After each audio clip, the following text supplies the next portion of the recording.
Hi, chat. Oh my gosh. Feebridger just crashed. There's no way.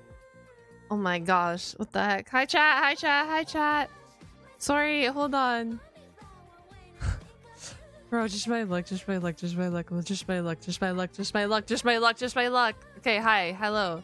I'm live here on Twitch, on YouTube. Take your preference. Go wherever you want. We're live on both channels.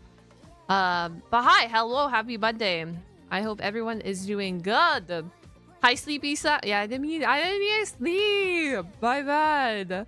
Hello, hello, hello, hello, hello. How's everyone doing? Welcome in, welcome in, welcome in. Good evening, good evening, good evening, good evening. Congratulations, Dragon on first. Ooh, Dragon on first, Peak on second, right? And Slayer of Tacos on third. Product.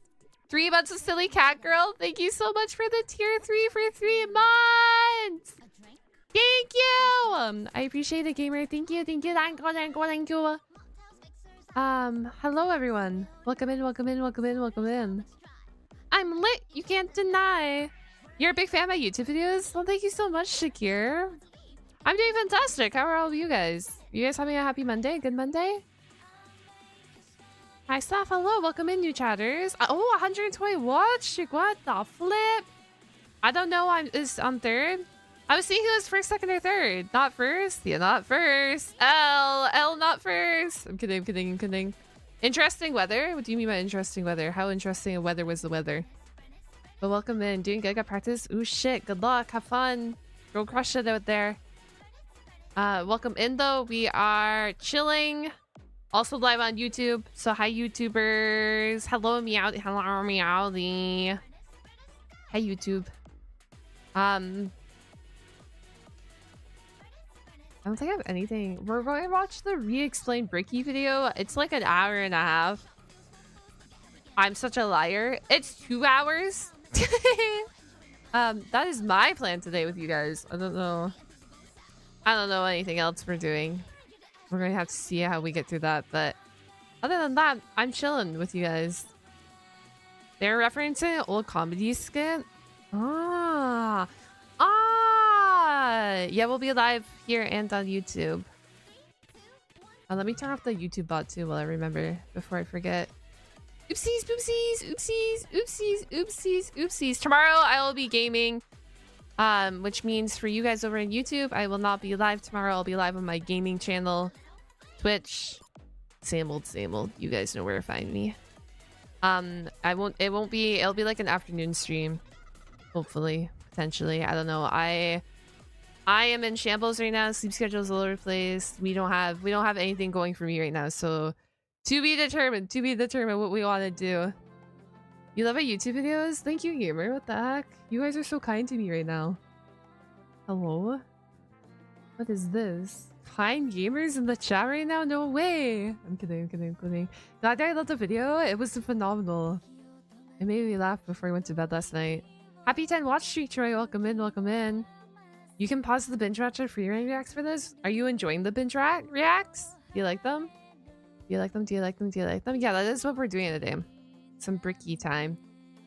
And I like watching it with you guys on stream because then if I have questions, I don't have to like go research the questions because normally you guys are like an encyclopedia in chat and you guys can just ask me or answer my questions. I don't know if that makes sense. I hope that makes sense, but that's why I like watching with you guys. Especially for like a franchise like 40k, that's massive. So soothing. Sorry, yeah, we're listening to, this is actually Yanagi's EP. I listen to Zenless on Zero music because it's called DMC free, so I'm not gonna get copyrighted. And I know I'm not gonna get copyrighted because they let us use the music in videos. That's why if you're ever wondering why we're listening to so much Zenless on Zero music, you know why. There's your top secret. Story? There's a story counter. There it is. Welcome in, gamers. How are you guys joining me in now? How is everyone? You guys doing good? Everyone have a good and happy and beautiful Monday. Because it's a wonderful Monday. I don't know. I watched like 10 episodes of anime a day for Patreon to schedule. I almost screwed up in My Dress Up Darling season finale. I record it And then I closed it up. And then I realized that there was still like 3 minutes of the anime. And I was like, flip! What is going on here?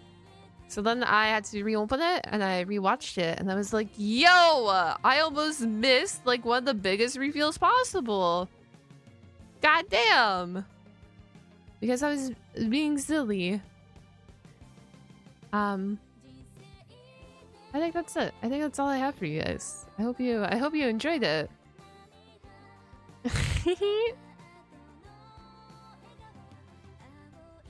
My managers were arguing with each other for once, so it was an exciting man. Why were they arguing? Wait, what? Yes, now this one's Zero music is a banger. Until people try and claim it and tell me it's their music on YouTube, and then I have to put a dispute in, and then it goes to escrow or whatever, and then it sits there for 30 minutes, and then I get my revenue after that 30-day period. Because they're like, this is my song! And I'm like, this is not your song. It's a Hoyo First song, and you do not work for Hoyo First. It's so funny, though. It's always like that. So if you use Endless and Zero music in your YouTube videos, and you get copyrighted, this is your fair warning. You can go dispute that shit. You just be like, hey, no, false, and that's it. With my PlayStation sub, can I get a full trophy guide on the game? Yo, Harry, you drop a full trophy guide, and then I'll play the game. Plan?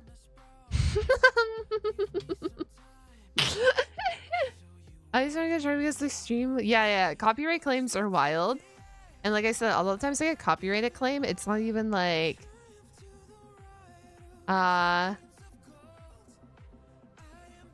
it's not even them. It's not even the proper company copywriting me. That's why I always dispute them. If it is the proper company, I let it go, and I'm like, yes, you deserve it. It's your revenue. You can have it. But if it's not the proper company, I'm like, bro, this ain't your money. But welcome in, everyone. We are reacting. Today's plan is every single Warhammer 40k faction re-explained part 1. I don't know if we can do part 2 in the video. If we can get through both of them, that'd be like ideal. But if we can't, I'm not gonna be hurt over it. It is a-okay. That is my plan for the day, though. So if you guys need entertainment all night long, you're in the right place. You are where you need to be. And then tomorrow we're Stunless Zone zeroing, and then I don't know what else we're doing tomorrow, but tomorrow it will be gaming stream. I will be gaming tomorrow. And I probably will be live in the afternoon-ish, because I would like to do a couple like late mornings, afternoon streams for all my European and Oceania friends. Someone already did it. So you can't do it again because someone already did it? This is what you're telling me? You were getting 4 Gundam models for free? Yo, that's kind of fucking hype. Yo, what? What? I want them for free. No, I'm kidding. What Gundam models were you given? I'm such an adorable model. Oh, adorable model. XD. I'm so sorry. Okay. Down.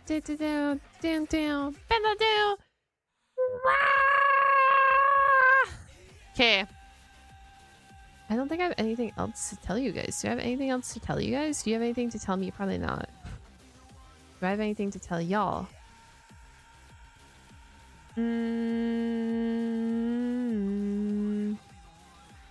I'd be the one who lights the flame. You're trying to sell a couple Gundam models right now. Can do a second if objectively proves, I believe. Time to objectively approve it. I don't know. Sounds like the plan. I'm doing wonderful though, guys. Thank you so much for asking. No, we're just chatting before we dive into our video. We're just chilling for now for a little before I dive in. Because once I dive in, unfortunately, I can't yap like I do, as we probably know. I'll still yap, but just not as much. I gotta lock in on the video. And the problem is, true, people are like, oh, like, blah, blah, blah, or blah, blah, blah. Guys, I can't yap during the video because then we will never finish a video. If you're wondering why, like, when I react live on stream, sometimes I get so locked into the video, it's because if I don't, we're not finishing it. If I was not locked in, it would never be over. Oh my gosh, streamer doesn't read chat? Oh my gosh, streamer doesn't read chat? No way. No way. Streamer reads chat all the freaking time except when I'm reacting to videos. I'm a big chat reader, but I like also getting shit done. You're feeling Saphwyn's chat, but until she acknowledged me? What is my secret? Wait, what? Do I have a secret? That's crazy. Yo, guys. Hi. Welcome back to another... I almost said video. Ain't no way. Not a video. Hi, guys. Welcome back to whatever we're doing. I don't know. That's the secret. You spilled the beans. Oh, the ice cream sandwich. Oh. Whoa. I didn't ask for slandering in the chat. Burning Gundam and Unicorn Gundam are so far my favorite. Have you seen the Unicorn Gundam in person? If not, put that on your wish list or goal bucket list. Yeah? I have secrets? I don't know. Chat's telling me I have secrets. I don't know. I guess I have secrets. Chat knows me better than I know myself. Confirmed. Scatter? Scatter? Chat knows me? Okay. That is our plan today. Tomorrow, like I said, we're going to be reacting. Not reacting. I'm such a liar. I can't speak. Tomorrow, we're gaming. And then... I think that's it. It's just, I plan on reacting to these videos, and I'm like, since this video is 2 hours long, I might as well do it with you guys on stream. There's no way of me not doing it on stream. And then for my YouTube friends, I'm not live tomorrow. I have a gaming channel here on YouTube. If you guys didn't know that, yes, I have a gaming channel here on YouTube. That is where a majority of my live stream goes. I'm just kind of testing the waters on this channel right now with live streams. Yo, what the heck? Thank you for the membership over at YouTube. I appreciate it. Thank you. So I'm kind of just like testing the waters over there. If you're wondering why I'm live on YouTube right now on the main channel. Oh, why is chat room? Well, what is the best ice cream flavor of all? Bro, I love mint chocolate chip. Love it. 10 out of 10. I know people hate it, but that shit's so good. Go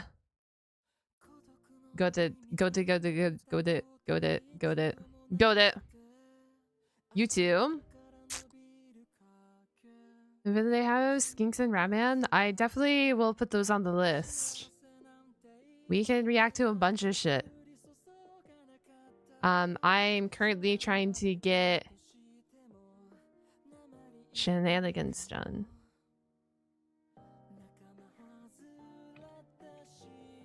Bubblegum ice cream. Oh, I like bubblegum. I never had banana pudding ice cream. Wait, banana pudding. Got Master Grade Bullets? Oh shit, nice. Hi, hello.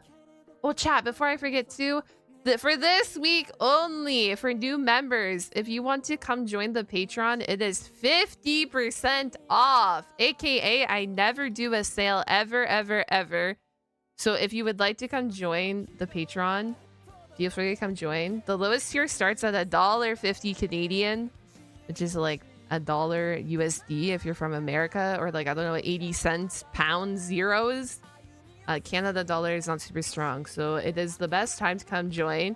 And then at $1.50, you can gain access to, I don't know, 80% of the content on there. And then for an few extra more dollars, you can gain access to 100% of the content. I don't really have anything locked behind high paywalls. So if you would like to go join, make sure you go join. Offer ends this weekend. So there is that. If you would like to come join the Patreon, like I said, 50% off for new members for their first month. Come join us. I also posted a 2.0 preview over there. So if you want to see how my 2.0 model is looking, make sure you go join. But like I said, it's for this week only. And then the next sale probably won't be until end of summer, maybe? I don't know. What do games cost in Canada? Like $100? Yes. Like all the AAA games, like Monster Hunter Stories 3 that just released. I think we priced it out and it was $109 with tax. What else? That's the plan. You'll be signing up Friday when I get paid? Yes, you have until Sunday. Sunday afternoon is when the the deal ends. I will make another post closer to the end of the week. I would suggest going over, checking it out. It's a wonderful time. It also, if you guys didn't know, Patreon gives me my highest payout, so I make 92% of what you guys give me over there in memberships. And then in comparison, I only make 60% of my sub on here on Twitch. So keep that in mind if you would like to go support me on Patreon. It's a crazy freaking difference. On disability, so camp here's $2 for now. Oh, thank you so much, gamer. What the heck? Thank you for the $2 super. I appreciate it. So there is your equivalent. Damn, that's expensive. But it's my best cutout. That's why, if you're ever wondering why I pushed my Patreon, it's because it's my best. It is the best revenue source. I don't lose as much money over there on Patreon membership, and that's why I like pushing it. So I try not to push it too much because I don't want to sell like a doorman seller you, but I'm out here trying. Yo, thank you so much, Lich, for the membership on YouTube too. Happy 2 months. And thank you so much for the super. What the heck? Thank you for the $2 super as well. Thank you guys. Here's a heart for you guys over on YouTube. King for there's plenty of staff content you can find on Patreon. Yes. What about in Australia? What about in Australia? What do you ask me about Australia? What is this question? The payout is standard across all platforms. On Twitch, it's 50-50. On YouTube, it's a 70-30. And then on Patreon, it's a 90-8. That's my payout. Actually, sorry. I'm at the 60-40 on Twitch because we are Partner Plus. I've never attempted to push for the 70-30 split on Twitch because it seems really scary. I might grind it out this summer, maybe. To be determined. We'll see. Yeah, I use Patreon. If you guys don't know, I have an anime channel. All my uncut anime reactions are up there. Plenty of reactions. I'm starting to upload old reactions that I had on the channel that won't see the day of light on YouTube, as well as like failed reactions. I don't want to call them failed reactions. They're still standard reactions, but reactions that won't see the daylight on my main channel.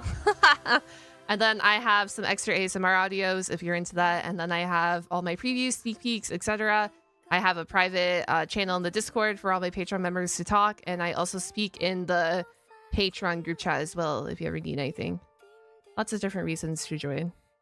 I think that's all that I know off the top of my head. Chat's been in the Patreon for a while now. It's very good. Fellow, she uploads multiple times a day. Banger. Yeah, I do. I upload a shit ton. You guys get a shit ton of content.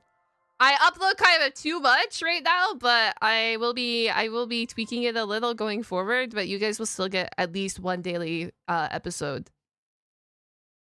So check that out. Like I said, it is in there. New model looks great. I'm so excited. I'm so excited for the new model. Like I said, I'm not retiring this model when I get my new model.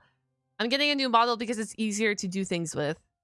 That is why we're getting the 2.0. I will be using my 2.0 a majority of the time though, because it is like 3 times the price of this model. So, you know, gotta get the bag, gotta put her in use, but I won't retire this model. You'll still see this model out and about. That is my plan going forward. She even uploads when she is gone. It's crazy. That is currently what I'm working on right now. I'm currently working on batching content for you guys for when I'm away, so you guys still have daily videos.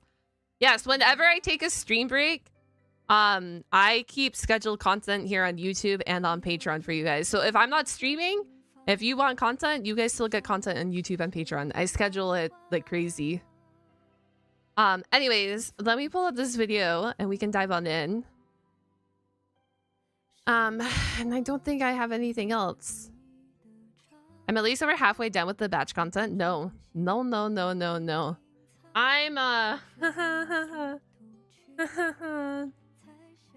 no. We'll see. My YouTube content is lacking. That's why we're here reacting to Bricky. Because I will use this video this week. And then I only have like 3 videos right now for YouTube while I'm away. But I think I'm just going to do some, unfortunately, like shorter videos as well, like those 10-minute videos. Like I'll probably do 2 salmonella videos because I think, you know, they're 10 minutes, give or take, but I think they're very informative and I love the salmonella videos. So I'll probably do like a couple like that just to throw them in there so you guys get uploads. And then I'll have shit like this where it's 2 hours long. So you guys will have the ups and the downs. I think that's it though. I don't think I have anything else to tell you guys. Well, my plan right here is stream, and then after stream, I'm gonna go watch anime. Hee hee hee hee hee. That is the plan. Anyways, I think I've been talking, which means we can start the video unless you guys have anything else to say to me.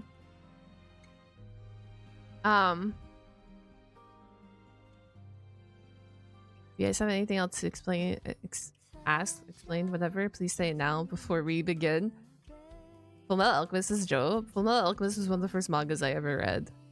Way back when. Way back when. Way back when.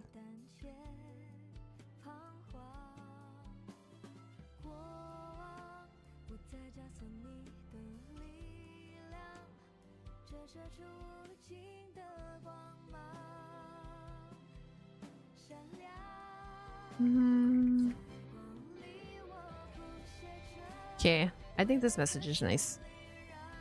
There we go. Have I sworn my loyalty to the Emperor? I don't know, have I? I don't know. Speak now or forever hold my yeah, speak now or forever hold your tongue. We're going to log in. This is going to be a long video, so make sure you guys have your water, have whatever you need. Make sure you are ready to go, because this is going to be freaking long, boys! It's going to be good. It's going to be long, though. This is your warning. Like, get your food, get your snacks in right now before we start. Depending on my momentum, I will do both parts, but... you know. Yeah, no! It will depend. It'll depend on how much energy we got going on. But I think that's it, so I'm going to pull up the video now and sit back, relax, and enjoy. I'm going to enjoy. And then if I have questions, feel free to answer my questions. I'll try and speak out loud and speak through my thought process as I always do in my videos. If you've been here before, I very much like trying to include you guys when I'm like yapping. So I will try and continue doing that. And yeah, I don't think there's anything else. You got biscotti and a 2-liter. Oh my gosh, you're so freaking ready. I got cold coffee and a half bottle of water. That's good enough for me. Any advice for deciding my first streaming after? I have a friend tell definitely keep it simple. You don't want to go too far out of the bag. You want something that's eye appealing, and you want to keep to like a color scheme that appeals to you. But don't have very complicated accessories, you know, lots of parts and materials. You can keep it pretty simple around the same idea. It's gonna be long is my catchphrase.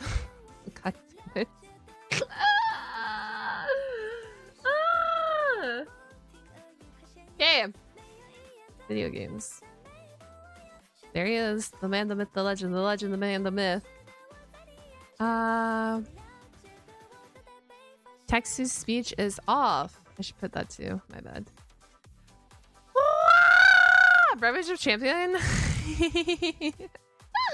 And then this will be posted. I don't know. Expect this video maybe up on YouTube next week if I get it later this week. I don't know. VOD's not going to be posted, so you guys are either watching it now or you guys are waiting for the YouTube video. I will try my best to get it in a reasonable time. Anyways, I think that's it. That's it. I think we already dived in. If you guys are new here, I've reacted to the first 2 parts already. I decided to do the first 2 parts, so I got the general understanding, and then we did the full timeline. I would like to do the 30-minute lore video as well, so that will be posted too. And then from there, I'll be looking for probably more content to dive into for Warhammer. But I think other than that, I think we are golden. I think we are good to start. So as always, you guys know what's about to happen. I say meow to YouTube. You guys, you can say hi back, all that fun stuff, and we'll dive on in. Yeah? Yeah. Oh, I got to turn off my music too. I don't want to get copyrighted in my Bricky video. Okay, let's do it. Let's start. Hello and meowdy everyone! We are back with the Warhammer 40k lore. This one is the Faction Re-Explained, Part 1 by Bricky. I'm super excited to bring you this. I absolutely have been adoring the Warhammer 40k lore. It's been phenomenal. I'm a big fantasy nerd, so this is right up my alley. I am a noob, though, to Warhammer, as you guys might know. If you guys are new here, hi, hello, I'm a Warhammer noob. If you guys would like to see my reactions to the OG videos of these, they are linked down below. And I hope you guys are all having a fantastic day. Thank you so much for joining me here in this video. I hope you enjoy it. And if you would like to support my content and get all my uncut anime reactions, I'm talking My Hero Academia, JoJo's Bizarre Adventure, JJK Season 3, all those fun stuff, they are linked down below. They are over on my Patreon. So make sure you go check it out, sign up over there, and let's dive on into the video. Yippee. Guys, on showtime. Wah! I should do a volume check, but I think I should be fine. If it's too quiet for you, too loud for you, yell at me, but I think it's fine. Okay. Otte! Are we ready? Chat, we're diving on in. Let's do it. In the kind brightness of the far past, there was no war. Our galaxy was, for a long time, fairly empty and quiet. The first known species to appear during this time are known only as the Old Ones, cosmic entities that traveled across the galaxy with ease and seeded life through the stars. Shortly thereafter, a new species began to arise. The Necron-Tyr. Evolving under the harshness of a devastatingly powerful star, the short-lived and irradiated Necron-Tyr try to find the secret to eternal life and to be freed from their terrible existence. As they expand through the stars, they find the Old Ones and they plead to them to share the secrets of the universe and grant them purchase from their short and painful existence. The Old Ones respond with a lol and a lamau, and with their God damn it. I doubt the Old Ones. You know what? Maybe they did laugh on them. Maybe they did. Immense power. They forced them back to their homeworld. The Necron-Tyr, filled with rage and hatred, make it their duty to get revenge on the Old Ones. A revenge that would come swiftly as a chance encounter with other gods gave them a solution. These other gods were known as the Catan, a race of highly powerful star-consuming entities. Do not fear, young mortals, for we, the Catan, will provide you with the immortality you seek. Come now, won't you shake a poor sinner's hand? Ayo, press 1 in the chat if you're seeking mortality or immortality. Quoted from Mephetron, the Deceiver. The Necron-Tyr accepted the Catan's offer of immortality, but believe it or not, this turned out to be a ruse. A trick. The Catan crafted gigantic furnaces and began the process of biotransference. The Necron-Tyr willingly walked line by line into the furnace engines made by gods who devour stars and had their souls consumed instead. The short-lived, irradiated, and cancer-inflicted race of the Necron-Tyr ceased to be, and the immortal, soulless Necrons remained. Now backed by the immense power of the Catan, the Necrons rally against the Old Ones, and the bitter conflict in the stars at this time is known as the War in Heaven. Despite creating various races and entities to aid them in this battle, the Old Ones are overwhelmed and eradicated down to the last, due to the sheer power of the Catan fat off the souls of the Necron-Tyr, and with an army of unthinkable robotic slaves at their behest. However, the Catan are greedy, spiteful gods. Who is not greedy in this universe? From my understanding, they're all basically greedy, minus like the few odd ones out. And when there was no foe worth killing, they turn on each other. The Necrons then put their sights towards the Catan and lay waste to them, securing their freedom. The once subservient Necrons now control their former masters. Worn out and weakened by these wars, the Necrons, under their leader Zarek, the Silent King, lie dormant, with a plan to eventually wake and reclaim control over the galaxy. Over millions of years, empires rise and they fall. The species created by the Old Ones have footholds over the galaxy, but on a pale blue dot in the thick of all this conflict, humanity begins to evolve. And for the most part, the basic path of humanity's evolution remains the same as it is now for almost 15,000 years. Right now, in the 21st century, this is canon. You, right now, Twitch streamer reacting to this video, you existed at a point in the Warhammer universe. But with is that kind of crazy to think about? That's kind of crazy to think that you existed at a point in the Warhammer universe. Time, I don't know. Humanity's ambition and the power of their technology becomes unmatched, yeah, we're all canon. And the golden age of Hey, if we're all canon in Warhammer, can I take over the world now, or is that later? That might be a later thing, right? I gotta wait. You know what? I gotta create my army first. Okay, let me continue creating my army here on YouTube and Twitch, and then once I get it bigger, we'll take over the world from there. Perfect. I'm coming up with my own faction. Don't worry about it. Humanity starts to branch out through the stars with powerful tools used for agriculture, mining, and expansion. Some branches of humanity would eventually settle far away from Earth itself. And around this time, the psychic ability of humans are greatly expanded, and what we begin to know as psychers appear. But despite all the progress, things would begin to collapse. The machines created to aid humanity would turn on them in M23, an event known as the Cybernetic Revolt, and trade would begin to collapse due to the immaterial warp, aka actual hell, beginning to cause ruptures in space and time. These warp stones would separate humanity, and this would be what is known as the Age of Strife. The warp, a sea of souls, storing all thought, emotion, and the souls of those who have passed on, begin fluctuating into something terrible, as far on the horizon, something horrendous was brewing. You see, the warp isn't just a random assortment of chaotic energy. It is fairly well organized, thanks to those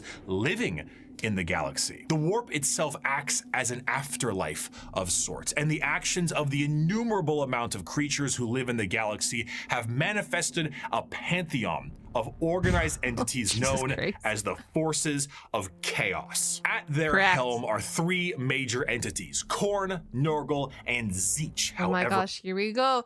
Here we go. It's gonna be showtime. They're coming, guys. Like, Chaos Lords are coming. A fourth one, Slaanesh, was about to be born. The ancient Eldar were one. You know what? Maybe we should have born Slaanesh. Maybe we should have just kept the other three. No, I'm kidding. The first species created by the Old Ones, and due to their extreme and unbridled excess, the birthing of Slaanesh tore a hole in the galaxy and forever split the Eldar into those of the craft world, who sought to bring their species back together, and those of the Drukhari, who wished to continue what caused the birth of Slaanesh in the first place. The birthing of this fourth chaos god settled the warp storms of the Immaterium and ended the Age of Strife, but humanity was still fractured. So one man revealed himself and spearheaded an immense attempt to reunite all the fractured pieces of humanity.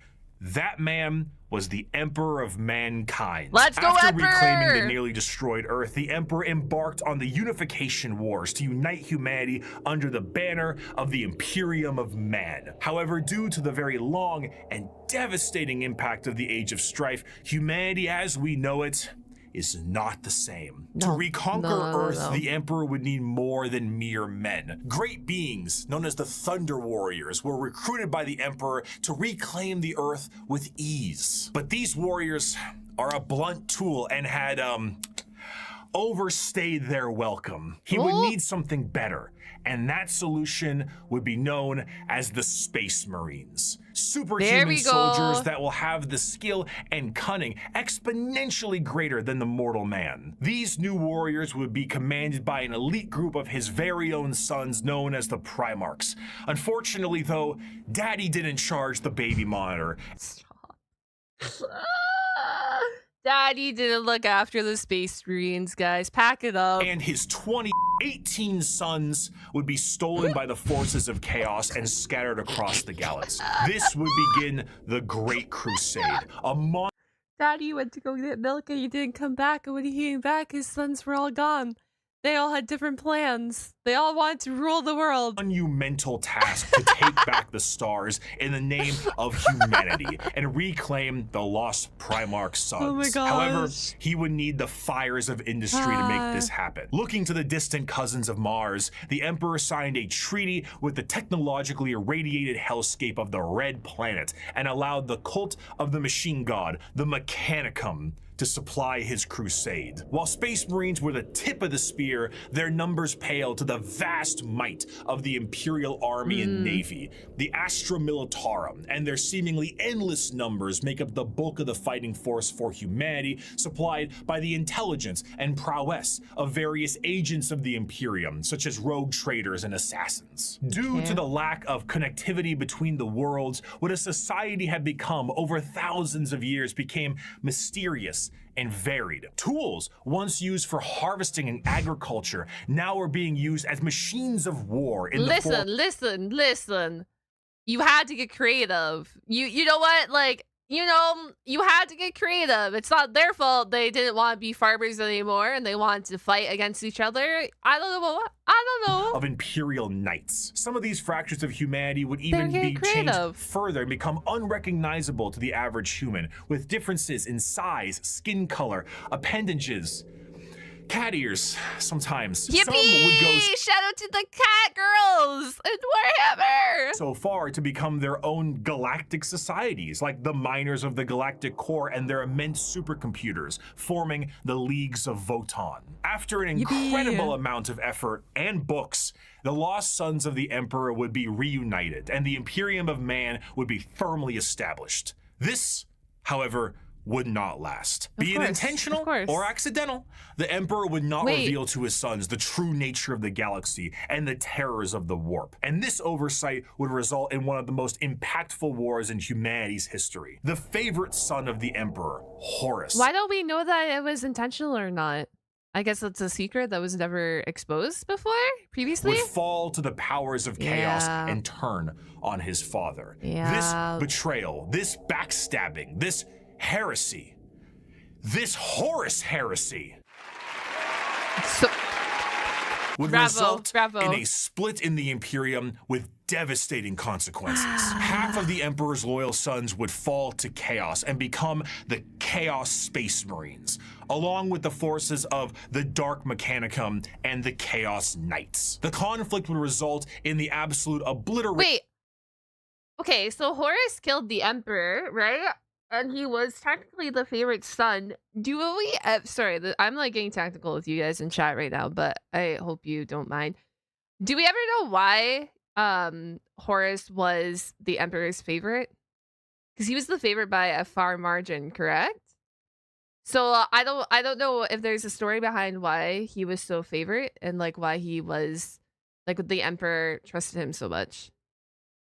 Horus is officially found first? Okay, that makes sense. So first come, first serve. Okay, thank you guys. Thank you. Of Horus and the physical death of the Emperor himself. The near-dead body of the Emperor will be placed on the Golden Throne to serve as a beacon of humanity and allow for the continued ability to travel the stars, protected by his most loyal, the Adeptus Custodes. The Imperial... My bad. Yes, Horus got killed by the Emperor, my bad. But it's in one of the books. That's why I don't know it. I have not read a book at all. Nope. Vulnerable during this age of rebirth, and Terra would find itself under siege by one of the most formidable species in the galaxy, the Orcs. As time went on and memories of the Emperor's vision began to fade, the Emperor would become less of a head of state and more of a religious figure, and the Imperium would change to reflect this. The leadership on a planet would be at the behest of the High Lords of Terra, and their actions would be courtesy of the incomparable power and authority of the Inquisition. The zealots of the Imperium would intensify and create a brand new era known as the Age of Apostasy. And this ecclesiarchal command of the Imperium would end up with one of the strongest fighting forces of Terra, the Adeptus Sororitas. Over time, this age would come to pass, and we would approach the 40th millennium of Warhammer 40,000. Bravo! which, you guessed it, would come with its own form of problems. Of a course. primitive species once found during a recon mission would be able to evolve in relative secrecy for 6,000 years, becoming a highly advanced coalition of aliens known as the Tau Empire. And if the threats of the galaxy weren't bad Okay. enough, there are threats from outside the But galaxy. we love the Tau Emperor, right? Correct? I do know that one. We like Tau. Tau good. Tau good. As a monster has begun to wrap its know that. tendrils around the Milky Way, the Tyranids, monsters that serve That's a actually my favorite faction. If you guys have watched Bricky and watched my reactions before, I am a fan of the Tyranids. They were my favorite faction from the previous video. If you guys don't know that now, if you guys are only watching this video, now you guys know that fact. psychic hive mind and present tactics previously unseen in the Milky Way, be it a direct assault with their monstrous bug-like presence or through the more covert gene stealer cults. The presence of yet another threat in the galaxy is proving to be overwhelming to the Imperium. In the 41st millennium, there is no peace among the stars. At any point, your life can and will be threatened by the Xenos races uncountable, or by the arch enemy of chaos within, or by the decroded terror that is the Imperium itself. It is to live in the cruelest and most bloody regime imaginable. Forget the power of technology and science, or the safety of promise and Okay. understanding. Okay. For in the grim darkness of the far future, there is only war. Damn! Okay, that did go hard. You guys were so right. Oh, that went hard. There's always war. War is always happening. Who would have thought the war was always happening in Warhammer? Weird. Coincidence? I think not. That was such a good delivery. That was such a good opening to this video. What a great way. Holy, to compare this, I'm not saying his other video was bad. I know a lot of you guys were like, oh, it's so incorrect, whatever. But the difference between his old version and this version is crazy. Like the attention to detail he put into this video, wild. Here we go. A fantastic job once again, Mr. Kurz, the Night Haunter himself. Oh, didn't you love that, my faithful audience? Once again, we have another criminal over the course of 6 weird. hours break Weird. every single bone in his body. And with that, once again, our glorious leader has brought the crime rate to 0%. Always brought to you here on the Strawman News. I'm your host, Bricky. Thank you once again for joining us. Our Thank you, top Bricky. stories for tonight. The weather forecast appears to be rainy with extra dark, so make sure you pack those extra batteries for your lamp packs. And of course, let's not forget the fantastic gang violence problem we're currently having. Oh, I'm sorry. What's that? Oh, right. It's gone. It's looking to be a chilly one tonight as well, so make sure your skin capes are nice and They remind me, his ads remind me of the delivery of internet historian ads. tight. They're like the same vibes going on. Wait, hold on. One moment. No. Adamantium reserves have tripled? Wait, I'm sorry. Self-harm rates have gone down to 0%. This could not be. The Night Haunter smiled? This Is this an no. alternate universe? No. This could only mean one thing. It is the Strawman News' great privilege to bring some color back in your life Yippee! with the brand new 3-part Gamer Subs drop exclusively on this here news network. That's right, your esteemed solid host promotion. Bricky myself is dropping a 3-part Gamer Subs release for pre-order Holy shit. available. He has a muscle mommy cup. Of course he does. Of course. I don't. What would I expect from a Warhammer lore nerd to not have a muscle mommy cup? Now and know. only for a couple of weeks. Goddamn. Not only does it include a completely brand new artwork reskin of the Sweet 6-pack flavor, one of the highest selling flavors in the entirety Damn. of Gamer Subs, but it also That's such comes a with sick- the first sick merch. ever all over print Gamer Subs 32-ounce jug.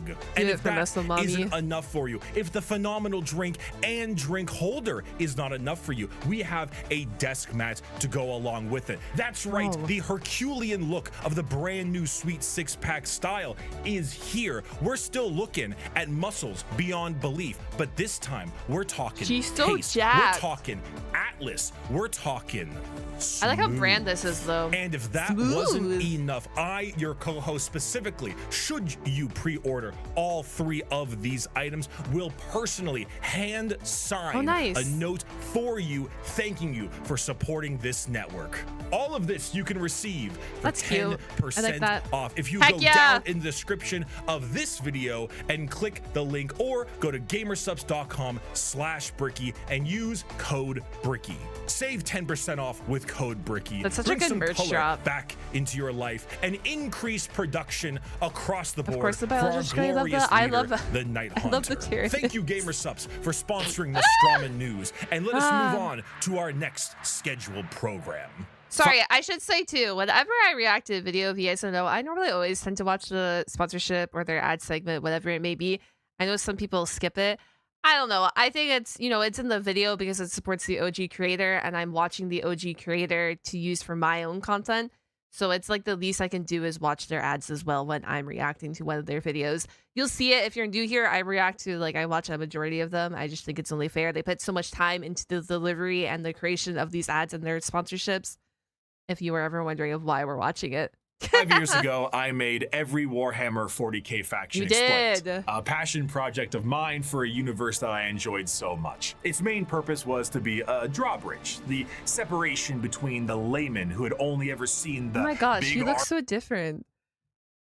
Holy moly, I'm sorry for that pause, but armored holy. blue man situated neatly next to a Wetzel's Pretzels, and then the hardcore Warhammer lore nerd. That was just too wide. Yeah. And there was nothing bridging Okay. these two together. Since 2020, Warhammer has exploded in popularity thanks nice. to COVID, quality game updates, and a few excellent video games, and a couple miniseries. The sheer volume of people who have told me they have purchased miniatures due to that video alone makes me feel as if Games Workshop owes me commission. However, that video is incomplete. I was not a casual fan, but I was also not a hardcore lore junkie. In the 5 years since that video's release, multiple channels have sprouted up, and the drawbridge between casual to the obsessed has never been wider or easier to traverse. Even I, myself, have been a part of Adeptus Ridiculous, a podcast teaching lore in a much simpler that's and cool. condensed form. Needless to say, Oh my gosh, wait. Are these podcast episodes up on YouTube? I feel like maybe we should watch them too, or react to them, or dive into them. I don't know.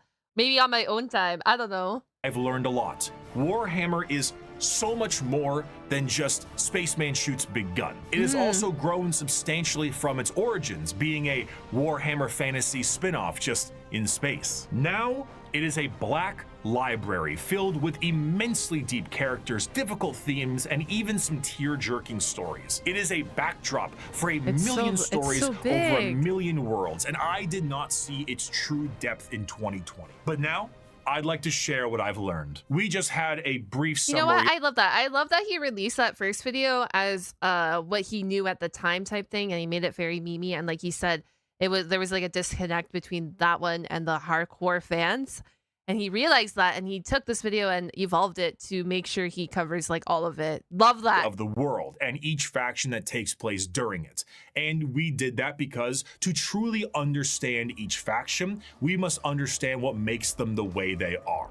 And to do so, we need to begin in chronological order, discussing their origins, their culture, their powers, and of course, what makes them oh so grimdark. So let's begin with the group that started it all and sing praise to the Infinite Empire. Yippee! The faction that started it all. Let's go with Necron! As mentioned before, the Necron tier were the Lock-in original time. form of the Necrons, an alien race far away from us that lived short, painful lives due to the irradiation of their star. Normally, this would manifest as like a sort of cancer, a space cancer of sorts. The Necrons are very much inspired by the ancient Egyptian aesthetic, but unlike the windswept dunes commonly associated with it, the irradiated hellscape the Necron tier endured was far from picturesque. This also translates into their hierarchy. They are a race of nobles and peasants. Most of the peasants would often live for their very short amount of time, only a couple of decades,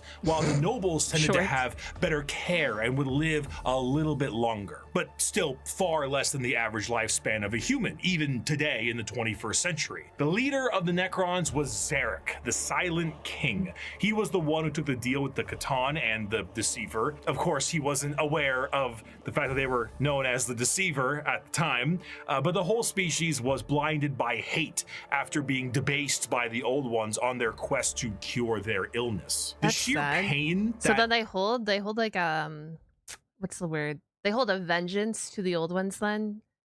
I guess a hatred to the Old Ones because the Old Ones didn't want to help them.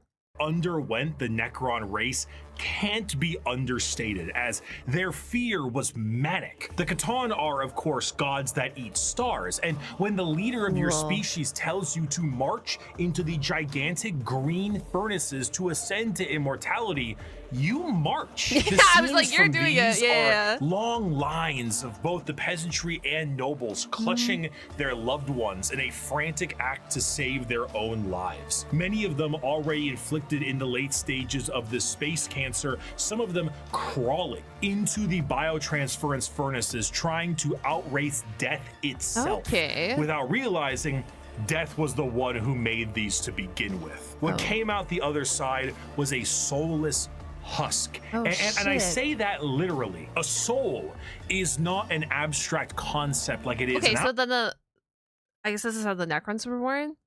They thought that they were being saved when they went towards the stars, but in reality, they're just becoming soulless monsters? Our world, an immaterial version of oneself discussed and debated in religion and philosophy. No, in Warhammer, a soul is a real, tangible item of oneself. Okay. And the Catan basically were just like to every single person who went in their furnaces. If you were a peasant, you came out a Necron warrior, and you as an individual have ceased to be. You have no mind, you have no soul, and your body, as you know it, is made of an extremely advanced mass of re-knitting living metal known as necrodermis. So then they bamboozled you to become something else for their own gain?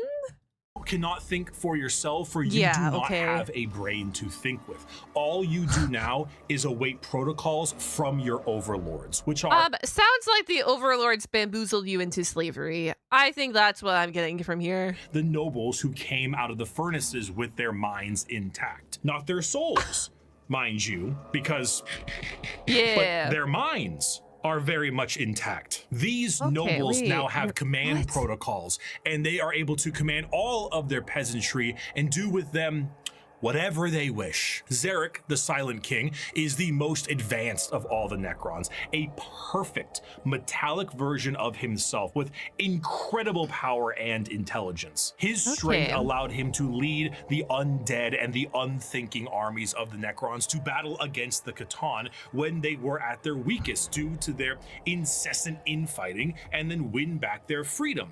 But gods cannot die. So in reality, what occurred is the Catan were shattered into thousands of pieces, and each shard of their god was trapped in a stasis vault and mind controlled to do the bidding of the Necrons they once enslaved. The biggest challenge they face now are actually the upstarts of the galaxy. The Eldar and the Orcs were quite prominent, and as you can imagine, a galactic war really takes its toll on the joints, or I guess the servos.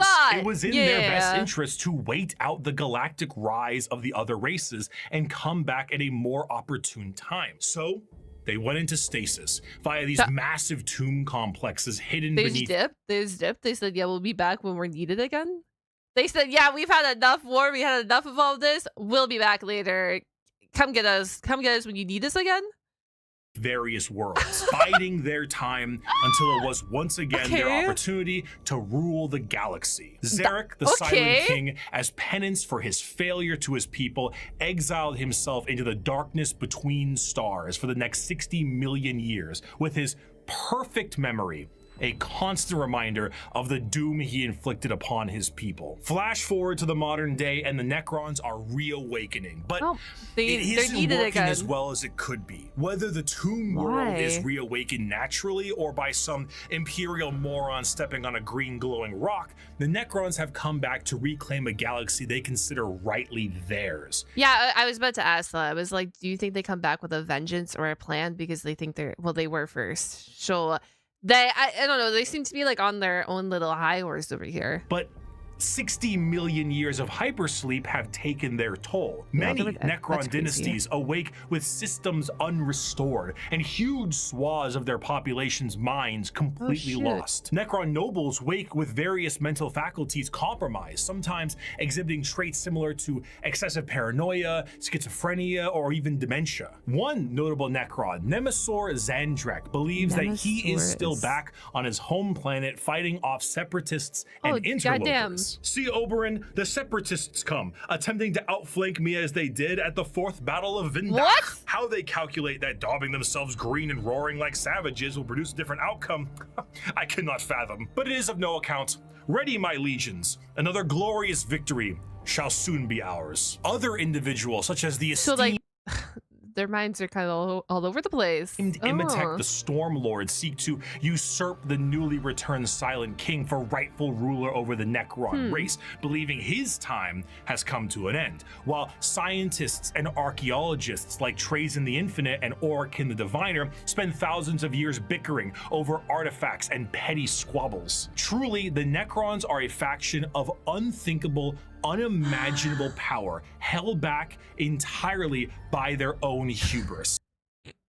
The poor Alzheimer's Necron is crazy. That's a crazy sentence, but that's actually, like, it seems like they just got amnesia for being so far gone. And 60 million years of stasis. So far it long. is a species that does not know of time, only of the ravages brought by it. A pharaoh of a dynasty may just be as frightened to awake completely mad as they are to be assassinated while they sleep. Thousands of years pass in an instant. There is a play, like an opera play, a retelling of the war in heaven in the Necron culture that takes... Damn, I didn't know Warhammer had puppet pals. What? Crazy! 40 years to witness. Because... Jesus. Why leave? You have no need to eat or vacate your bowels. You are immortal, but you are soulless. Despite the Necrons' incredible technology, their mastery over time, reality itself, despite all of this, they still are missing a soul. Yeah. And therein lies the biggest struggle. Most Necrons look to conquest the galaxy, kill the interlopers like the humans, Eldar, and orcs that scrape at a fraction of their power. But the end goal for many, including Zarek himself, is to return the souls to their bodies, to undo the horrible fate he cast upon them. I was about to say that, like, wasn't Zarek the one that set this all up? Zarek made this deal, realized it was bad, and then did oopsies. Let's go to try and redo this all when it was far too late. You'll give up to Zarek. Not the interest of all. Many simply wish to rule their dynasty with an iron fist and kill all they consider unworthy. But to many others, it is to undo the decision that doomed them all. Before they can do that, there is a pest that needs exterminating. That is the fundamental understanding of the Necrons. They are so hyper advanced that their science borders on magic. They play with the fundamental aspects of reality and time. Their mastery of the physical galaxy is the strongest in the universe. Their weapons reduce people to the barest molecules, and they have devices capable of causing stars to supernova. They are unfathomably difficult to kill, as if you do fell one of their number, the living metal reknits itself and the I just read that there's a fan theory that he's just trolling. There's no way. I gotta look into this fan theory, because what the heck? I mean, like, it's just wild to me. Like, I get, because he was promised like immortality and all these cool fun things when he went to the star gods or whatever, so of course he did it, I guess. It's just funny that he did it and then they all went through it, and I was like, fuck, like, we shouldn't have done that, guys. Let's try and reverse this. reanimation Okay. protocols allow it to come back alive once again. They're masters of teleportation, and often killing a Necron fully will just have its consciousness translocated back to their tomb world to await reassembly. Normally, they utilize large phalanxes of warriors and honorary combats, but some of them have fallen to various mind viruses. The destroyer cults are hell-bent on killing anything and everyone that lives with an overwhelming force. And then there's the flayed ones, Necrons cursed with "I have no mouth and I must scream," a panic attack virus, as the last laugh of Landogo, the Flayer Catan. Slowly losing their minds, they strip apart their foes and adorn their bodies with the skin of their enemies, trying to better return to their old feelings of flesh and blood. The Necrons are a degraded version of their mighty empire, and still one of the biggest threats in the galaxy. The only thing keeping them at bay currently is their awakening sickness and their infighting with no care to the timeline. But they are coming, and slowly they plan to rid this galaxy of the vermin that inhabit it. My people. You think that? Okay, so the Necrons hated the old people, correct? Like that's why like this is all started. The Necrons, whatever, all that lore. Do you think now the other factions look at the Necrons and it's like the similarity? Like they think the Necrons are now like the old ones and they hate them for being so ancient and old and ruining the party vibes? The stars and broke mortality when the species you sprang from had barely left the slime pools it spawned in. Our wars burned reality, and the dominion of our kings is without limit. The ground you tread on is not yours. It is ours. The war in heaven was a catastrophic. I know the old ones are no longer here, but that's why they were like first salty with them. But I'm just like, I shouldn't say the old ones, but it's kind of like a bittersweet thing where you have the Necrons being this old faction, right? And then you have, they come back and they're like, oh, I hate all these new factions. So it's kind of like, do the other factions look at the Necrons and they're like, these old fuckers are back, or what? Time for the galaxy. And as stated in the above quote, burned reality. Of course, souls exist in Warhammer, and in the case of the Necron tier, they were consumed by the star gods. This begs the question, however, if you were to pass on, expire, as one might put it, where would your soul go? The answer to this is the warp. In Warhammer, a soul is real, and so is hell. The afterlife, the Empyrean, the Sea of Souls, the Immaterium, all of these names refer to the dimension parallel to our own, known as the warp. Now, the warp is not like our reality. It does not follow the classic normalcy of time and space. It is defined as the Sea of Souls, and it acts like this in a more literal way than you can realize. To imagine the warp is to imagine the sea itself. Hell is real, and you can surf on it. It has a current and can become more dangerous depending on where you go and how bad the weather is. As the Immaterium the weather affects the warp? What? A reflection of our reality and of our souls, all thoughts, all emotions, all feeling that goes with a soul is passed on into the warp. If an entire planet decides it's going to engage in a blood-fueled rampage of murder and gore, then the warp around that planet will be affected in a similar manner. It's not something that you can see. It is a parallel, not perpendicular dimension. But it is changed. To expose oneself to the warp for any period of time invites certain death outside of the most iron-willed of individuals, and to stare into it will drive one mad. Much like the open seas, things dwell in the warp. Whether these beings were always there and were just emboldened by the carnage of the galaxy, we can only speculate at. At a time, you could say it was more calm, but a certain faction's galactic war in heaven didn't do it any favors. Now the warp is turbulent, and its realms belong to a pantheon of gods known simply as the Chaos Gods! Norgal, our god. The forces of chaos are beings that serve directly under their patron deity. There are 4 current gods of chaos at the moment. Khorne, Tzeentch, Nurgle, and Slaanesh. Each of them represent various facets of and emotions of sentient species. Yeah, I feel like, you know what? I feel like the warp, as a newbie, guys, I know you guys are experts in the chat, but as a newbie, I'm like, Cool. Warp, parallel dimension to all these worlds. You die, shit happens, you go warp. Bad, not, I shouldn't call them bad. Chaos gods live in warps, lots of chaos in warp. Have fun, good luck.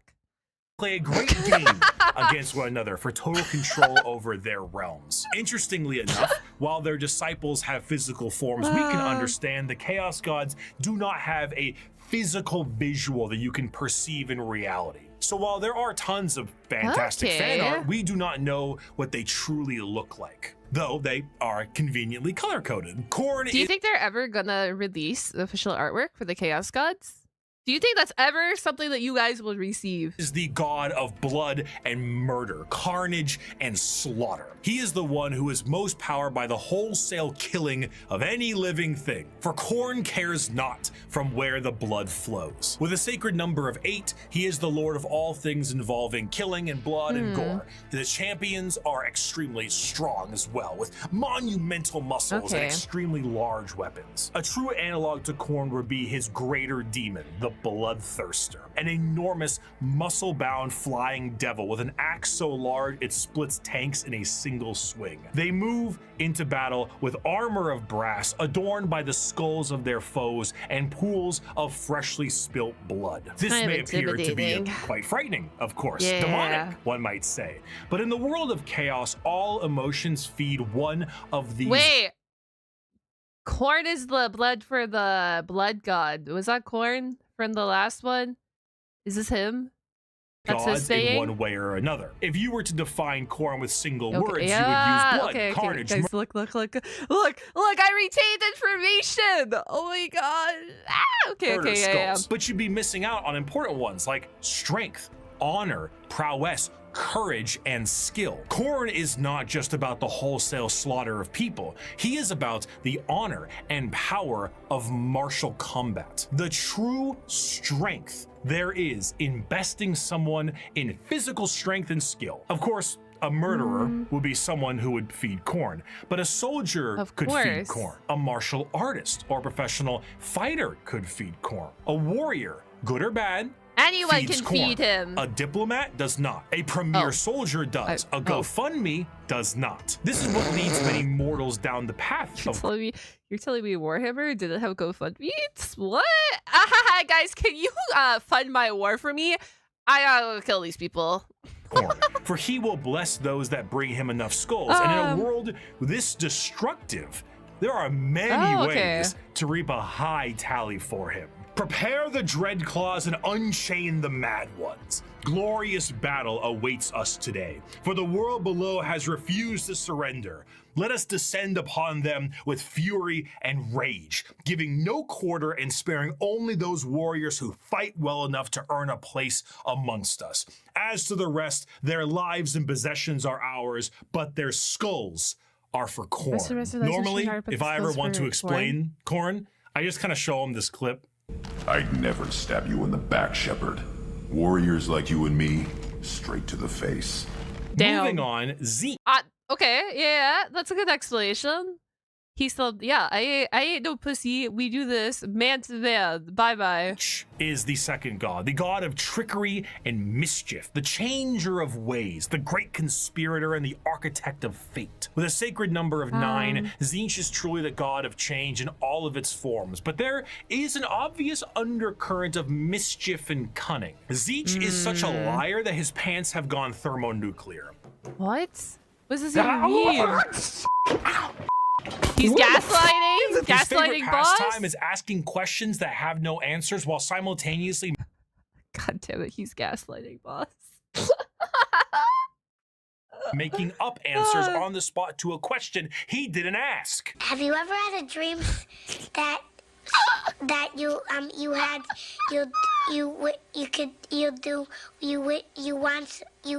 could do so? Imagine your leader just coming up to you, ask you this, but you can't be mad at him because he's your god, and you're just like, bro, what the fuck, bruh. You want him to do you so much you could do anything? He is such a conniving little bastard that every emotion of lying, my of God. scheming, of trickery is a direct way to help feed him. An unfaithful partner, a politician, a spy. All these people feed Tzeentch in one way or another, and it doesn't matter if the intentions are good. Acceptance does not feed Tzeentch. Change does. Tzeentch doesn't care about your facts. He only wants opinions. Because he represents change, he also represents hope, though. Schemes are not always bad, and even the hope to make a better tomorrow is the change he seeks. Because he is the architect of fate. So he represents hope because he schemes so well that he gives hope to people with his scheming? Mastery of sorcery, his presence is purely unknowable. Every depiction of a Tzeentchian demon contains more eyes than are necessary and more mouths than I know what to do with. It is a biblically accurate angel if the angel gaslit you into thinking birds are government drones. But are they? The creatures at his disposal adorn themselves with the knowledge of sorceries and the unknown, all to provide a mind-crushing experience. Fighting demons from outside of our reality is difficult enough, but fighting demons from unreality, purposely attempting to trick you, is a whole new thing entirely. And that is before we even get started on the gigantic bird of sorcery you're going to need to face. Do not ask which creature screams in the night. Do not question who waits for you in the shadow. It is my cry that wakes you in the night, and my body that crouches in the shadow. I am Tzeentch, and you are the puppet that dances to my tune. Listen, I'm getting more than this. Majority, summary, quick summary. Gaslight girl boss Tzeentch. That's what I'm getting. Third of the Chaos Gods is the one of acceptance of rot and pestilence. The grandfather himself, Papa Nurgle. Yeah. Nurgle is the exact opposite. Everyone loves Nurgle. I know that one. Of Tzeentch. Where Tzeentch believes in change and hope for a future, Nurgle believes in stagnation and the end of everything. At one point or another, we will all decay. We will all rot, and we will all end. And with a sacred number of 7, every single thing, pestilence, boil, and everything in between, comes under the great shadow and girth of Nurgle himself. For Nurgle, the plight of mortals is his fear and wine. And no matter how solid life might be, everything will decay in the end. In the creation of life, there must be an end to that life. And nobody has more creations to end lives than Grandfather Nurgle himself. Every boil, every blemish, every pus-filled wound and disease, every rot and every plague is kept and concocted by Nurgle. This humorously keeps Nurgle as a jovial god. He is full of life and laughter, and by creating as many diseases as he possibly can, he shares that joy with mortals. I mean, his envoy is so he creates all these diseases and because he wants everyone to rot, basically, correct? If you have sorry, I don't know how to phrase this. If you're a follower of Nurgle, are you affected by his disease? Like, does he give a fuck? Because I feel like a lot of them don't really give a fuck. You know what I mean? Like, they're there and they just want to cause chaos. That's why they're all chaos gods. Or like, is he nice? I doubt he's nice. I doubt there's some circle bubble thingy reach around this, but I'm just wondering because or he's like, fuck it, disease all. I don't care if you support me, I don't care if you're loyal to me or not. The great unclean one, and look at how happy he is. And there's a lot that's happy face? Lot of him to love. A fear of death. His followers are diseased, but he shields them from the pain and turns it into joy. Oh, so he does just cause... Okay. So he does cause disease to everyone, but if you are following him, he's like, yeah, you know what? I know I diseased you, my bro. It's okay. It won't hurt. It won't hurt. That's him.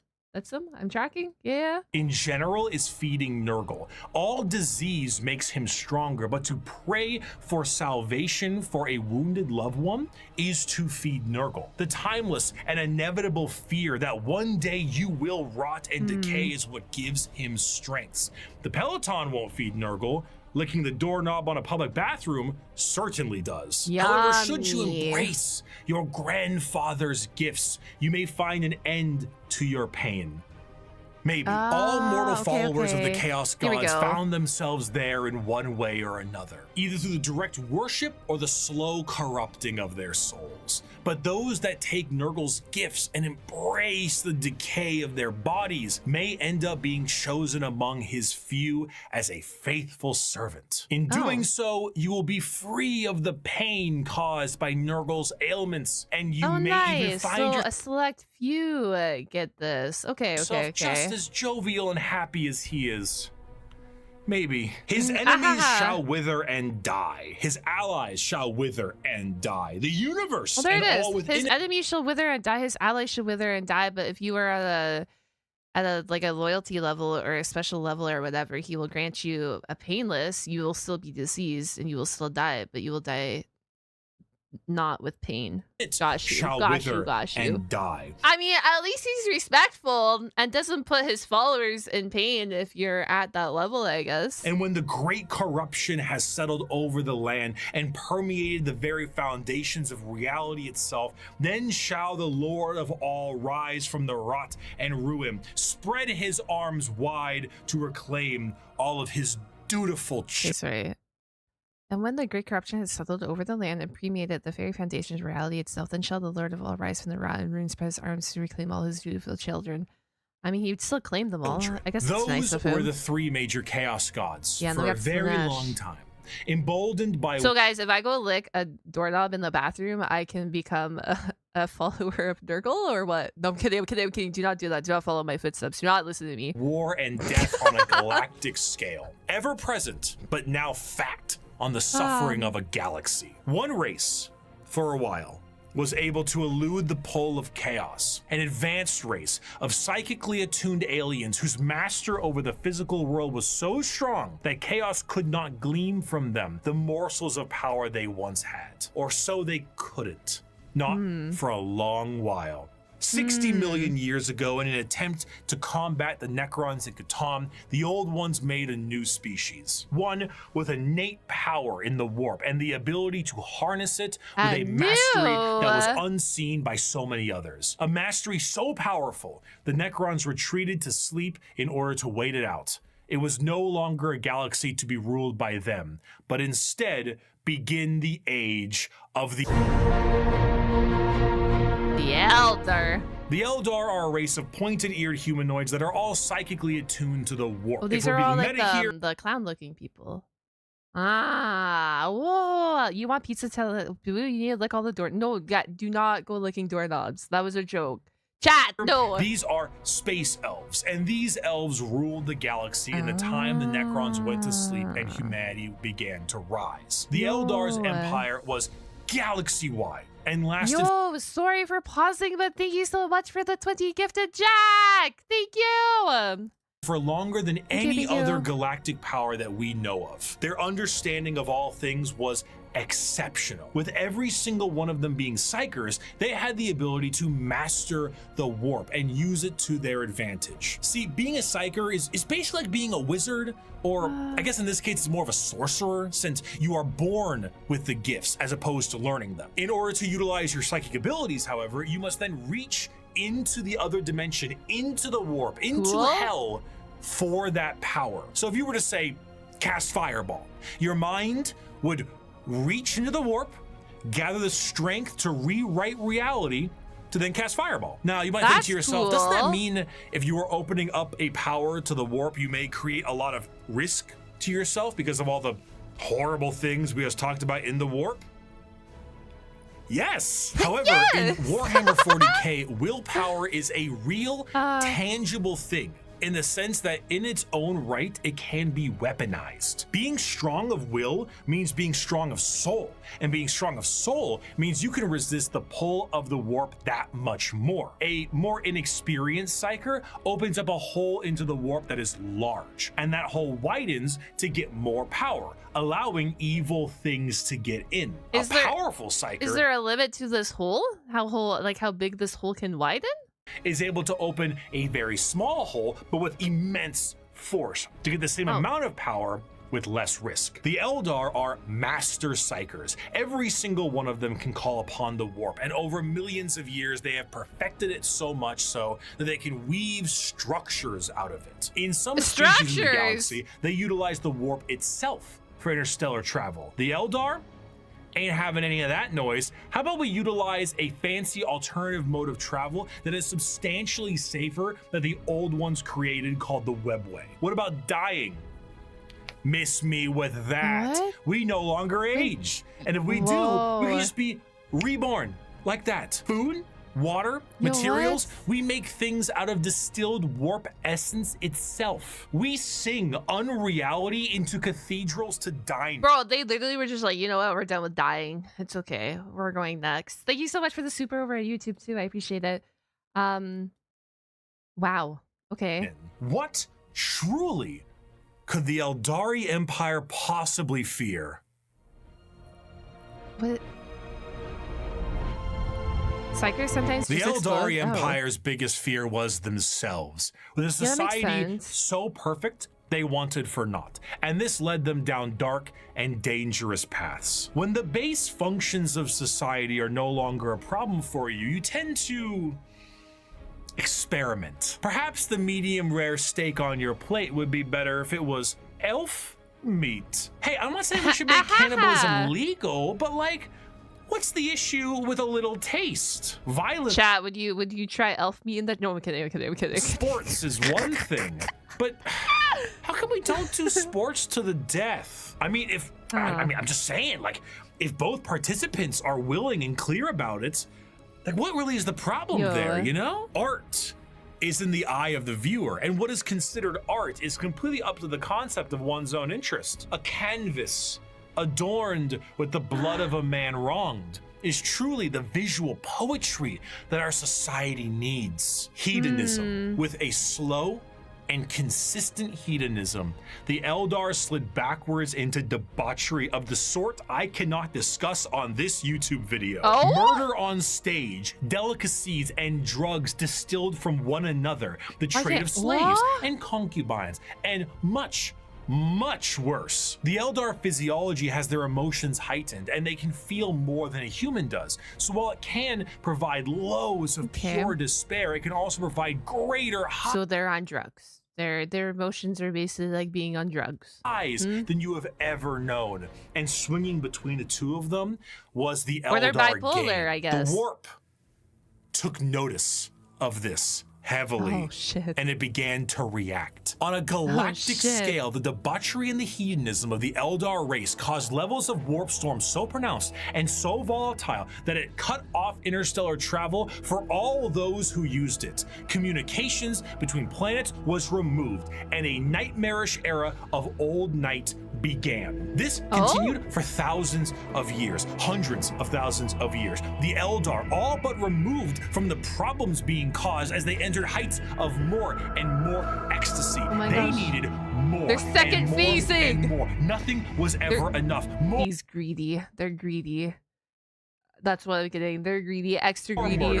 More torture. It's art. It's delicacies. It's life. This silence offends Slanesh. Wait. Offense Slanesh. Offense? Offend. Levels of warp storm so pronounced and so volatile that it cut off interstellar travel for all those who used it. Communications between planets was removed, and a nightmarish era. Well, we're listening to his rant again. Sorry, not sorry. Of old night it was, you know what? It was just so this good. continued for thousands of years, hundreds of thousands of years. The Eldar all but removed from the problems being caused as they entered heights of more and more ecstasy. They needed more and more and more. Nothing was ever enough. More murder, more torture. It's art, it's delicacies, it's life. This silence offends Slanesh. Okay, yeah. Wait. Get cooked. Yeah, wait. We didn't do this part yet. Now we do this part. Now I see why we do this part, because this whole race just single-handed offended Chaos God. Slaanesh, the Prince of Pleasure, she who thirsts, the god of unspeakable excess, is our 4th Chaos God with the sacred number of 6 adorning their title. Slaanesh is a bit of a tricky one, because with our other 3 Chaos Gods, there was a certain understanding of human emotions and desires, but for Slaanesh, that desire is how they get their power. The words to be used would be decadence, pleasure, perfection, passion, excess, and many others. The pursuit of more. The pursuit. This is what happens when you're greedy, guys. Guys, you cannot be greedy or else you're going to summon this Chaos God, okay? The Chaos God will be pissed at you if you are greedy in your life. Want to do more, experience more, become more. That's what gives Slaanesh their gifts. A lot of people believe that Slaanesh is something that originates with sex, specifically, and it makes sense why they assume that. The visuals of Slaanesh patrons are all very lithe and sexual, but they are also intentionally androgynous to appear attractive to a variety of intrigues. However, to think that Slaanesh specifically derives from sex would be mistaken. While it is true that a lot of humanity's actions can relate to getting laid, and Slaanesh is the dark prince of desire, it's more on the lines of feeling an excess of an emotion. It is excessive touch and scent and desire, and a lot of that has to do with sex. That's why it looks like sex, but it's more than just that. A patron of the arts may feed Slaanesh, one that aspires to become the perfect chef or master of their craft, and the sheer pursuit of that alone will feed Slaanesh. Whiplash is Slaanesh's absolute favorite film. Videos where people beat Elden Ring on a dance pad feed Slaanesh. You're telling me if you beat it on a dance pad, it feels... What? No 2 words in the English language more harmful than good job. Okay, guys, time to lock in. I can't wait to see all of your guys' playthrough on the dance pad for Elden Ring. Please tag me in your videos. But is there a line? No, man, no. This also moves into the concept of feeling. Sensation is a majorly Slaanesh-coded thing. It might start off feeling good, but then you get to play around a little bit, you know? You play with a little bit of pain. Light pain might not be enough, so you might want more. Or inflicting the pain could be your jam. Music can increase to volumes that may hurt your ears, and even then that might not be enough. More. What? You must have more. Everything in Many excess. of the disciples of Slaanesh carry a demonic form in their lithe grace. The Keeper of Secrets is his chosen envoy, and their movements are a blur of dance and pain with an aura all the more fatal. They dance and sing, but there's always a form of malice behind every action they take. An alluring gaze that will pull you in right before the demonic entity can crush you in that grip. Slaanesh's palace has 6 layers surrounding it, and one of them is the excess of gluttony, where the participant finds themselves in a beautiful banquet full of the most delicious foods imaginable. Tables of delicacies and rivers of wine tempt the user to such a degree that they cannot stop stuffing their face, unaware that the things they are eating are very vaguely familiar meat. If one does not see themselves drowning in the river of wine, they may soon fill their bodies up so much that they cease to function and fall over, becoming part of the banquet themselves.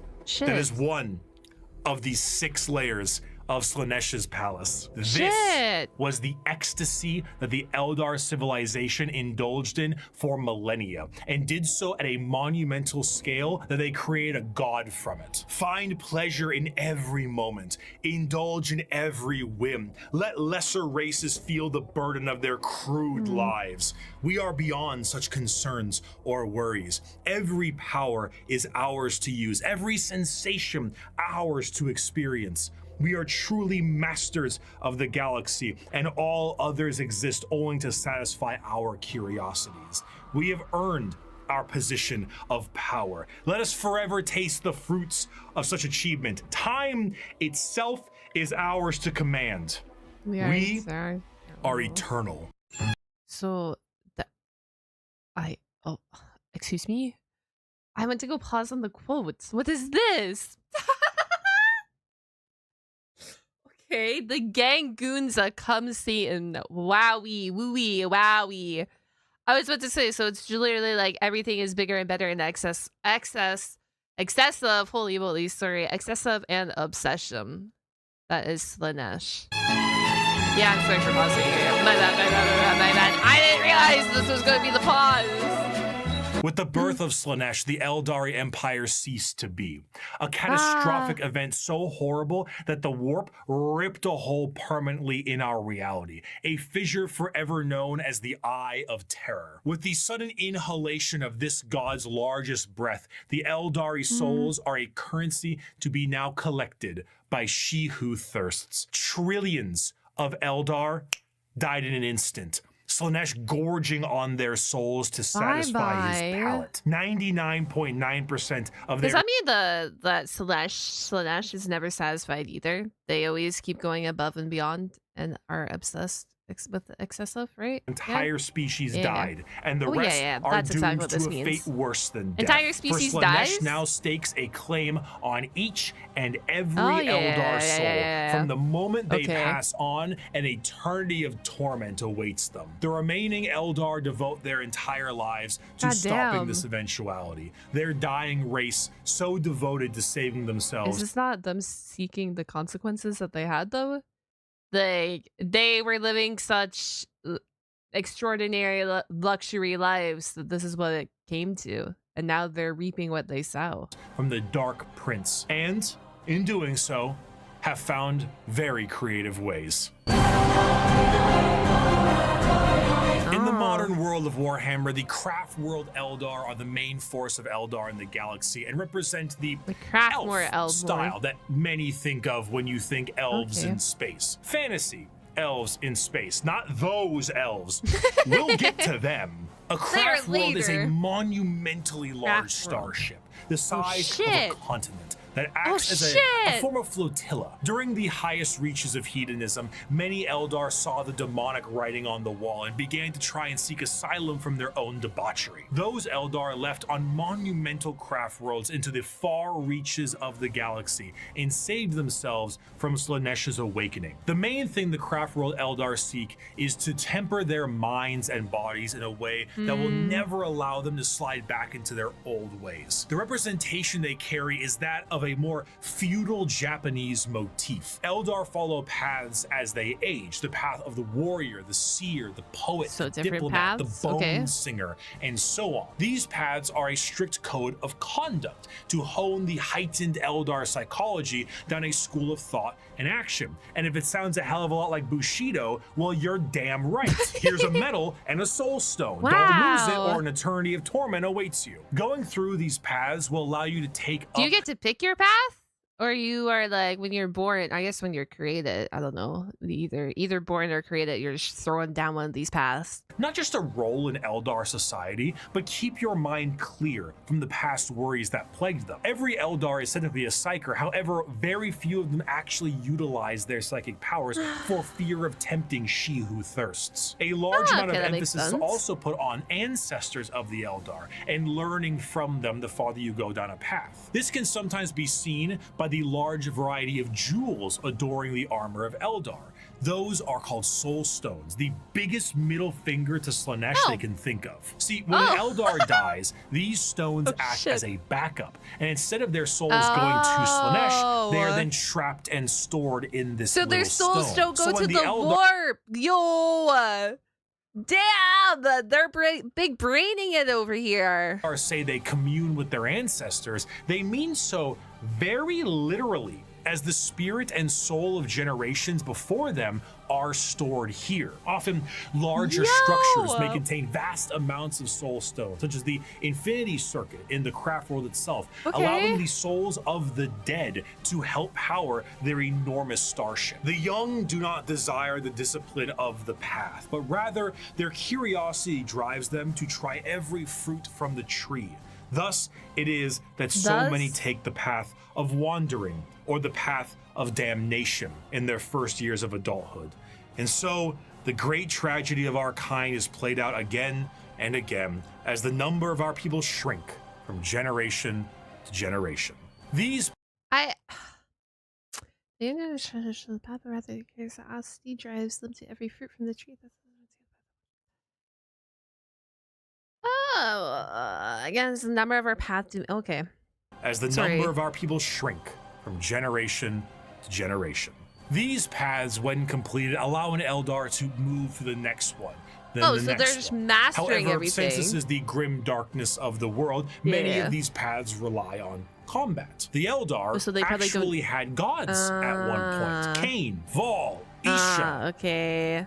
Azaryan, and so Why on. is there a These jar? gods are aspects of the Eldar pantheon, and while many were killed in Slaanesh creation, Okay. their teachings live on. For some, the strongest devotion to the Eldar gods is to join the Aspect Warriors and embody the wrath of Cain, their god of war. Okay. Okay. Don't worry about it. Okay. Okay. While guardians of the Eldar craft worlds are more akin to a trained militia, the Aspect Warriors embody a particular variant of the path. Each are led by a Phoenix Lord, a name passed down from generations and embodying the souls of prior Phoenix Lords with each new one. The Howling Banshees, led by Jane Zar, Fugin and his Fire Dragons, Baharoth and his Swooping Hawks, or Malgan Ra and his Dark Reapers. Each Aspect Shrine carries with it the Eldar way of war. Fast, hard-hitting, and incredibly tricksy, for they do not have the numbers to fight in any other way. The Craftworld Eldar show how mangled an empire can be by their own actions. They once ruled the galaxy in an honest, non-hyperbolic way, but in the end, they were bested by themselves. Of and their course. most prominent remnants are forced to drift aimlessly through the galaxy, trying to save their species from extinction So and they're still resist alive. the temptations of she who thirsts. But for Barely. some, the party, it's just What party? beginning. For who? The Trump czar? Deep within the webway is the city of Kamara. This dark city once existed as a port in the webway that allowed for ease of transport for the Eldar between its various domains. The significance of this city meant that it needed to be a bit more of a neutral Dark Elder. territory outside of the jurisdiction of general Eldar law, and therefore it was allowed to self-govern. These are This did not these go are like well. I don't know the word. The painful people. The crazy people. Oh well, they're kind of all crazy, but those people. The Dark City became the hideaway for all The manner criminals of and sin. stuff. The Eldar race slipped into debauchery on a galactic scale that it birthed a god, and this was the city you went to when that wasn't enough for you. The convenience of being Saddest, so deep within yes. the webway was that it exists as a blind spot to the horrors of the warp. So while the rest of the Eldar fled Yeah, the I remember. I think these are. Well, I don't know. I don't know exactly. I did watch the faction videos too and stuff, and like we watched a couple already. But I remember there was like this one faction where they're like the criminals and they like torture all like their buddies and stuff. And I think it's like this one, the dark people. downfall of their species, Kamara kept partying. When Slaanesh was birthed, they were saved the worst of it, thanks to them being nice and neatly tucked away inside the webway. But only somewhat. The Dark Prince did not have a grip around their soul, but the tiniest pinky finger, and they were still pulling. But due to their excess hedonism, they found a solution to this problem. If they tormented others, they could temporarily rejuvenate their souls and continue to cheat their inevitable death by placating the Prince of Pleasure. And if they kept this up on the regular, they could effectively become immortal. Thus, the Drukhari were born. Unlike the more stoic elves you see in works of fiction, the Drukhari themselves exist as a sort of analog of the more grim and fiendish elves you find in Norse and European mythology. The Drukhari are soul vampires, but the more basic means to feed are hardly enough to keep them going. This desire to feed is known as the thirst, and to quench it effectively, they have mastered the art of biotechnology and dark sciences to really juice themselves up on the crispy soul sprite from the vending machine called the Galaxy. The majority of Drukhari act as pirates and raiders and slavers. They go into our physical reality and drag people back to Kamara to commit atrocities that go beyond any imaginative torture. So then they're just ruthless. They're on their own agenda. They don't care for anyone else's agenda. human can think of. The Drukhari are organized in various groups throughout the Dark City to accomplish this in a more organized and extremely brutal way. The Cabals act as the main warriors. So then if they're stealing other people, probably from other civilizations, other groups or whatever, are they like hated by everyone? Like they have no allies. Everyone's just like, yeah, F these people down here. Of the city led by their archons. Witches and succubi act as entertainment for Kamara in gladiatorial arenas, and the flesh-crafting homunculus keep the Drukhari alive gosh, it and keeps getting discover worse. ever increasingly more painful ways to torment their ever increasingly large supply of slaves they are brought. The Dark Eldar see the other inhabitants of the galaxy as little more than cattle, livestock that can be brought to bay or slaughtered. Right there. When they don't even see someone as a person, they see it as like a cattle, as a like not a civilization or whatever. You know it's bad one. At any time. Their fodder, however, is not meat and muscle, but the anguish and despair of the weak. The Dark Eldar do indeed drink blood, but also tears, and most sustaining of all, the raw essence of pain they wring out of their captives. The truth of the matter is that Drukhari sustain themselves on the suffering of others, not just morally, but physically. Kamara is a city rife with backstabbing schemes and murder. It is the worst back alleys of the worst ghettos at the best of times. Nothing is more horrifying to a Drukhari than death, for death will see them in the talons of Slaanesh for an eternity of torment. So they do everything they can to stop this. The homunculi covens regrow dead members from pieces of flesh as bargaining chips. The succubi create grisly gladiatorial spectacles that literally rejuvenate the audience members as captives are murdered for sport. To be captured by the Drukhari They sound so scary. is one of, if not the worst fate imaginable in the world of Warhammer 40k. Wow. The worst fate possible. And this is already a messed up world. In a universe built on war crimes, they are the most debased war crimers of all time. To be tortured and sacrificed in the gladiatorial arenas is a blessing, for you have escaped the fate of being in the flesh smiths control group, or being turned into a living and breathing piece of furniture for an Archon's quarters. In a cruel twist of fate, a newly born Drukhari does not arrive into this world loving torture. It is something they must grow to love. Grow to appreciate the suffering of other beings in order to survive in the world they have been brought into. If they succeed, they become some of the worst monsters in the known galaxy. A dark reflection to the craft worlders and a taste. So you know what? That kind of makes it more messed up that it's kind of a test from birth if you can survive and make it in this world. Because at that point, you know it's only the darkest of the darkest surviving and making it to this point.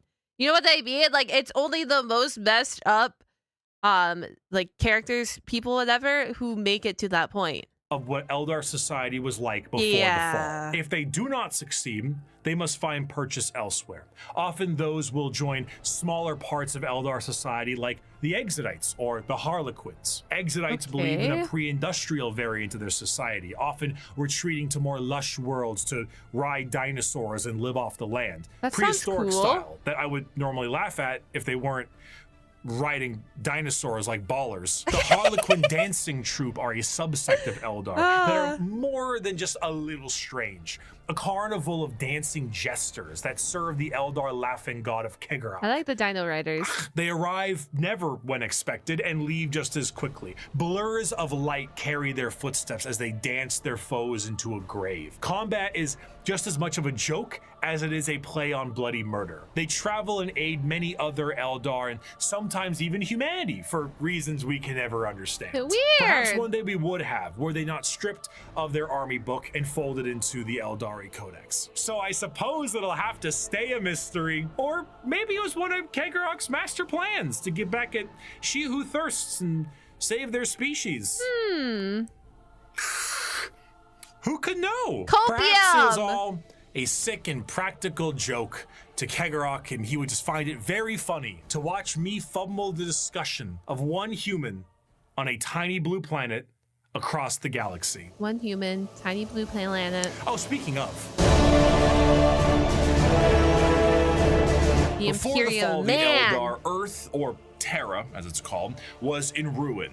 One man looks to put the pieces back together. Where did he come from? We don't know. Some say he was the result of early shamans. Some say he is the final old one who escaped their species genocide. And those that are smartest know the answer is, it doesn't matter. He revealed He's just here. He's here. We don't ask questions. We just follow along. himself as the Emperor of Mankind, and he was tasked with the most monumental upheaval of humanity possible. The Eldari's warp fluctuations had turned the golden age of humanity into old night. Interstellar travel cut off? Check. An AI uprising? Check. Brand new psychers popping up and not knowing how to handle their powers? Oh, check. Demonic incursions? Check. Thousands of years this occurred, and now the Emperor of Mankind showed himself to put the pieces back together. Unifying Terra under his rule, the Emperor founded the Imperium of Man and ruled it with an iron fist. He was the supreme leader, and nothing could stand against him. He wished to remove mankind from the yoke of its former failures, and he knew he would be the best leader they could have because he was right. AI banned, religion banned. You did as the Emperor told you. I guess like he's kind of like this mysterious figure that showed up, right? Big, mighty, mysterious figure at that, not just like a random, like he has the aura to back himself up. So I guess you just willingly follow him and do whatever. Or his Thunder Warriors would put you in your place. Yeah. That place often being a grave. Now Terra was thriving, but humanity needed to reclaim its long That's one way to get a population to listen to you. If you don't listen, you're dead. I guess there's no saying in that, guys. Lost brethren scattered across the stars. But to do so, he needed those that could build him a fleet truly meant for the reconquering of the galaxy. And so he turned his attention to the red planet of Mars. Adaptus. Mars and Terra were close allies long before the Unification Wars. Mars was the first world terraformed by humanity and became what would ultimately be the first hive world, an epicenter for industry and technology. The Age of Strife did not treat the Red Planet kindly, however. Mars was cut off from Terra during this time, and the warp storms that ravaged the planet turned it into an absolute nuclear hellscape. Those who were on the surface were turned into your run-of-the-mill mutant if they even survived the bombings they inflicted on themselves, but others were lucky enough to escape beneath the red sands in powerful fallout shelters. These became their generational habitats, but this resulted in extreme reliance on technology and those who could use it. They began to view the technology keeping them alive less as a technological advancement and more of a divine intervention, with those skilled in it as priests. The Martians began to worship the power of the machine, and this resulted in the formation of the cult Mechanicus, the belief in a holy trinity known as the Three-in-One. The machine god, serving as the spirit who gave rise to all technologies known. All hail the machines. The motive force, the deity that gives all life its ability to live. Bro, this is the type of faction that gets wiped out by their own machinery. And the Omnissiah, a physical manifestation of the machine god itself. This belief began to manifest in them physically as well. What were once humans began to really mess around with the character creator options, and this tech obsession made them view instances of flesh to be weak and spend their lives. If they are all about technology, then they I don't know if this is true or not. If they're all about technology, they have probably the most advanced technology within the world, right? Moving what makes them human, maybe, or one of them, replacing it with mechanical augments, robotic limbs, glowing eyes, mechadendrite arms.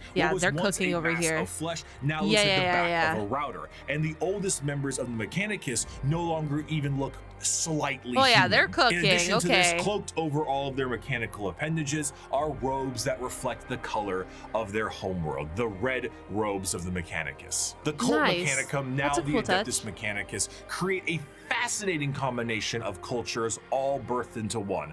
Basically, techno-zealot monks. Organic life is the machine god's greatest accomplishment within the scope of the great work. All praise he who is 3 in 1. By giving us life within an organic shell, he presents us with the means and opportunity to improve upon physicality, as is his divine plan. He grants us complex weakness so we might learn metallic strength and ascend to his level of machine perfection. So they're all becoming the Terminator. Got you. The Emperor's arrival to Mars was very much a walking in with the pizzas while the room is on fire moment, but to the Mechanicum, they saw his arrival as confirmation of their belief. They took one look at the glowing golden entity that showed up on their doorstep and were like, that's him.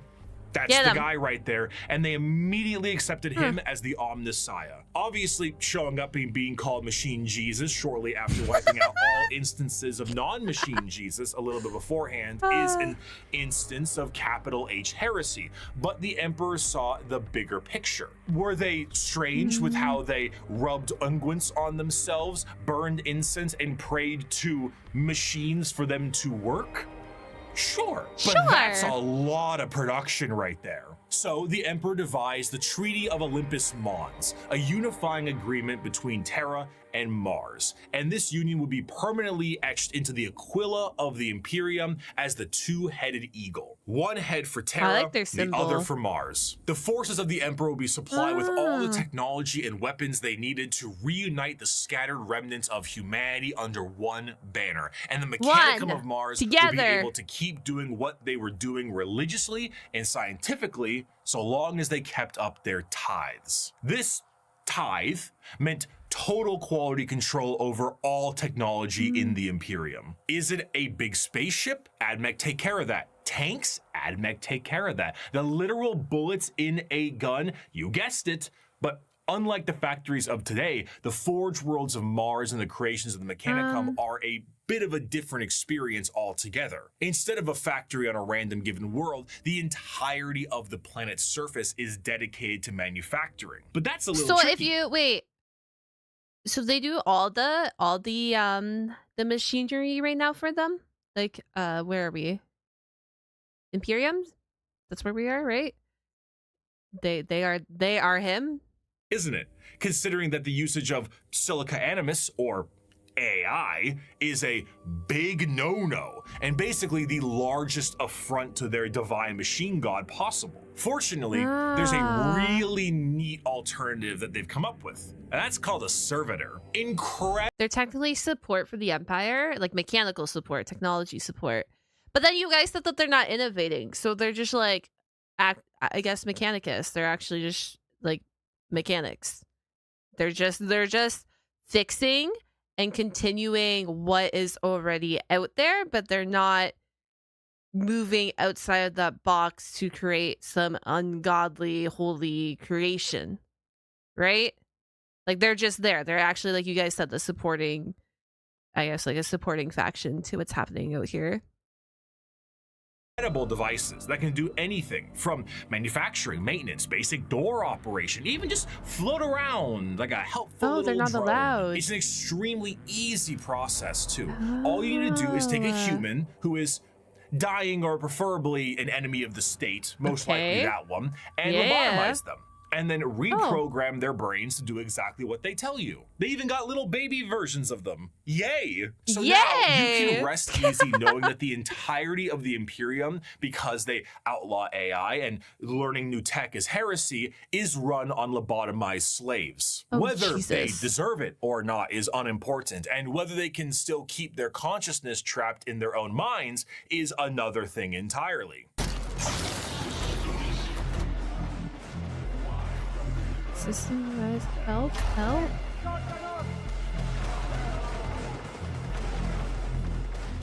Your incompetence is showing. Oh, goddamn. An excerpt from the Servitor Creation Factories. Naked human beings were standing in a switch-packed line between high fences. The Manufactorum produced servitors, but it was more akin to an abattoir than a workshop. Every surface was easily cleanable. Servitors with spray units surgically attached to their backs prowled about, hosing filth from slit drains set into the perfectly smooth, slanted floors. As the line slowly advanced, the people were passed through various scanning devices, most of them mounted in ugly, functional arches that let out a constant series of acceptance chimes. Occasionally, one would let out an angry blare, and the indicator lumens would flash red. The rejected person was then swallowed up by a trapdoor opening beneath their feet. From these pits wafted a hideous stench and the grinding sounds of industrial mincers. One rejected man grabbed onto the lip and hung there, arms and hands bloodied, shouting a stream of defiant profanities. Guards lined the grating either side of him and shocked him until he fell.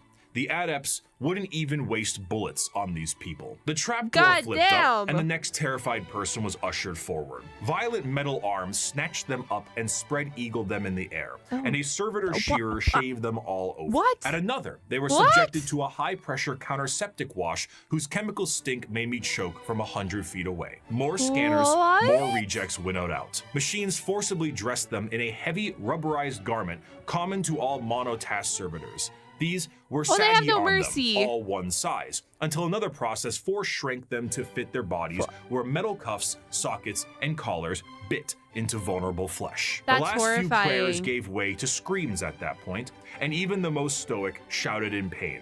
They were ushered over a floor, buzzing with power that made them shriek with every footstep. What's that for? I asked. Follicular inhibitor, to stop their hair from growing, he said. Freaking sweet, Lois. As for the thing is, after the whole AI war, a lot of technology knowledge was lost, and their beliefs tell them that all knowledge already exists. So instead of innovating, they scoured the galaxy in search of lost blueprints.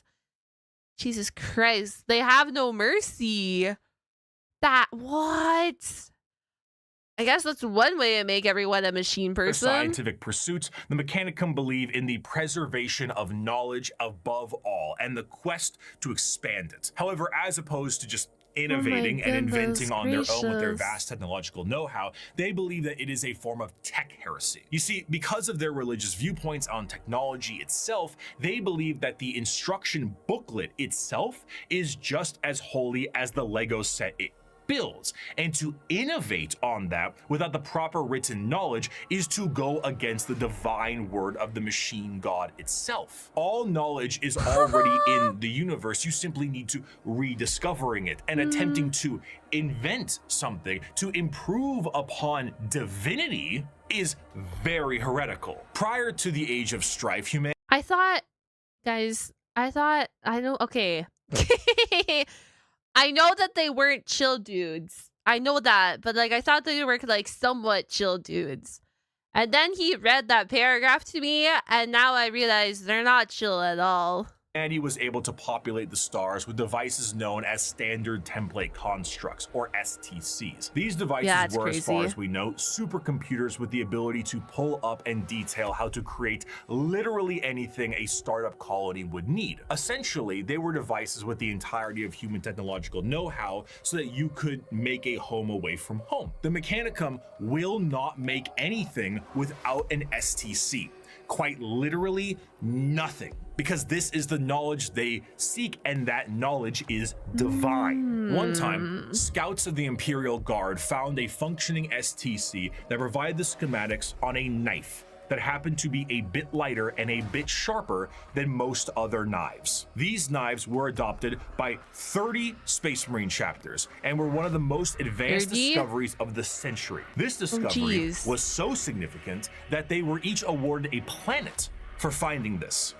A planet for a machine that taught them how to make knives. Due to their religious organization, you can probably guess the Mechanicum are organized in a feudal structure with the highest individuals in power being a part of the priesthood. Cream of the crop being the fabricator general of Mars itself, who serves as a high lord of Terra, but also oversees the entirety of the Mechanicum below. Below them are tech priests that oversee the cult for the quest of knowledge and other more straightforward theocracy. Forge worlds tend to operate slightly more independently, what can cause some power struggles within the Mechanicum, because, you know, despite them all being weird robots, they love being given praise. And despite being the manufacturing end of the Imperium, they do actually have their own military forces. They have the Skitarii Private Army and all their various 1920s Martian-style mechanisms like Doom Crawlers, Castellan robots, and of course, the Titan Legions. Because nothing is cooler than a robot that towers over buildings. Ultimately, their very dogmatic view on technology as a whole has resulted in any innovation becoming absent, thus causing the Imperium to stagnate as a whole. The lack of ambition to create anything new and the wholesale murder of anyone who even tries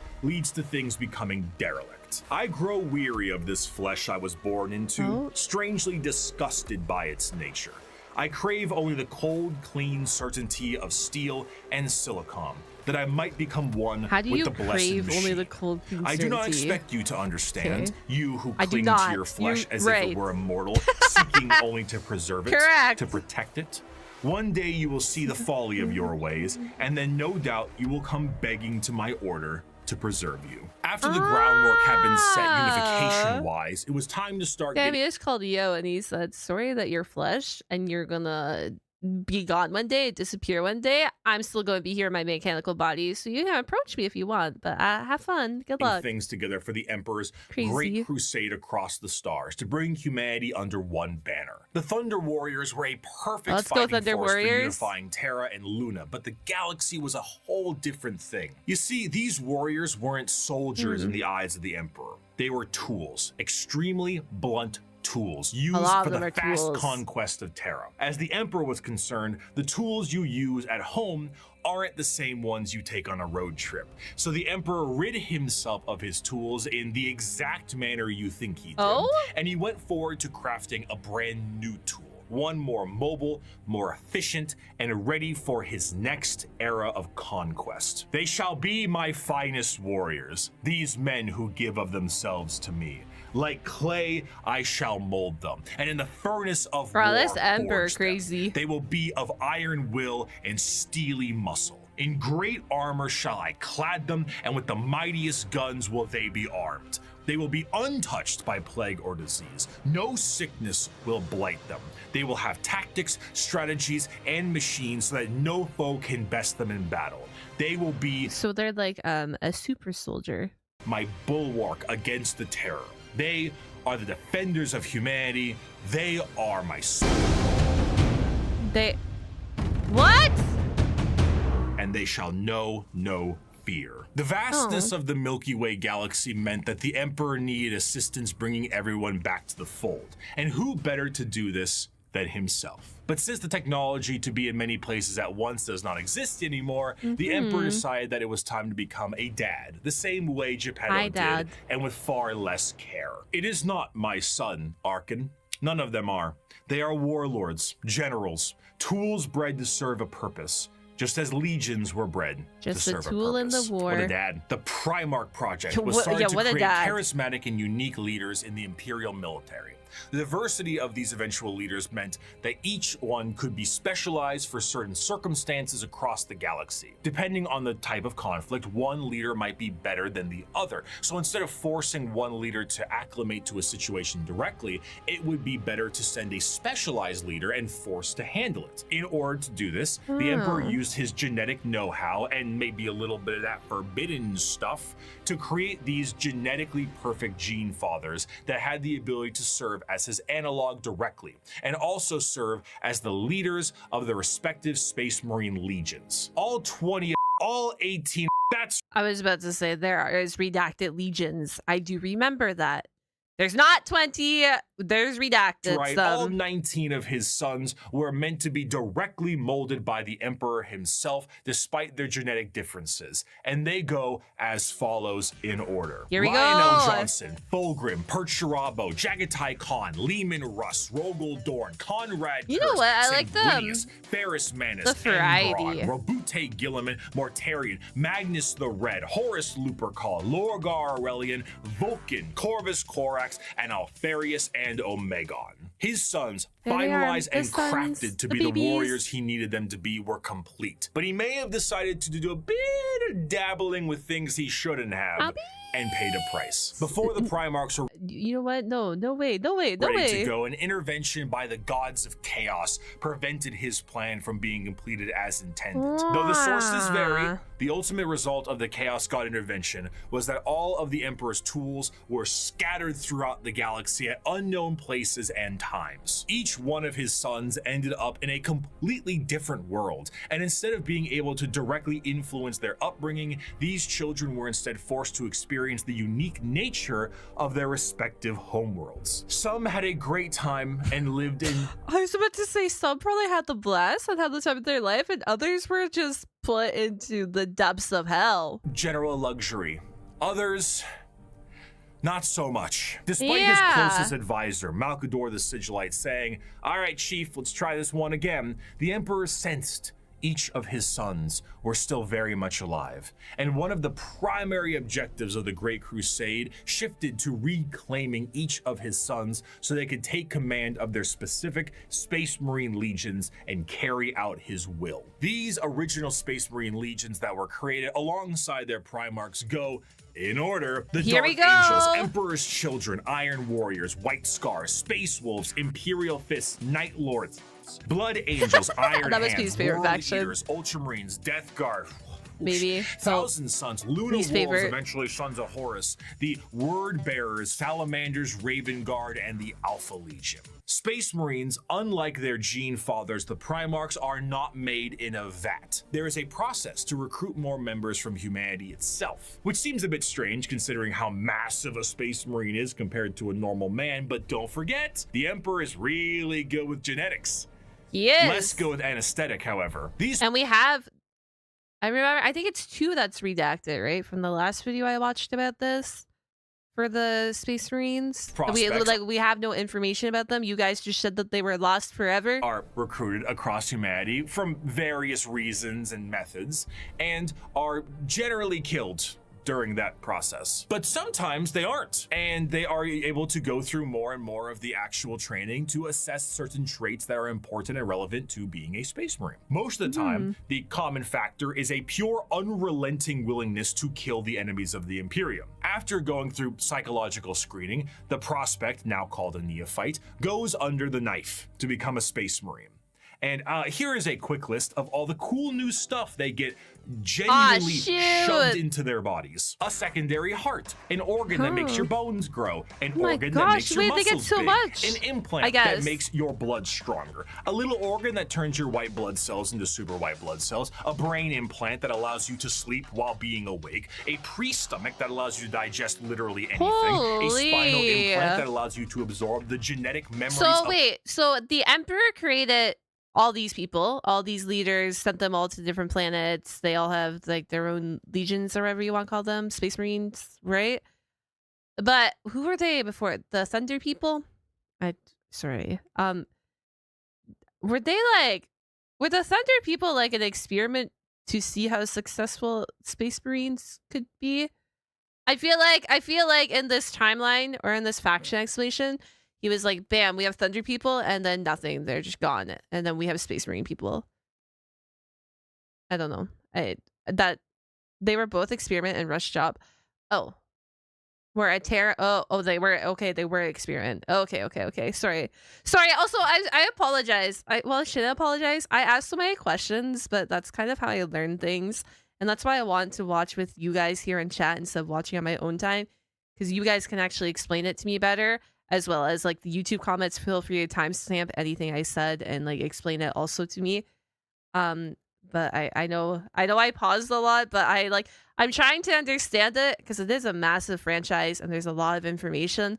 And so I apologize if this isn't your flow of things, but I'm learning and that's important. What you eat, bigger and better lungs that can let you breathe underwater, an implant that gives you stronger eyes, new ears that keep you from being dizzy, a brain implant that lets you go into suspended animation. They got like literally everything, every enhancement you could have ever wanted. Space sunscreen, a brand new kidney, the ability to taste the air and find enemies like a bloodhound, a special coating on your skin that allows you to be protected in space. Yeah, I need that. The ability to sunscreen spit acid, permanently. a gland that allows you to absorb the unique genetic makeup from the gene seed in the first place, and a straight-up carapace that allows the Space Marine to interface with their power armor directly. Quite often, these are put inside of you at dubious levels of mental Wait, alertness so you don't and know? dubious levels of anesthetic. After a more generalized indoctrination into the faith of the Imperium and a bit more training and other important manners, they can finally be welcomed as a fully fledged Space Marine. A Space Marine is quite literally a walking tank that is armed to the teeth. Two of the more iconic weapons held by a Space Marine are their bolt gun, which fires explosive shells the size of soda cans, and a chain sword, which is... That sounds lit. The Space Marine is clad in a colorful carapace known as power armor, crafted from extremely heavy and durable ceramite. The power armor of a Space Marine protects him from any terrors he may face, be it the void of space itself to an inhospitable atmosphere. This armor, combined almost biologically with an already massive physique, makes the Space Marine an almost unstoppable fighting force. And hell, if the armor doesn't protect them enough, they can always become a walking coffin like the dreadnoughts of the chapters are. What truly adds to it all, however, is the sheer difference in some of them. While a Space Marine in its own right is an indoctrinated freight train on legs, how they act can be quite different from chapter to chapter. The gene seed of a Primarch is not just helping them become big and strong, but allows them to gain certain traits from their forefathers. Everything from how they think to even slightly adjusting their physical appearance once it's been implanted, the gene seed can be the personality of an entire Space Marine. Take the Salamanders, for example. Salamanders have a predisposition to fire as a whole, and tend to be extremely large due to the size of their Primarch, Vulcan, and his enormous stature. Whereas someone like Sanguinius, Primarch of the Blood Angels, share more vampiric features and more angel-like qualities. A gene seed is not just aspects of the Primarchs, but they are also flaws too. Magnus the Red and his 1,000 Sons underwent something known as the Flesh Change, a horrifying mutation that, while it made them strong psychers, would affect their bodies so terribly that they would mutate away from humanity. Where other factions have inspiration for their culture from our real world, like the feudal Japanese of the Eldar or Egyptian style the Necrons, each Space Marine chapter themselves carry an inspiration. The White Scars are motorcycle riding Mongolian fighters. These Space Wolves are Norse Vikings. The Dark Angels are Knights of the Round Table, and so on. This moves into their fighting style, and truthfully, there is no end to the characters and options when it comes to the Space Marines. I think that's one nice thing about the Space Marines is that there is no end, and they are vastly different from like Legion to Legion. You can find new and exciting things with each like Legion you hop over into. The main symbol you see, and while many of them can be simply indoctrinated warriors who only care about conflict and can be quite boring, then you meet Dante, or Bjorn, or Argel Tal, or any of them, or Lucius, or Erebus. And then you discover the wealth of these characters and tools of war you can have. For 1,100 years, I have fought and I have seen the darkness in our galaxy. I have seen the vileness of the alien and the heresy we don't of like the mutant. Erebus. I have witnessed the sin of possession, and I have seen all the evil that the galaxy harbors, and I have slain all whose presence defiles the Emperor. I have seen what you will see. I have fought. I mean, that's how the Emperor got possession over everything anyways. It was known that he did slay people who didn't listen to him. But you must fight, and I have slain what you must slay. So fear not and be proud, for we are the sons of Sanguinius, the protectors of mankind. We are indeed the angels of death. Despite being the poster children for Warhammer 40k as a whole, the presence of a Space Marine is a rare sight for the countless trillions of humans across the galaxy. Seeing one of these monstrosities is like seeing something akin to an angel sent by the Emperor himself. These angels of death are the essential fighting force to bring humanity back under the unified banner of the Imperium. Yet ultimately, the Space Marines are individuals torn from their families and conscripted to genetic modification and lifelong service for the dying Imperium. And though they are held in an almost holy light, most believe they are above and beyond the people they are designed to serve. Once designed as the protectors of humanity, they seldom view humanity as something worth saving. to the extent that it is a tiny, minute rarity, though not unheard of, for a Space Marine to put a normal citizen above them in any way. For most Space Marines and even their Primarchs, they are only here to do a job. They are there to kill the enemies of humanity, and I would be remiss if I didn't add at least one more of my favorite quotes to the tail end of this section. I like these The time quotes. for speeches is done, said Rogel Dorm. The first great test is here. My order to you all is simple, yet heed it well, and exert yourselves to see it done. They are coming.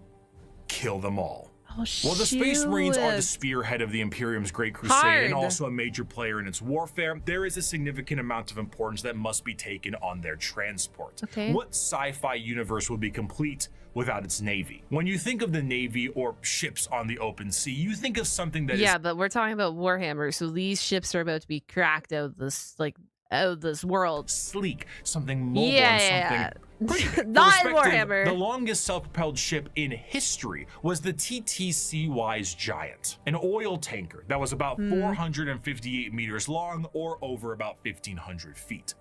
This right here is child's play in the world of 40K ships. Yes. A ship that is considered to be an escort vessel in the Imperium is about 3 times the size of a Sea-Wise Giant, and the size of the ships only go up from there. Your most common ships are the cruisers. The light cruiser tends to average at about 2 kilometers long, or just over a mile in length, where the Dictator class cruisers can be over 3 kilometers or 2 miles in length. The largest ships are your battleships, and they are tremendous. We're talking 5-mile long, half a mile high monstrosities. Imagine having, well, I guess maybe it's all automatic in the world of Warhammer, but I was like, imagine having to drive this or to navigate this, to be the captain of the ship. Like, god damn, that's so big.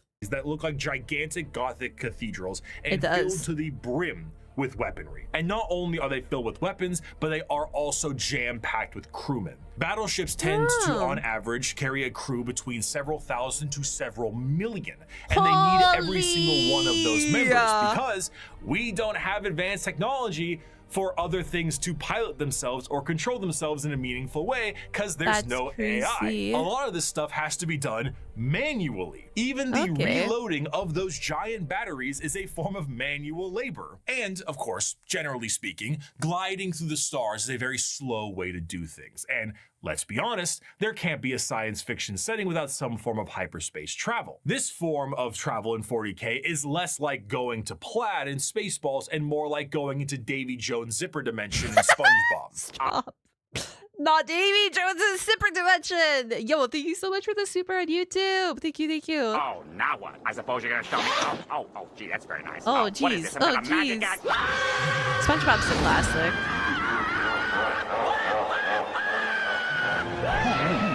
This is a classic. This is because it utilizes the immaterial warp to do so. Warp travel is handled by a navigator, which is an abhuman. It's a mutated human, don't worry about it. And they have a gene that gives What do you mean don't worry about it? What if I want to worry about it? them a third eye and the ability to help steer the ship through the warp, which, as we know, is hell itself and unreality. Now, this might sound exceptionally dangerous, and that's because it is. Now, the ship does have protection in the form of a Geller field, though. Originally, I assumed the Geller field is what you think it is, a large force field stopping all manner of horrible things, like demons from the warp tearing apart your ship. How wrong I was, though. So space travel through the warp basically involves riding on the Sea of Souls. Hell is real and you can surf on it. So you allow the current to carry you and the navigator to direct. But how can a current of souls and unreality carry you when it doesn't obey the laws of physics, time, or, again, reality? What a Geller field is not a force field, but a comatose imperial psyker dreaming of reality. It is not a bubble. What? It is a force of reality being projected by mutant sleeping beauty to counteract the unreality of the warp. So then if your mutant sleeping beauty, aka your psyker, dies and you're trying to warp, are you a gunner? There's no coming back? You don't warp? You're dead? That you can then surf on. This, of course, is not a foolproof method of travel, and Gellerfield Yeah, you know what? That's a good word, chat. You're effed. Yes, correct. can and do collapse fairly regularly. Being subjected to the warp itself without this Gellerfield is a terrifying prospect. In the best case scenario, your ship will be torn to shreds. But there are countless instances of ships being thrown out of the warp randomly throughout time itself. You leave for a 2-day mission and you come back 90 years in the past. Maybe you feel like you're lost in the warp for a century and it's only been 45 minutes. Jesus. And that is only if the waves of souls don't rip your ship apart or have demons arrive on it to do unspeakable things to the crew. The Imperial Navy is an astronomically powerful force for the Imperium because the sheer volume of ships and guns on those ships create firepower that can sunder planets. So we just willingly use the warp because it's our fastest way to do movement within the galaxy. Even though it's like one of the highly dangerous things. Like you take this risk every single time you go into the warp. Juxtaposed with the sheer backwater nature of these ships. People in 40K are just built different. They're all built different. Built different. They are manned by crews of zealots. They are also operated with such a backwater tech, it completely confuses the reader. You see the long batteries of portside cannons that the ship has, and remember that AI is heresy in this world, and that all the mechanics are utilized by lobotomized slaves. So how do they load these? Well, they have gun gangs, massive gangs of hundreds of people manually loading these cannons. These are genuine gun loader gangs that get into gang wars and squabbles. On the ship's bridge, you may find the captain himself hardwired directly into the ship's chair permanently to control it the best they can. So the captain, that's just captain. You get appointed captain, you're cooked. You're there for life. I like the analogy that you guys are using in chat, telling me that it's like the Nether in Minecraft, because that makes sense. That makes sense. I see. Dangerous. Of hololith data fill the room, and sensors across the ship are just as likely to tell you information as a serf running up to you with a scroll of parchment is. You reach to a microphone to shout orders down a hallway as paper readouts tell you information of the enemy, and holy sigils and candlelit incense burners gleam your next move. While the we got more. It's not a specific faction of the Imperium in the same sense and format of this video. It is what shepherds around the entirety of its armed forces. Every Space Marine Primarch had a flagship, and every strike cruiser and battle barge has a story to tell. But if there is a single thing that the Shield of the Navy does the best, it is to help support and supply the monumental forces of the Imperium. The hammer of the Emperor himself, the uncountable men and women of the I love these like epic cuts. I don't care if these things have adapted to resist our las guns. If we can't kill them with our rifles, then we'll kill them with heavy bolters. And if we can't kill them with heavy weapons, we'll use grenades. We'll use everything. And if grenades don't work, then we'll fight them with our swords and our knives and our bare hands. They said we ain't giving up. We'll drown them in our blood. That's what it means to be a soldier of the Imperial Guard. Now follow me. Oh my gosh, Sarge. I like them.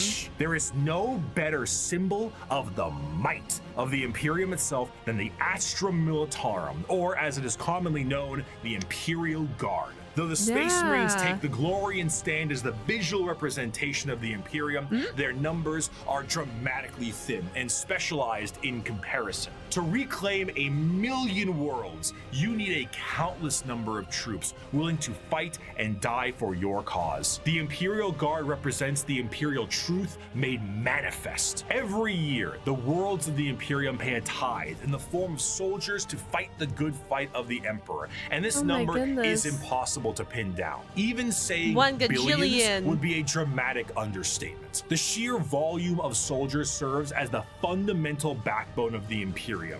99.9% of battles fought by the Imperium are fought by the sundering might of the Imperium. 99.9. They are your backbone, huh?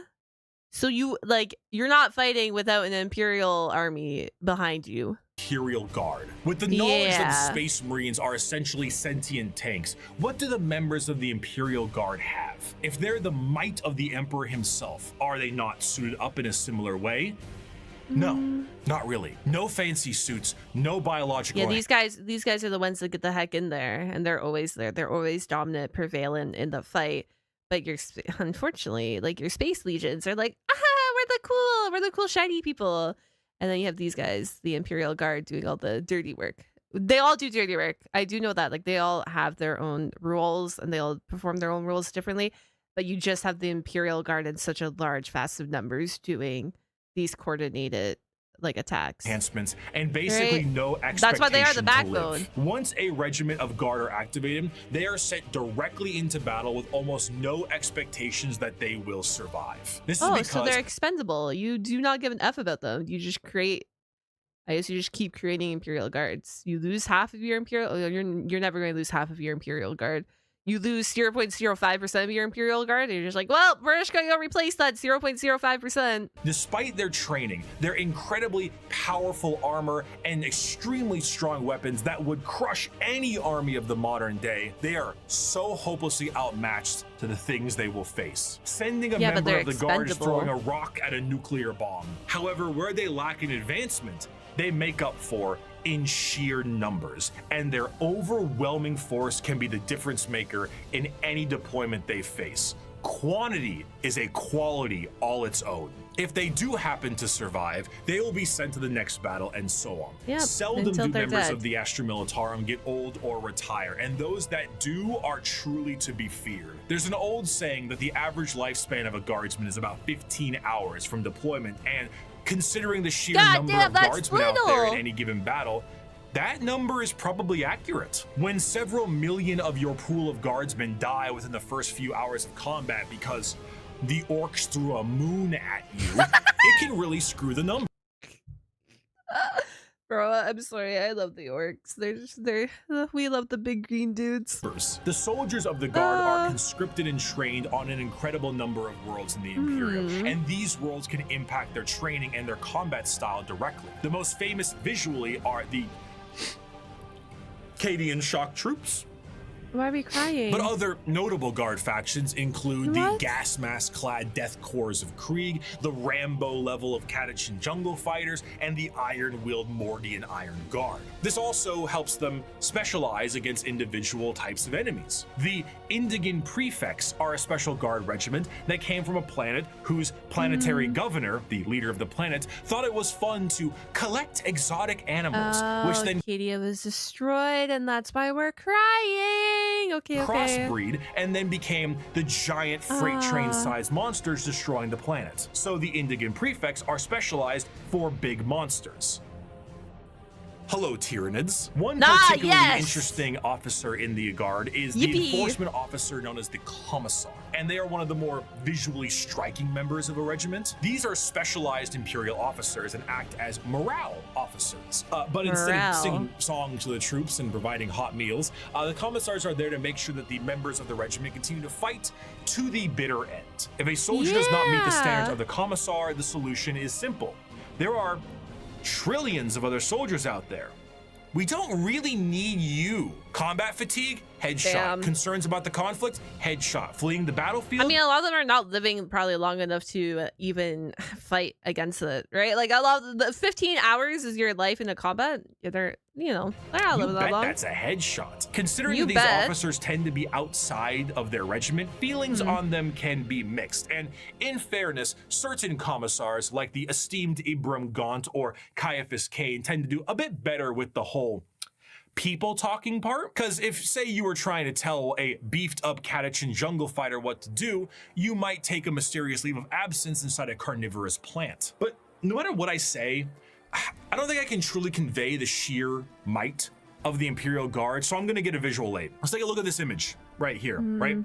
Yeah. This is the cover of the 9th edition Codex for the Astra Militarum, the official cover art. Your eyes may be drawn to the dark and brutal looks of some of the main members on the front and the gigantic orc they are attacking, but zoom out a little bit.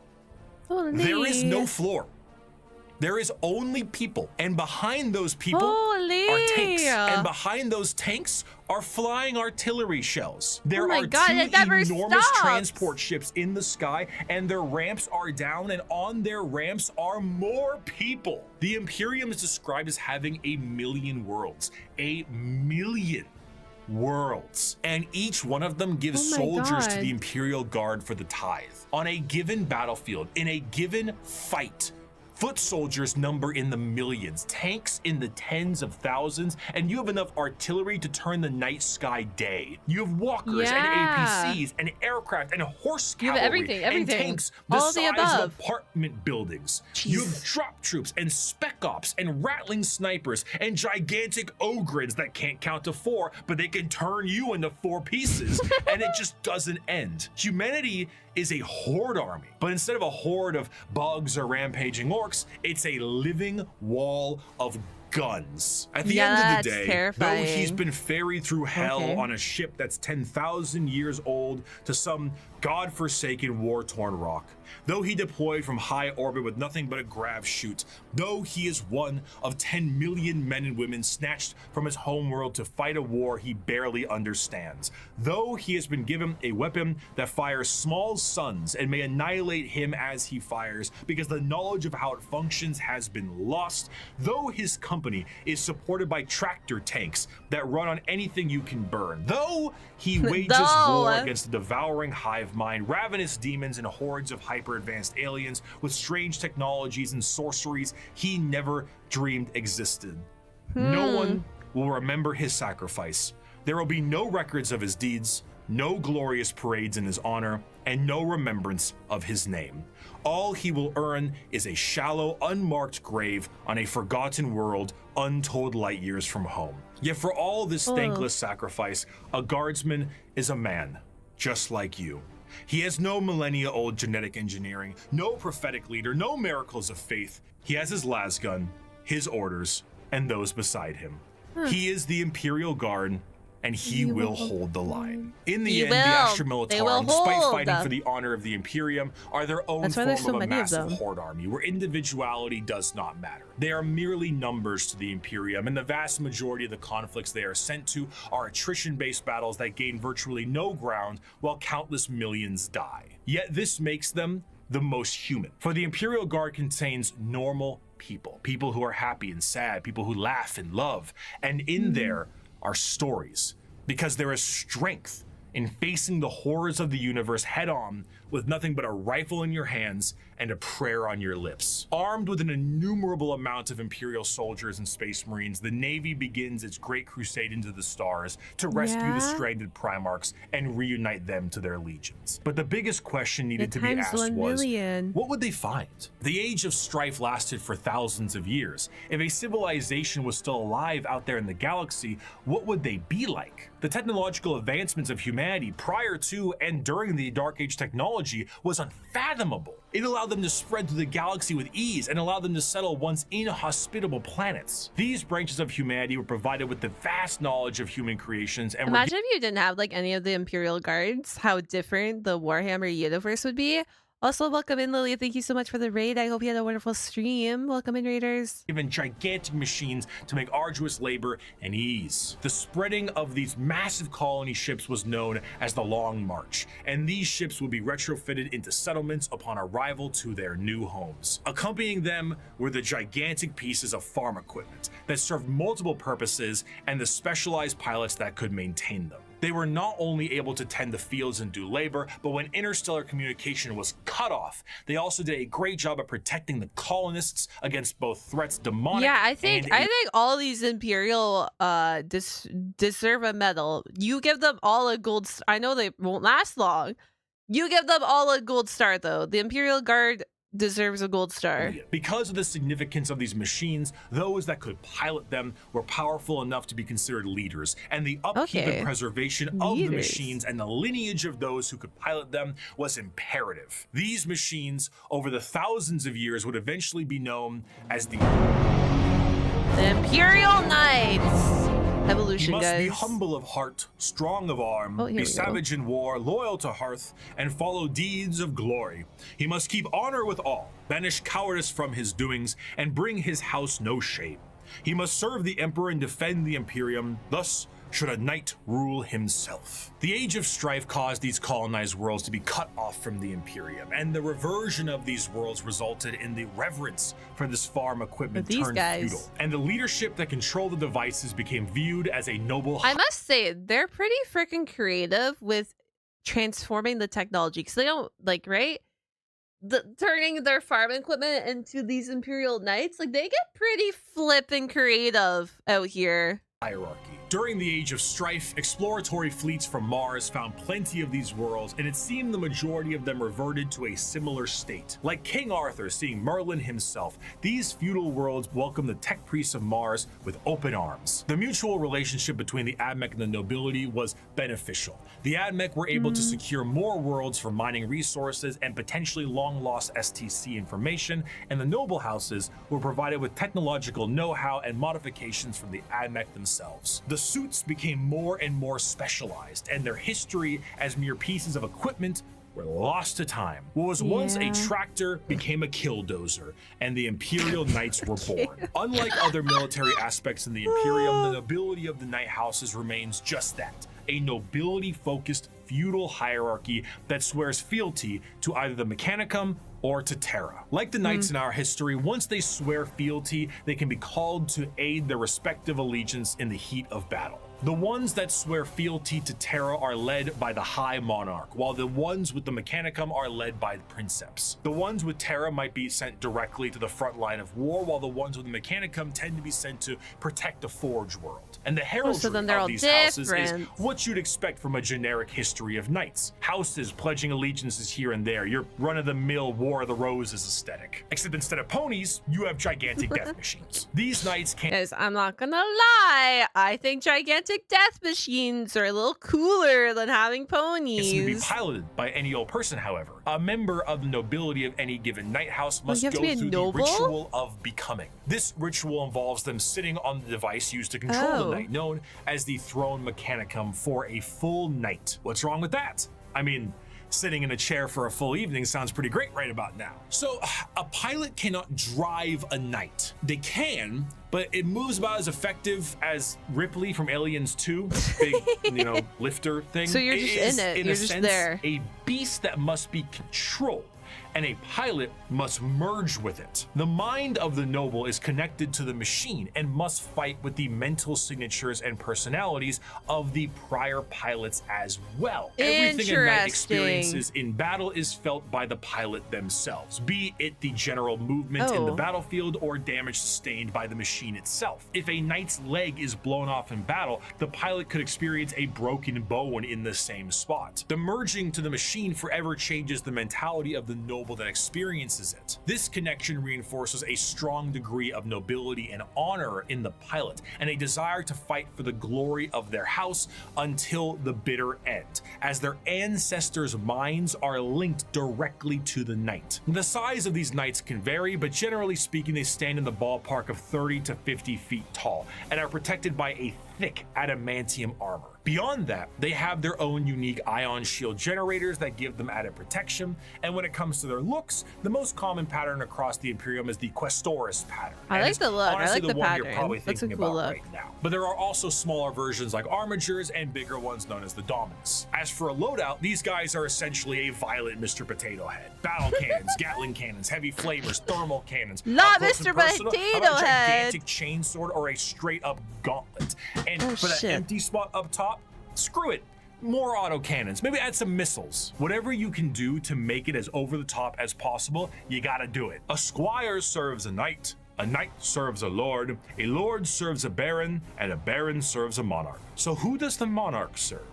He serves every subject, from the rudest serf to the members of the court. Everyone. Chivalric fealty, when ideally practiced, is not a pyramid, but a circle. Ironically, on the surface, night worlds themselves are one of the least grim-dark settings in the galaxy. Reverting to an ancient time with knights and peasants is almost an escapism from the techno-hell of the modern Imperium. But this, of course, doesn't make it great for everyone. No, it sounds fun on paper to play a correct. game of knights, but it's not so fun when you're the peasant of that world. For the knights themselves, the knights give their entire lives to the Throne Mechanicum, and their reality is not their own, as they have to hear the voices of thousands of generations of their That'd be, ancestors like- controlling their Oh, actions. sorry.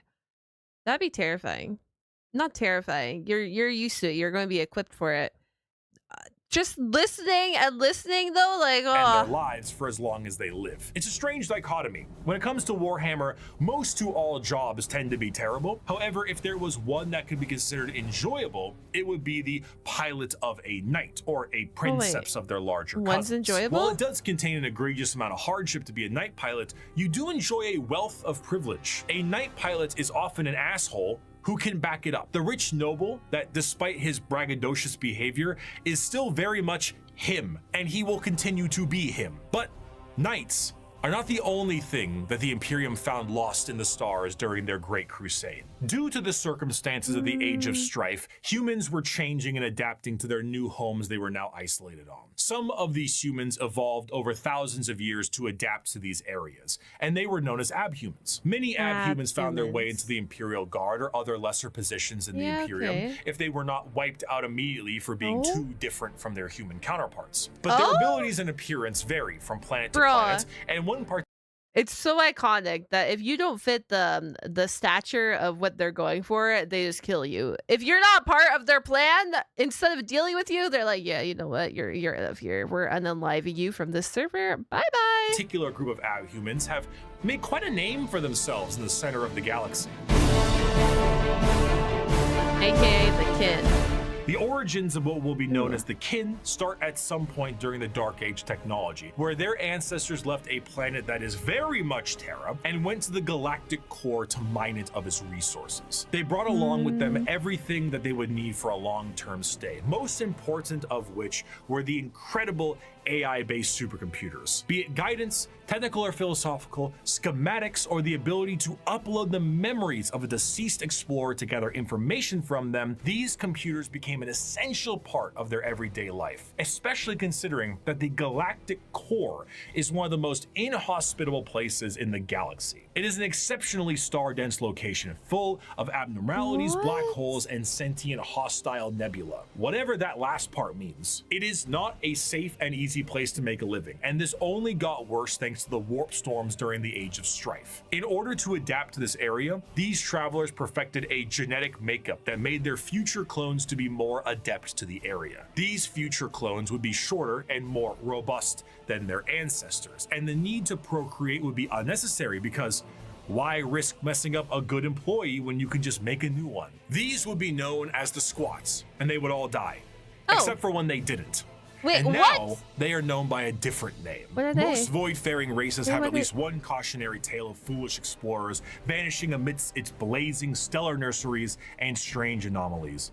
Yet for the leagues of Voton, the galactic core has been home now for millennia. These squat humanoids would begin to establish themselves in the core, and their goals would be the same as their ancestors. Rock and stone! But Rock like, actually and kinda, yeah. stone. Whenever one of them would die, they would know that that sucker would need to be uploaded to the machines like their forefathers did. But the original purpose of these machines was lost to time. What was once a technical resource for them turned into a ritual known as joining the ancestors. And the fact that they were clones at this point meant that the same copy of the same individual would be uploaded countlessly. The sheer overuse of these computers and the repeated uploading of redundant data has turned these once powerful supercomputers into your parents' computer after you installed LimeWire on it, and whose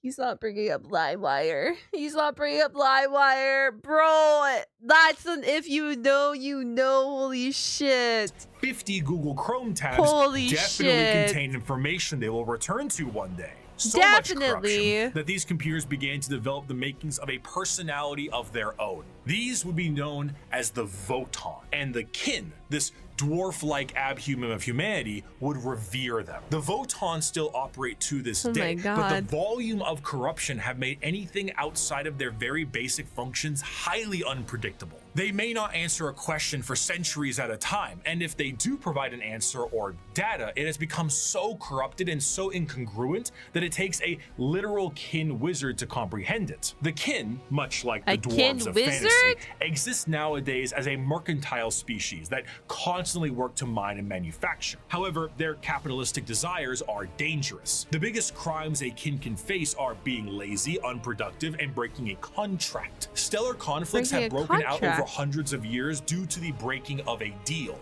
So if you signed a contract with a kin, you best stick to it. Because of this, the kin have been known to interact with other species in a fairly common manner. This includes humanity, who have met various members of the kin multiple times, but constantly considered them to be all a different species. Famously, the Imperium noted that the kin they referred to as the Squats were their own species and were wiped out by the Tyranids. Little did they know, they were still around. The kin are acutely aware of two things. The first is that the humans of the Imperium are deeply terrified of technology. So the sheer existence of— Do you blame them?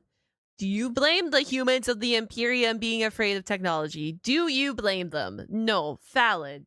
The Voton is very a secret valid, as well as the truth. This extends also to the Iron Kin, sentient robots that are treated in the same esteem of flesh and blood kin because kin is kin. The second thing they are aware of is where they're from.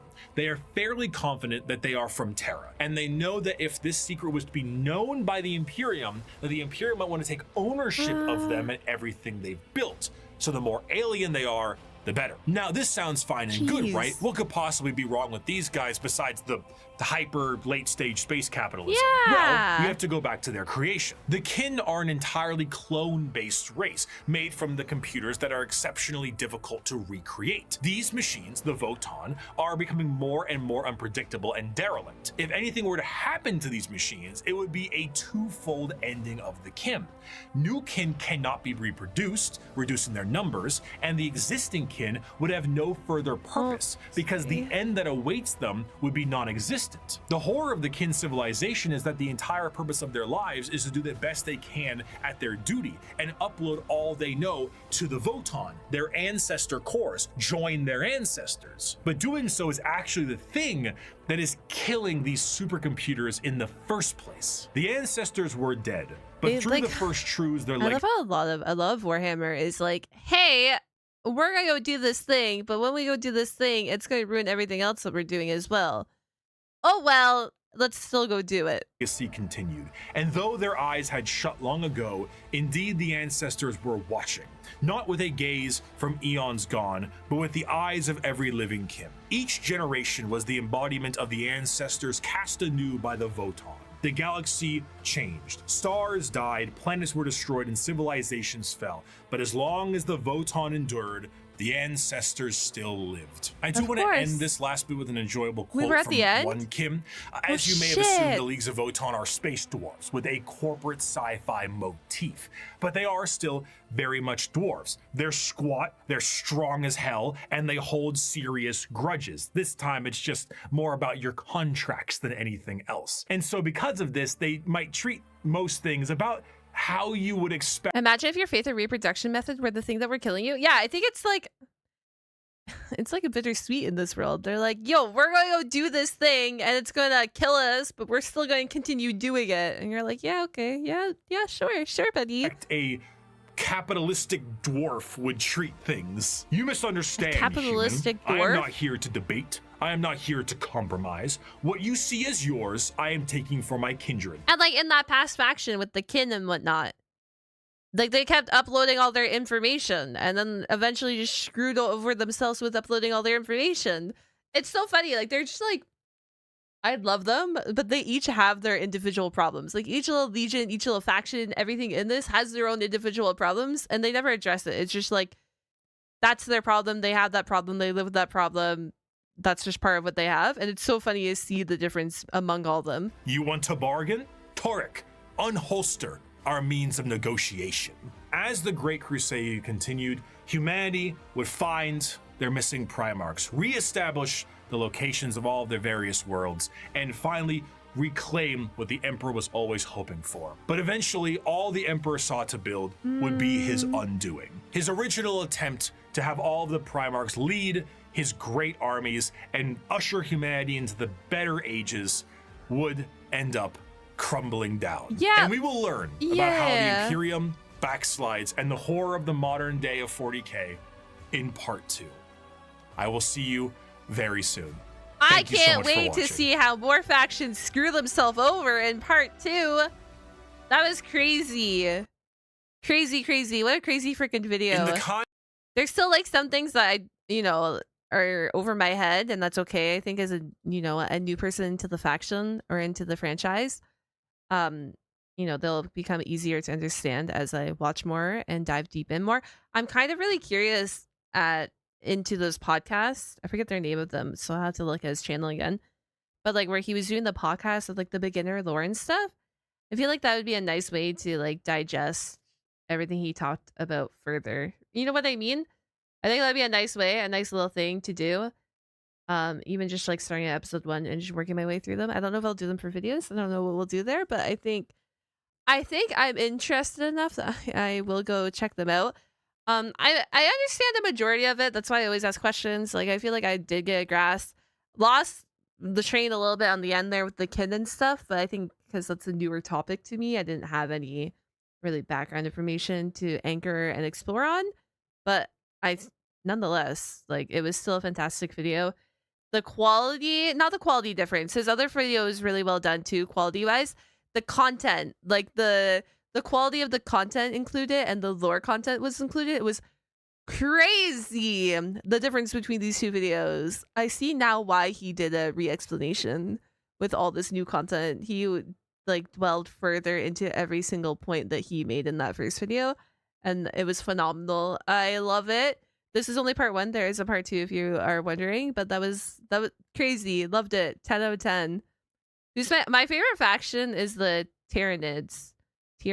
I like the little bug dudes. I don't know why, but they are my favorite. And then who do I like? I don't know. I like the Tyranids a lot. I don't know why.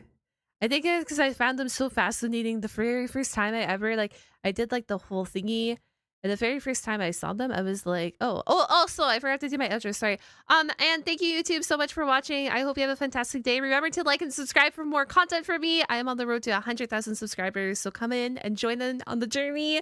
And have a wonderful day. Bye bye. Sorry, but I think the Tyranids were really fascinating.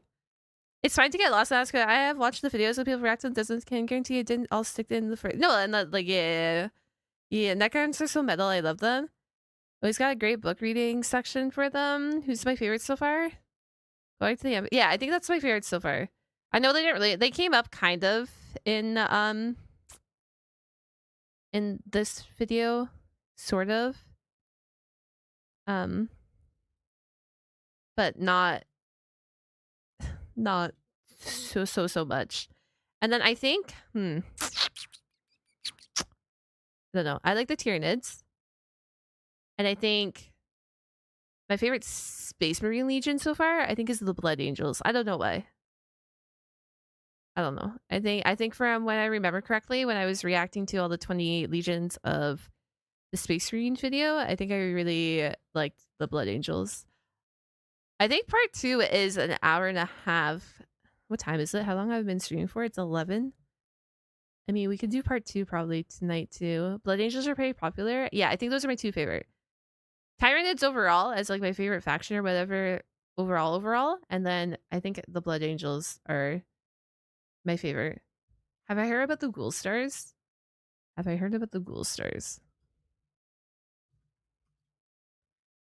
I don't think so. I still have his lore video due too. I'm gonna miss part 2. I go to bed for work tomorrow. Tell your boss you're going to be late. Cat girl's doing cat girl things. No, I'm kidding. You took Latin next week off for a reason. Don't worry, a lot of your giant monsters whoop whoop. Ghoul stars are very obscure lore. Oh, that's why I don't know them yet. We can watch part 2. Yeah, I have to fill up my water bottle because I will need water to speak, but his part 2 is shorter, so we can do it. And then I will edit these down slightly. Like I will take out, you know, all this between talks and whatnot, because this is a VOD, and I will repost these as actual videos for you guys as well in this upcoming week to the YouTube. So if you missed anything, they should be all up there. I'm praying I get them all out in time. We shall see. I have to get water though, and I have to go pee, and then we can dive into part 2 is the plan. And while we're here too, while we're on a mini break, I will announce that I am currently running a 50% off promotion on my Patreon. So if you want to join the Patreon as, you know, a first-time member, you get 50% off your membership.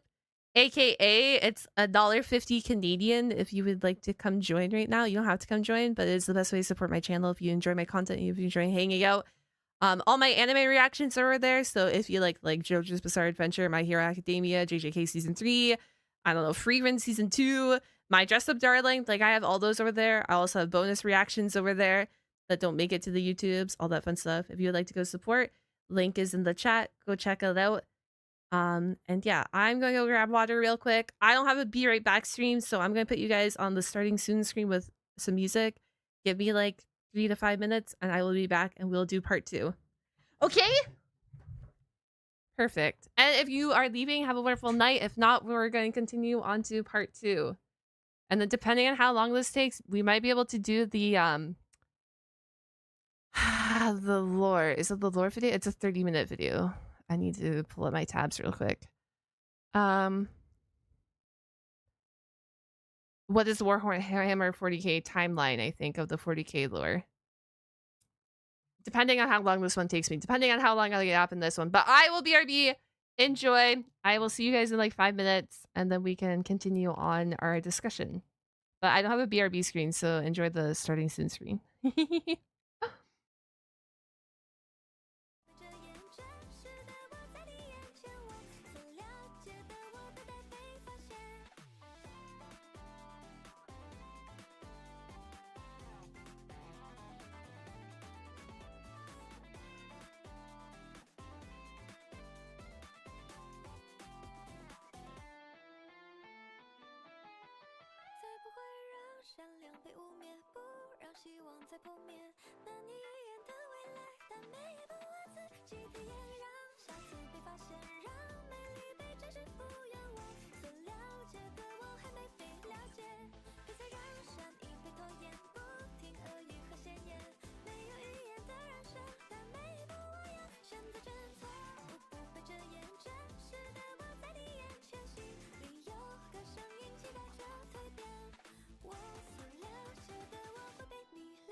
习惯是戴上墨镜惯性的微笑，我们都学会了用伪装去讨好，不安是渐渐忘记真实的愿望，一步步陷入自我怀疑的囚牢，那就让我卸下那些不自在的穿搭，让谁包裹我和那久违的自洽，就让世界的几句思索你是吧，绽放着最善良的人啊，别怕，原本的我就很好啊，为什么改变它？我寻找的是自在快乐的那个他，绽放吧，像是斑斓的繁花，在最喧闹的初夏，抛下雨伞等待它一落下，回忆都依然在这霓虹灯之下，绚烂融化的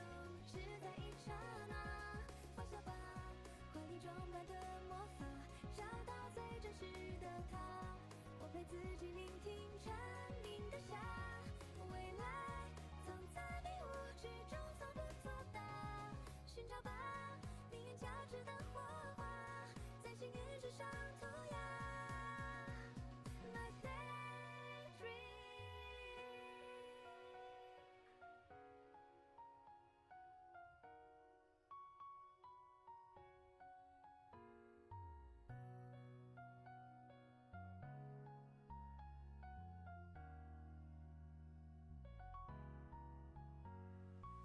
哒哒哒哒哒哒滴答，呜呼哒哒滴答哒，哒哒滴答滴，啊哈。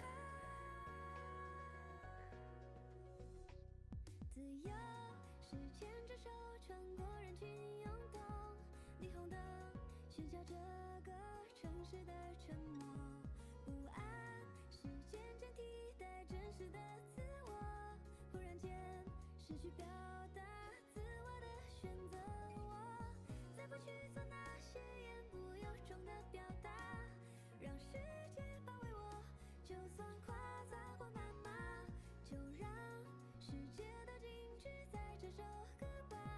盛开的最美丽的人啊，别怕，原本的我就很好啊，为什么改变它？我喜欢的是自在快乐的那个他。绽放吧，现实斑斓的繁华，在最绚烂的初夏，抛下雨伞等待大雨落下，回忆都依然在这霓虹灯之下，绚烂融化都只在一刹那。放下吧，怀里装满的魔法，找到最真实的他。我陪自己聆听蝉鸣的夏，未来藏在迷雾之中，从不作答。寻找吧，命运交织的火花，在幸运之上涂鸦。My daydream。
Hello.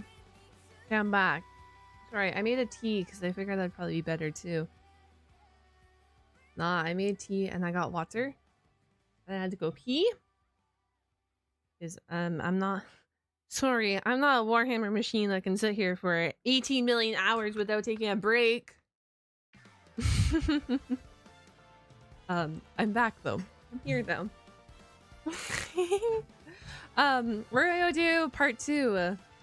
Yeah, I have a peppermint tea. Okay,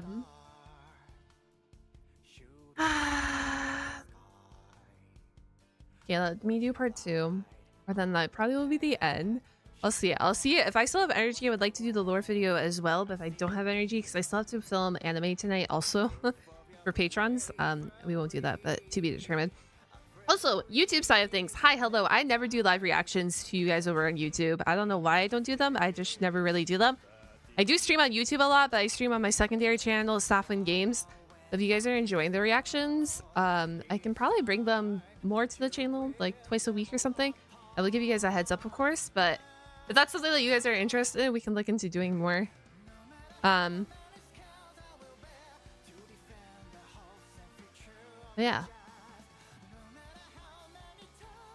That is what I gotta say. Well, this isn't live. This is very much live. I am very much here. I am very much here. Honestly, Explain covers both the lore and factions pretty well. Yeah, but it's for the content as well. I need the content as a full-time content creator so I can get my ad revenue so I can pay my bills. So, I will probably be reacting to all of them. Yeah, this is live. I'm here. I just had to take a break. Okay. Let me pull up part 2 now. Choose your dreadnought. We can fix that. Can we fix that? Can I be fixed? I don't know. Also, I hope you enjoyed my Sunless Zone Zero Ziehefzie. If you guys have never hung out with me, that is my main game. I will be playing Sunless Zone Zero tomorrow, and I will be playing more Everwind. I will be creating a ship that goes up. That is my plan tomorrow. My ship will fly. My ship flies right now, but it will go up. Promise. I promise you guys. Good morning. Happy time zones, everyone. I am pulling up part 2. We are going to react to part 2. It's probably going to be about 2 hours. So, yeah. Yeah! I love how he was like a League of Legends content creator into Warhammer. I love how that's like the pipeline he went on his content. Love that for him. Let's go, Bricky. More of the new game? Yeah, that's tomorrow's plan. I would like to play it, and then I would like to finish it off, play some more Everwind. Yeah. I was supposed to play 4 hours, and I played 3.5. So I was playing it anyways because I have fun with it, and I want to see if there is a dungeon. Like, that is my goal tomorrow. We're gonna see if we can explore and find a dungeon, and then see if we can get better tools so I can fight the freaking monster-looking dude. That's my plan. Will it work? To be determined. To be determined. Okay, let me mute my music. And then we can start reacting again. Yippee! We're so back. Which means you guys can all say hi to YouTube. But you guys, you gotta wait until I say hi to YouTube for you to say hi to YouTube. Alright. I want to believe it's on the massive. I think you gotta go up. I don't know. I'm going to figure it out tomorrow. I will be live earlier though. I don't want to stream at nighttime because I need my nighttime. So I'll be live like our typical, not typical Tuesday time, maybe a little later, early morning to afternoon. And then it should be like a 5-hour stream tomorrow. And I will be streaming over on my other channel. It won't be on the main channel for YouTube. If I remember to install Stream Elements again. But that is the plan. I'm going to dive into part 2 now. As always, you know the plan. You know the goals. And YouTube, I will try and get your widget ready. I'm trying to get chat combined, but it was a bigger struggle than I planned. That's why there's no YouTube chat on screen right now, so I apologize. But that is my plan. That is what I plan to do. Because I'm batching like 2.5 weeks worth of content for you guys between YouTube and Patreon. That's why, if you are wondering why my streams are so wacky right now, that is why. I am currently ensuring you guys have content for like 2.5 weeks, because I am going on a stream hiatus. So you guys won't get streams, but you guys will still have Patreon content, and you guys still have YouTube content. And I'm hoping to have you guys YouTube content on like my main channel and the anime channel. I'm hoping for both is my goal, but to be determined. But that is why my streams have been so rocky these past week or so. I apologize. But I am done topping. We are hopping over.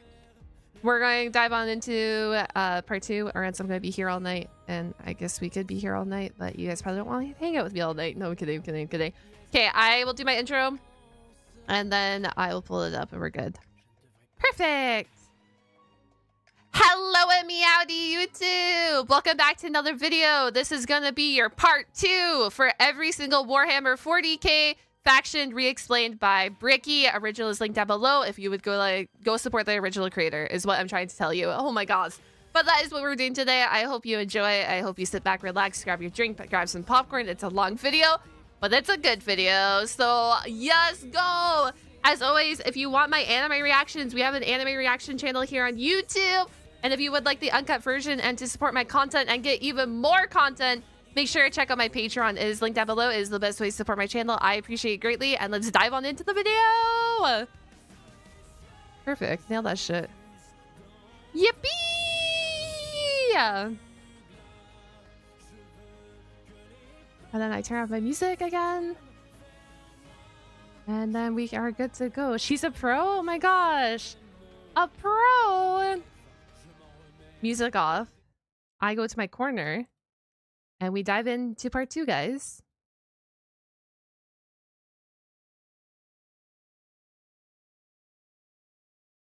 Bam! Okay, sorry. That... Check for me. Alrighty. Time to dive on in. Part 2 is an hour and a half, so probably 2 hours total. Yeah, probably. Anyways, we're starting. 3, 2, 1. Oh. This video is part 2 in a 2-part series on every faction re-explained. If you've not seen part 1, you were either snatched by the YouTube algorithm, or you don't let anything, not even common sense, hold you back. And for that, well, I wish I could be that strong. Damn. The quest to find the That was a direct call out, and I love that for him. Primarchs was expansive and treacherous, to the point where they really should write a book about it. Despite never seeing the Emperor before in their lives, the Primarchs all instinctively knew who the Emperor was. Whether it's his psychic connection to him or just plain old intuition, has that much aura. Giant golden god is a bit of a giveaway. The Primarchs all lived their own lives, and some lived substantially better lives than others. Rabute Gilliman of the Ultramarines rose through the ranks of his world and ended up turning an entire sector into a high-functioning society, where others, like Mortarion, lived on the poisonous hellscape of Barbarous under the boot heel of his own adopted father. When the Emperor arrived, some wanted to play a little bit of catch with their dad at first, and some didn't trust the baseball bat he was carrying, and some didn't want to play at all. Eventually, one by one, the Emperor returned his sons to his side to bring them back together. Are they? Sorry, have I asked this question before? Are all these drawings canonically? We're all all these of the leaders of the space legions and all that? Because I know with the gods, you never got a real concept, right? You don't know what the heck they look like. These are all fan made. Is it the same for all these faction leaders as well, or nah? One happy family. A family Many are? who Okay. needed a good cleaning.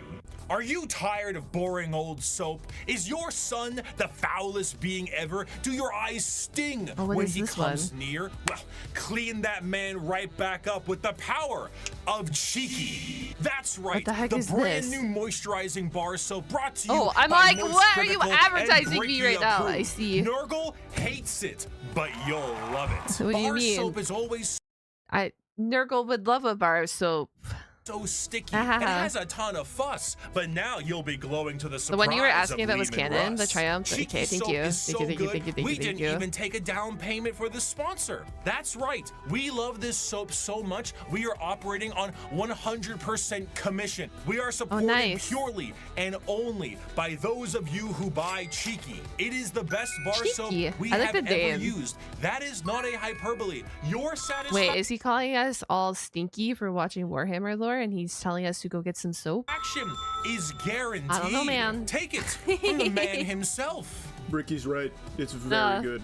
Enjoy a multitude of flavors, including lo-fi lavender, pulp Francis, just soap, touch grass, and absolute cinnamon. It's Moist Cheeky Critical alone soap has fan. made me swap Did not back know to bar that. soap as That's my primary fantastic. choice. No more liquid soap for I didn't this realize he drink. had a soap Cheeky brand. Goddamn. is the play. Go ahead and go to useshiggy.com/Bricky or code Bricky for 10% off your purchase. Well, and the massively more support you these know. videos. That's code Bricky at useshiggy.com/Bricky or click the link in the description to learn more. Get clean now. Get clean now. You live like this? Oh, Listen, yeah, so why do you need money when you can have Warhammer figurines? I don't know about you guys. Priorities. his sons turned on him.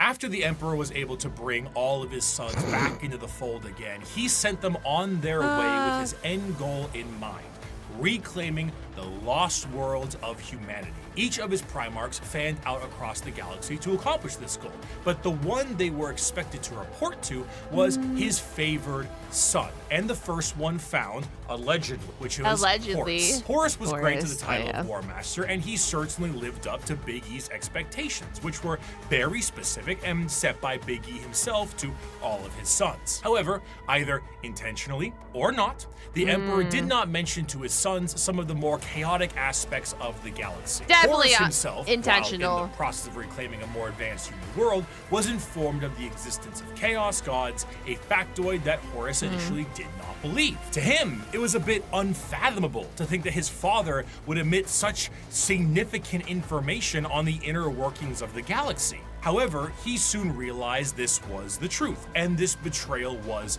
unacceptable. With the astronomical weight put on his shoulders and his father immediately leaving it all in his hands, combined with the slow corruption of his mind by those closest to him, he began to change his tune.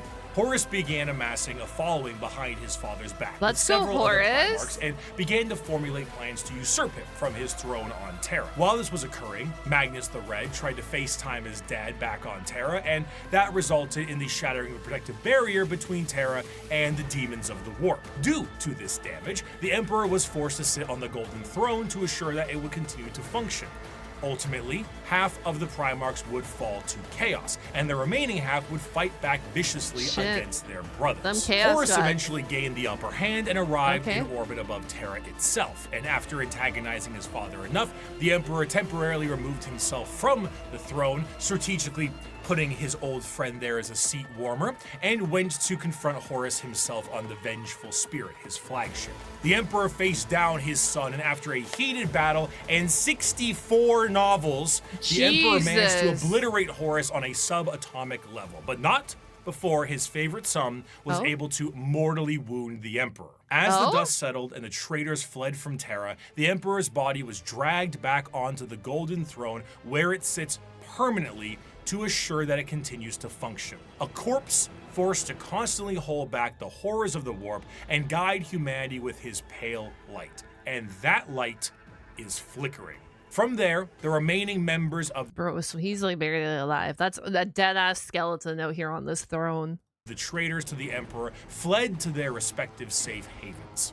These are the veterans of the Long War, the spiteful, and to them, the wronged. Those who would let the galaxy burn if it means the Imperium gets caught in the flames. These are the Chaos Space Marines.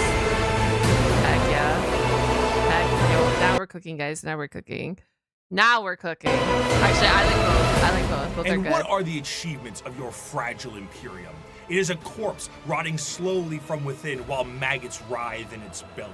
It was built with the toil of heroes and giants, and now it is inhabited by frightened weaklings to whom the glories of those times are half-forgotten legends.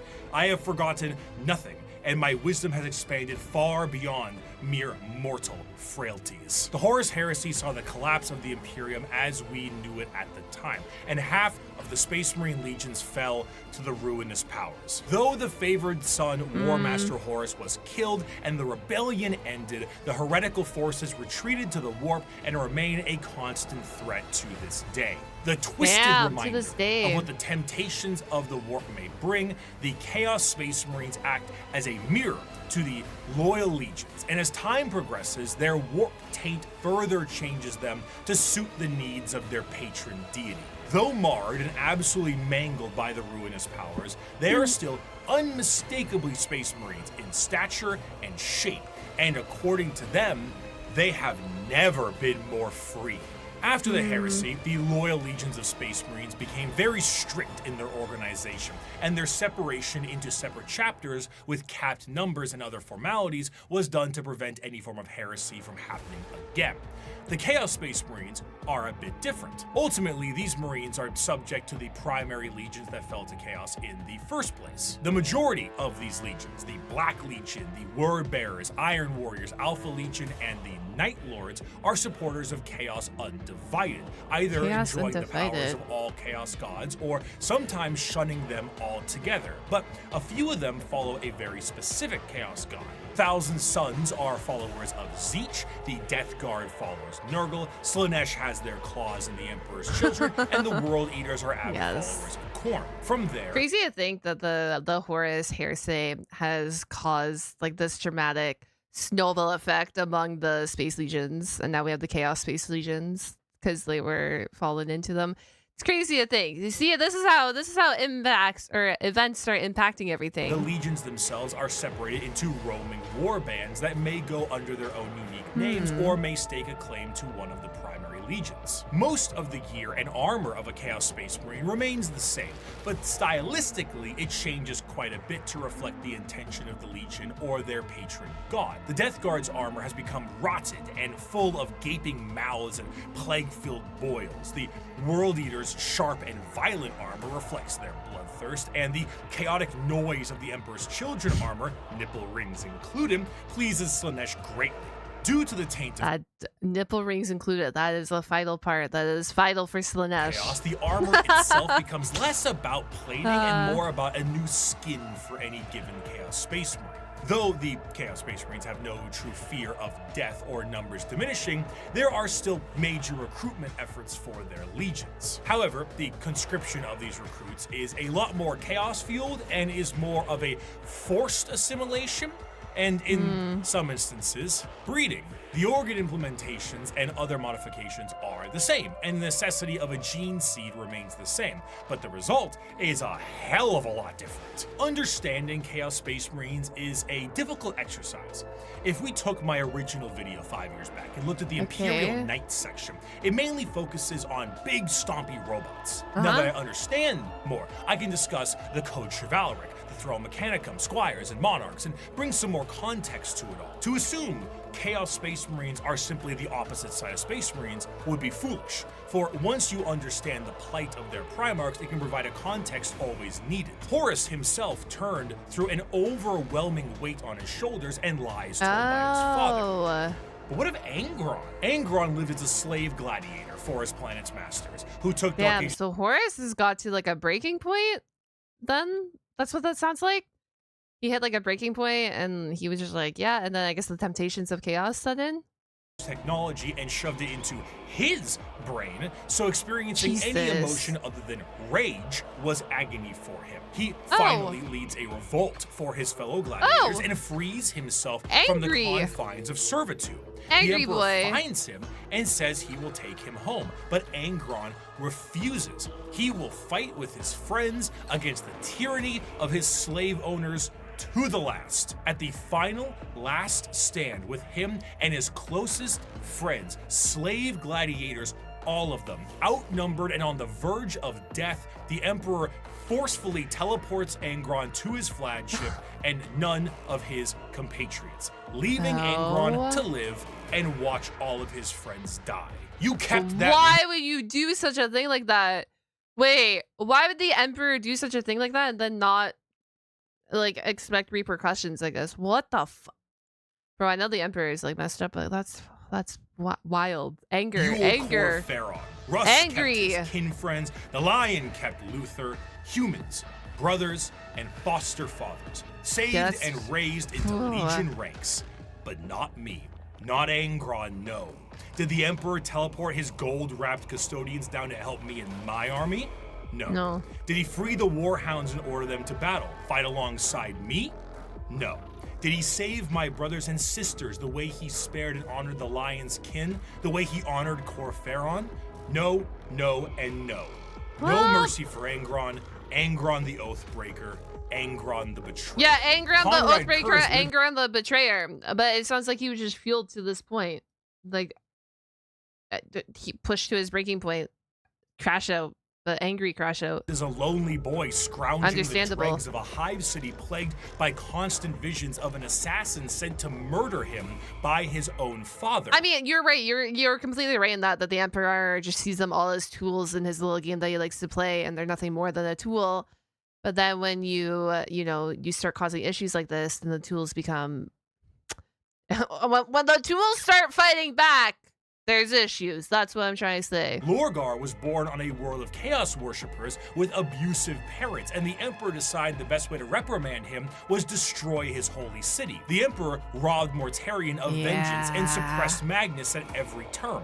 The question isn't why the Primarchs rebelled. The question is, why didn't they sooner? To them, they are not the betrayers. They are the betrayed. They were under the boot of a golden tyrant, and they finally could be free from his heel. The rebellion of course, makes complete things sense. have changed a lot since the heresy, and the Primarchs of the Chaos Space Marines that have survived the fall are a twisted variant of what they used to be. They have all, for the most part, ascended to the position of Demon Prince and act as a direct connection between their god and their legion. However, due to the nature of the transformation and dedication to a particular chaos god, their actions tend to be separate from their legion's actions. Fulgrim, for example, is so infatuated with being a Demon Prince of Slaanesh that he is at times far too focused on his own personal perfection as opposed to conquest and sitting around like Frankfurter on his throne. Meanwhile, Lorgar is being stalked by a bird, so he's always on edge. The most adamant against the temptations of the Chaos Gods, Perturabo, was even made a Demon Prince as a reward for being the one who did the most work on the group project. Chaos Space Marines are a fascinating faction because there is a great deal of cognitive dissonance that is represented in them. Depending on which faction you follow, your devotion to chaos is a sliding scale, and the representation in the universe is so varied. Some are there to reap a high tally of kills for their patron deity, while others are there purely to destroy the Imperium who wronged them. Some are there to torture and maim, and some are there to conquest and conquer. There is no unifying glue. They fight each other as much as they fight everyone else, and their machinations are entirely up to their war. It's nice to know, like, what's the word? Like, their betrayal and the corruption, of the Emperor here. Like, probably all fueled them to be fighting in a different way, to look at the world now in a different way after they all fell to chaos. You have all walked different paths, but together we have come to the same destination. The Emperor has failed us. Exactly. The Imperium has failed us all. It has failed us by the laxity of its laws, the decadence of its culture, and in the injustices heaped upon those of us who serve the most loyally. It has failed us by never recognizing our virtues, never rewarding us for the blood we shed and bringing about its ascendancy, and never providing unity when we needed it most. It has failed us by being flawed to its core, imperfect in its pursuit of a perfect culture, and in its weakness against the encroachment of Xenos breeds that seek to twist humanity to alien ends. And it has failed us, most of all, by being founded upon lies. The Imperium is forged by a dangerous deceit and erodes us all by demanding we sacrifice truth on the altar of necessity. This is an empire propagated by sin that deserves to die. And here on Istvan V, we begin the purge. From these ashes shall rise the new kingdom of mankind. Oh my God. An Imperium of justice, faith, and enlightenment. An Imperium heralded, commanded, and protected by the avatars of the gods themselves. An empire strong enough to stand through a future of blood and fire. So you're telling me this quote is from Horus in the beginning of the Hearsay, before like he fully forged to the Chaos God? It is Philip modeled up by being founded upon wow. So he was already like pissed at this point. Yeah. Okay. This is all making sense. Naturally, however, as I have said before, Space Marines do not make up the bulk of the fighting force. No, of they the don't. Imperium. Imperial so Army. it would be ludicrous for me to not mention their dark cousins. The Code Chivalry is the sign of the power of the Imperial Knights. But what about the dark? Hold on. The ruinous what about the powers dark claimed during the Mechanicus? Horus Heresy extended beyond just the Space Marines and the Primars. Mars itself was subject to a revolution that saw half of them fall to chaos as well. And some of the once loyal knight houses saw themselves swearing fealty to the dark gods. The falling of these factions allows for the war machine. I feel like people who do biotechnology with machinery and humans and connecting them all together is something that you don't want working for chaos. Chaos to continue uninterrupted and to have firepower equal to that of the Imperium itself. The Dark Mechanicum, as the name suggests, is the chaos-affiliated branch of the Mechanicus, and have a lot more free reign, much like the freedoms of the Chaos Space Marines. The seeds of the Dark Mechanicum were planted fairly early due to some of the Mechanicum not really seeing the Emperor as the Omnissiah immediately, and Horus exploited this to allow the schism to happen a bit more naturally. Unlike their Imperial brothers, the Dark Mechanicum have the ability to invent and innovate. What a concept. While also utilizing forbidden technologies such as the Silica Animus or AI. The Dark Mechanicum do have their own desires to find lost technologies and put them to use, but they're more interested in taking ancient and forbidden technology from Imperial worlds and activating them for their own purposes. Because what good is a bunch of knob and tube wiring if you don't overload it with as many extension cords as possible? However, instead of being clear-cut and more generalized creations, the inventions of the Dark Mechanicum are inherently tied with the warp and its demons. Genetic experimentation and modification, the fusion of man and machine are exceptionally common, and no creation is more reflective of this than the demon engines. Instead of regular tanks and Wait, not only are we using like forbidden engines, we're here creating demons? The demon engines are machines bound with the presence of demons to make them living war machines. Unlike the vehicles of the Imperium, where a Mechanicus priest may be there to aid in its repair, a warpsmith sorcerer is there to essentially repair and irritate the demon engine. Okay, now chat, I see why it was forbidden technology. That can be a more effective killing machine. In certain factions, like the bitter and siege-loving Iron Warriors, they will lure demons with the promise of glory and easy bloodletting, only to then forcibly trap them into these demonic engines to use as weapons of war against the Imperium. Some lesser gods, like Vashtor the Archifane, is also a contract and arms dealer for the demonic stuff that comes out of chaos. Many Yo, thank you so much, Survey, for the raid. I hope you had a wonderful stream. demons may sign a pact with Vashtor in the soul forges of the warp, and in doing so are given the weapons of war to kill as much as they can. Should they do so, excellent, you may keep it. Should you not, I hope you enjoy your soul working in the forges for all eternity. That's what you signed with blood and oil. In addition, much like their ties in the Loyalist realm, the Dark Mechanicum and the Chaos Knight houses are deeply intertwined. There were, of course, many knight houses that swore fealty and bent the knee to War Master Horus during the heresy, but a good portion of them had no choice, as they were absorbed by warp storms and corrupted into compliance. Many of these Chaos Knights reflect the very early Dark Age technology knights with more corrupted weapons. The Throne Mechanicum, which once had a noble sitting and taking control of generations of previous drivers and taming a beast, is now a saddle to a monstrosity of wrath and hatred. The nobles of the Chaos Knights fight to aggravate and bring the Space Marines, intimidating, right? Like all that Legion is intimidating, but then you add the chaos and like this anger and etc. into this, like it just makes it sound even not worse, but it even like it heightens the emotions of the space the legions. machine to their will while combating the corrupted minds of their fallen ancestors. Some of these nobles may do such a good job that they themselves fuse into the throne itself and become one with the knight. If a noble dies, no worries at all. Unlike the imperial ones that require a pilot, a demon can hop into the cockpit and control it instead. The night worlds also see full corruption as well. Where there were once peasants, there are now cultists, and the goal of the Chaos Knights are just as chaotic as the gods they follow. Some are sent to war by the ruinous powers. Others may protect Dark Mechanicum Forge worlds, and others still may be so hyped up on the ruinous powers that they are just aimless and reckless, hoping to unravel the fabric of the universe itself. Though the aspect of nobility is still there with the Chaos Knight, but it's hardly the same as it is on the Imperial side. As opposed to a beautiful knightly stallion, the knights here are horrifying and unpredictable monstrosities, fueled in part by the agony of the memories of the ancestors trapped within. An invasion by a house of Chaos Knights is a horrifying thing. One might ask, how do knights enter the battlefield? Normally, they can be deployed via dropships the standard way, but Imperial Knights can be deployed with a drop keep, a gigantic knight keep with like towers and stuff. Will hurtle towards the surface like a drop pod and be slammed into the ground with an excessively thunderous crash.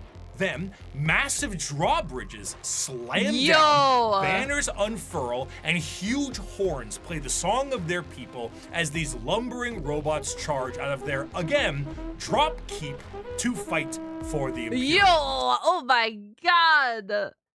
Phenomenal! I love it. I love this drop keep. So imagine what a warp-fueled version of this could look like. Well, it would be terrifying. When you get the opportunity, you should kill yourself.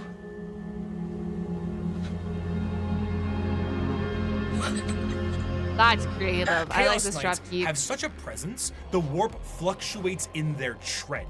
They bring doom, dread, and despair across the battlefield. Warp storms occur overhead, and psychic phenomenon cling to them. A Chaos Knight will arrive either in some warp-debased platform, or perhaps a portal itself, or climb out of a pool of blood as the air gets heavy. Bro, they just sound so badass. Like, I know. But like all these Chaos Legions, they just sound so flipping badass, Enemy feels a crippling sense of paranoia, and the sky begins to rain blood, acid, and God knows what else. The horrors of the warp have resulted in a dramatic change in technology in the favor of their forces. Though in practice, it is a horror beyond comprehension, their baseline desires don't seem that radical on paper. They are creative builders, working to innovate and improve technology while utilizing anything they can to accomplish their STEM goals. Looking at the dark forces of chaos and the Emperor now on his golden throne, humanity is fractured. The Emperor himself is the guiding light for warp travel for humanity, and in being that exists as a beacon for the entire species. Without him, things would get somehow worse. Therefore, he needs his protectors. I just can't believe like the Emperor is just out here this whole time clinging on to his life. He's just like, yeah, man. Your warrior wasn't enough causing for his chaos. Armies, and half of his Space Marines turned traitor. The Emperor's personal bodyguards are something else entirely. Well, maybe Mr. Emperor, if you weren't such a dickhead, they wouldn't have become betrayed. They wouldn't have become surrendered to the chaos. But no. They're not the fallible Astartes, nor are they a nightmarish concoction of organs and indoctrination. They are built and gene-crafted with science bordering on magic. They number 10,000 strong, and each of them is a hero. They are They are Custodes?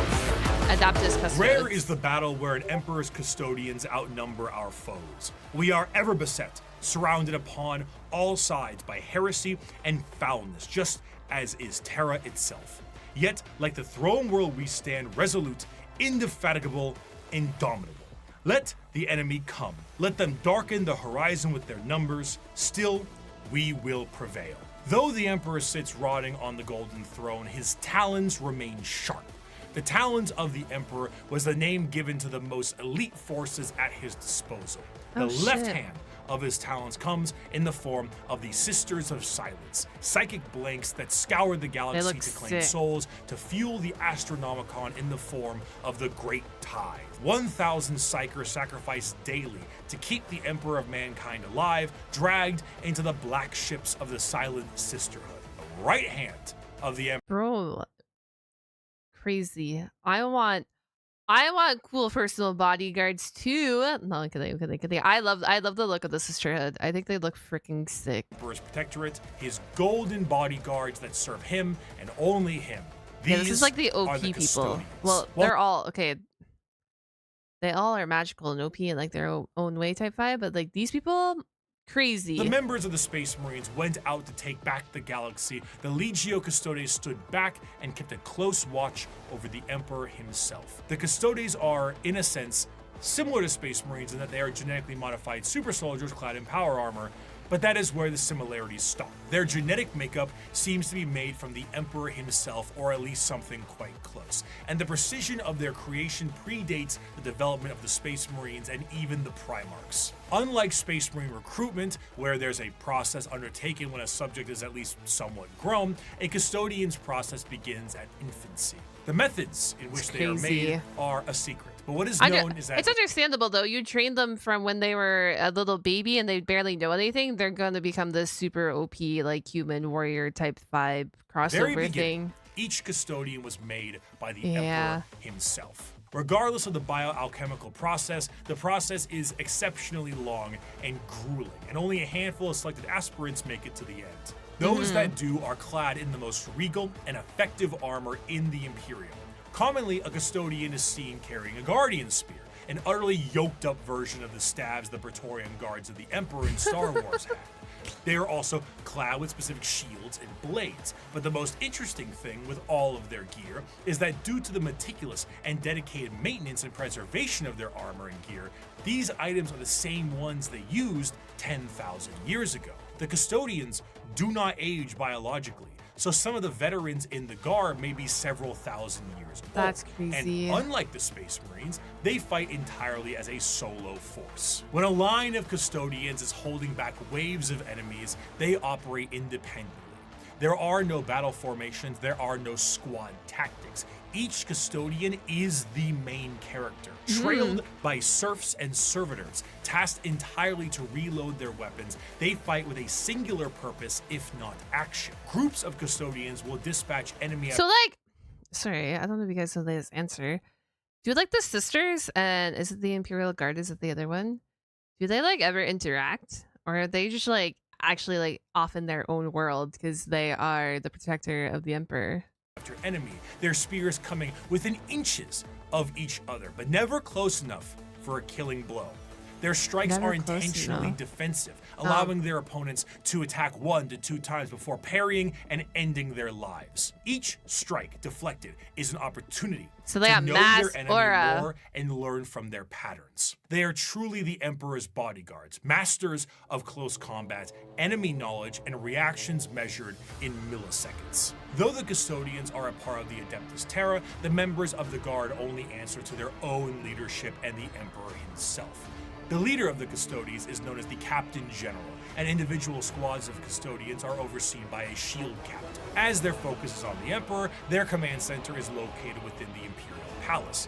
The Tower of Hegemon serves as their primary base of operations, but there is a dedicated elite guard of Custodians known as the Companions that stands 300 strong by the Emperor. 300? In total, the Custodes are 10,000 strong, and when a member retires, their name is added to the Hall of Name and vanish across the galaxy in a cloaked disguise to serve as eyes and ears for the Imperium. Despite their numbers and their strength, the members of the Custodes do not consider themselves to be soldiers or warriors in any way. They see themselves strictly as the guardians of the Emperor in all facets. I was like, how can they not see themselves? But that makes sense. You know that's how loyal they are when they don't see themselves as a warrior or a fighter or whatever.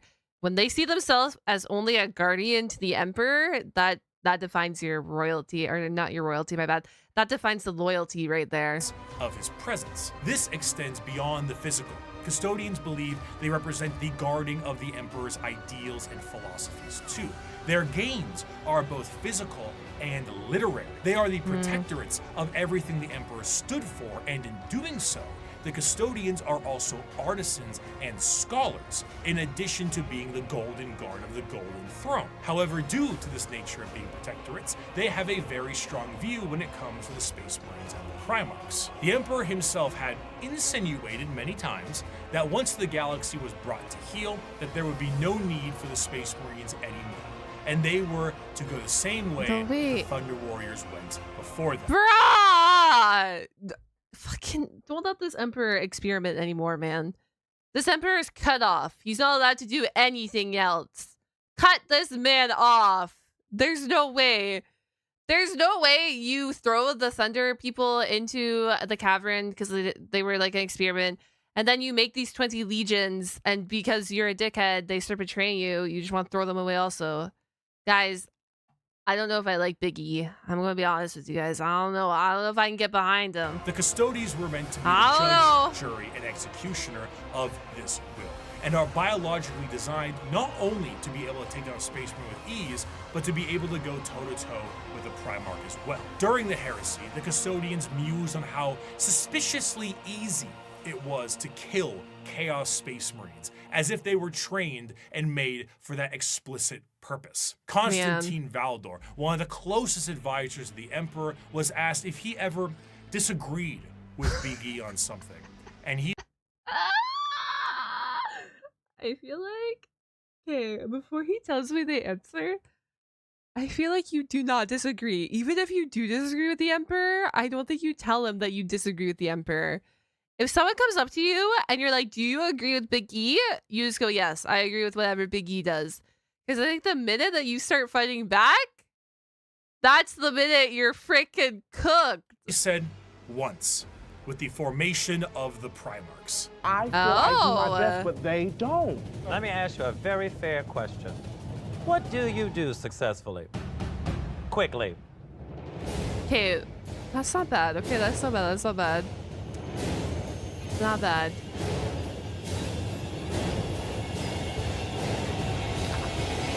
I hate that every time we're in Untucked, the conversations are about me. And besides the trained distrust for Space Marines, the Custodians also have evidence for their distrust. The Horus Heresy saw half of the chapters fall to chaos and turn traitor against the Emperor.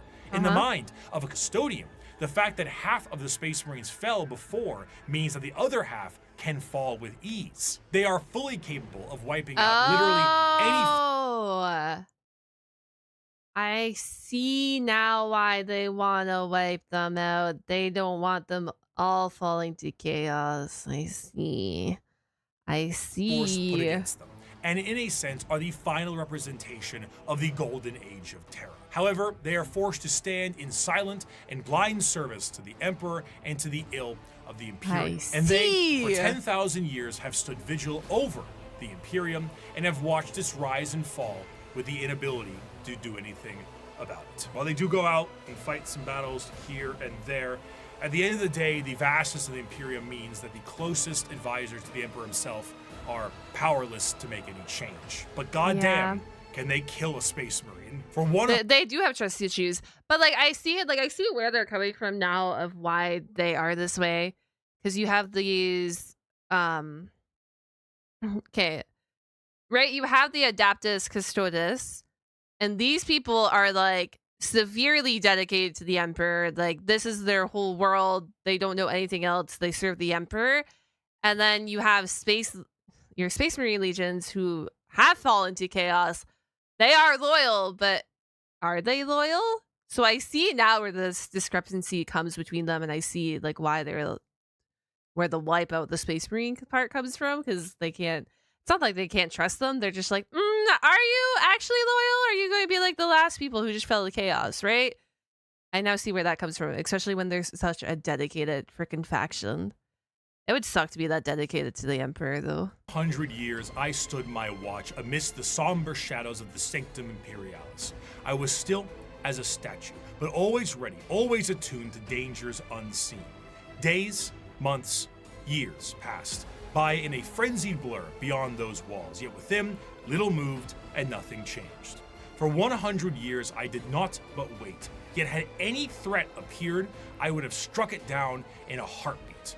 For 100 years, I stood my watch, and as it ends, I can tell you this: patience is a weapon. Patience of course, is a weapon. A threat yes. directly to Correct. Terra itself would appear to be something foolish. It's in the deepest parts of Imperial space and is one of the most defended bastions in the galaxy.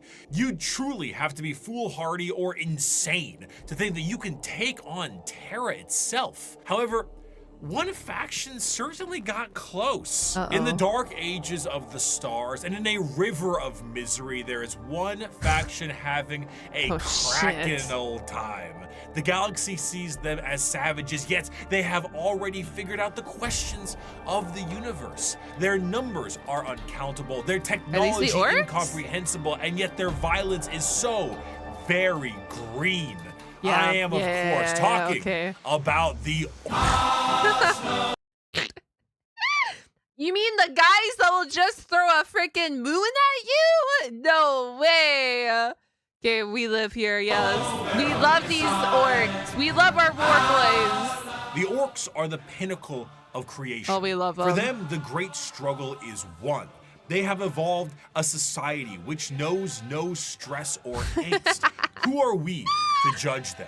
We Eldar who have failed, or the humans on the road to ruin in their turn? The and boys. Why? Because we saw answers to questions that an orc wouldn't even bother to ask. We see a culture that is strong and despise it as crude. During the war in heaven, the old ones were doing their best to spawn as many combatants to their cause as possible by seeding the galaxy in a specialized sense. The Eldar were made to be a precise and tactical species to fight off the Catan and the Necrons, but another prominent species was made by them as well.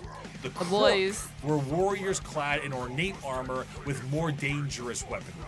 However, things changed, and these warriors changed, and the Krork are no more. They are now known as the boys, the lads, the mates, the orcs. Wait. The boys, the lads, the mates, is that like their official names? If the boys is their official names, the boys, lads, and mates, I love them even more. Orcs. Orcs. An orc in 40k looks like an orc in most other fantasy media. Hulking, warlike monstrosities with big teeth and worse attitudes. However, unlike the more Tolkien... I just like, how can you not like them? They're just like this, not the standard faction. Regardless of what your favorite faction is, you gotta appreciate the boys. Forms of these creatures, the devastating nature of the orcs is in their biology. Unlike most species in the galaxy, the orcs are actually a type of fungus. This fungus itself comes in various forms. The small goblin-like Gretchen and snotlings are a part of this fungal ecosystem as well, and also the squigs, which can be used for basically anything. Well, I guess that's how. I guess you can't get rid of them if they're a freaking fungus. No wonder they're everywhere. Regardless of what is a part of the fungal system, all of them are born from spores that land on the ground. Okay, yeah. As they travel around the galaxy, they drop spores literally everywhere. And then an orc dies, and they drop tons of fungal spores that allows for their numbers to be replenished over a period of time. Because of this, orcs are not only extremely prominent across the galaxy, but they are exceptionally resilient due to their growing cycle. Even if one orc lands on a planet, it will be nearly impossible to get rid of all of the orc presence unless the planet itself is completely destroyed. And even then, they might find a way to survive. So every planet, not every planet, orcs probably didn't touch every planet, but a lot of the planets have these have these chaos orcs, because once an orc lands there, you're not getting rid of them. Due to their fungal nature, orcs don't really stop growing. And the more long-lived an orc is, the bigger they get. And the more they come back. Fights, the bigger they get. Of course, since they're constantly getting into scraps, an orc's lifespan isn't necessarily that long, so the bigger orcs are harder to find. Though alongside this, however, they are a tribe-based species that is comprised of war bands, and the biggest and the strongest orc leads the war band known as the war boss. At the bottom end of the orc tribal system are the Gretchens and the Snotlings. These members act as the servants and slaves of the orcs, and sometimes their actual ammunition, despite being a bit smarter and more cunning than their bigger brethren. Because in orc culture, the biggest is the boss. The biggest the smallest is boss. gets picked on and thrown around. Beyond the war bands and the tribes, orcs also belong to a specific clan.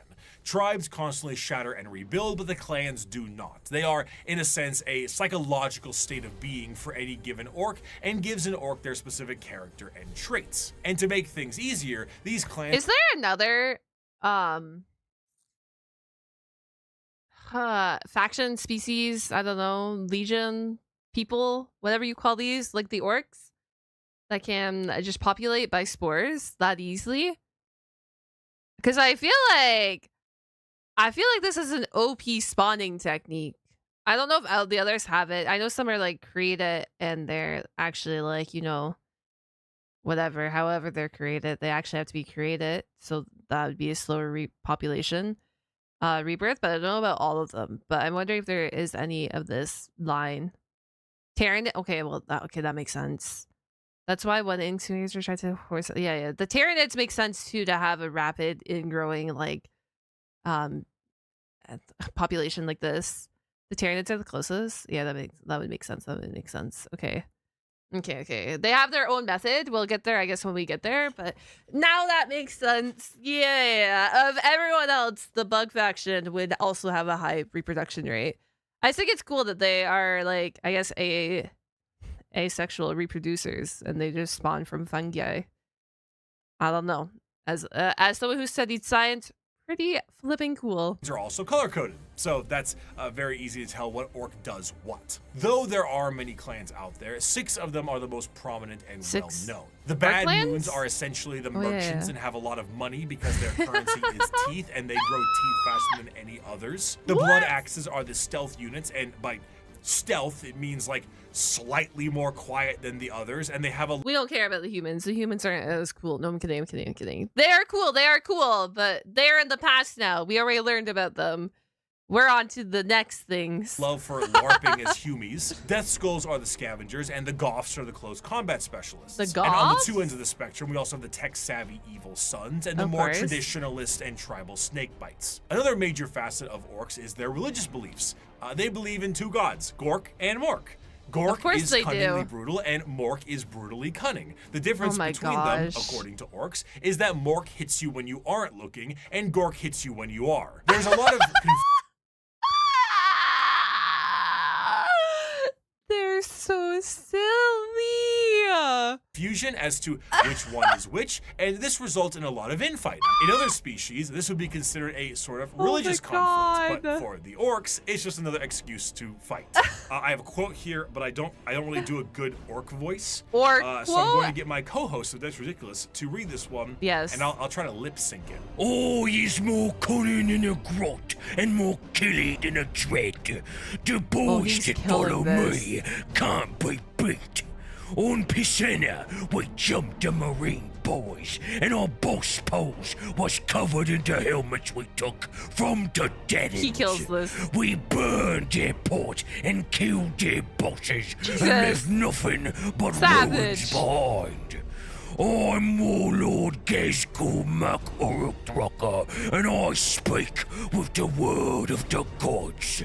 We's gonna stomp the universe flat and kill anything what fights back. We's gonna do this 'cause we're orcs, and we was made to fight and win. It's 'cause this fucking sounds I love them. I love them so much. Their like whole sole purpose is just like, you know what? We must fight. We must win.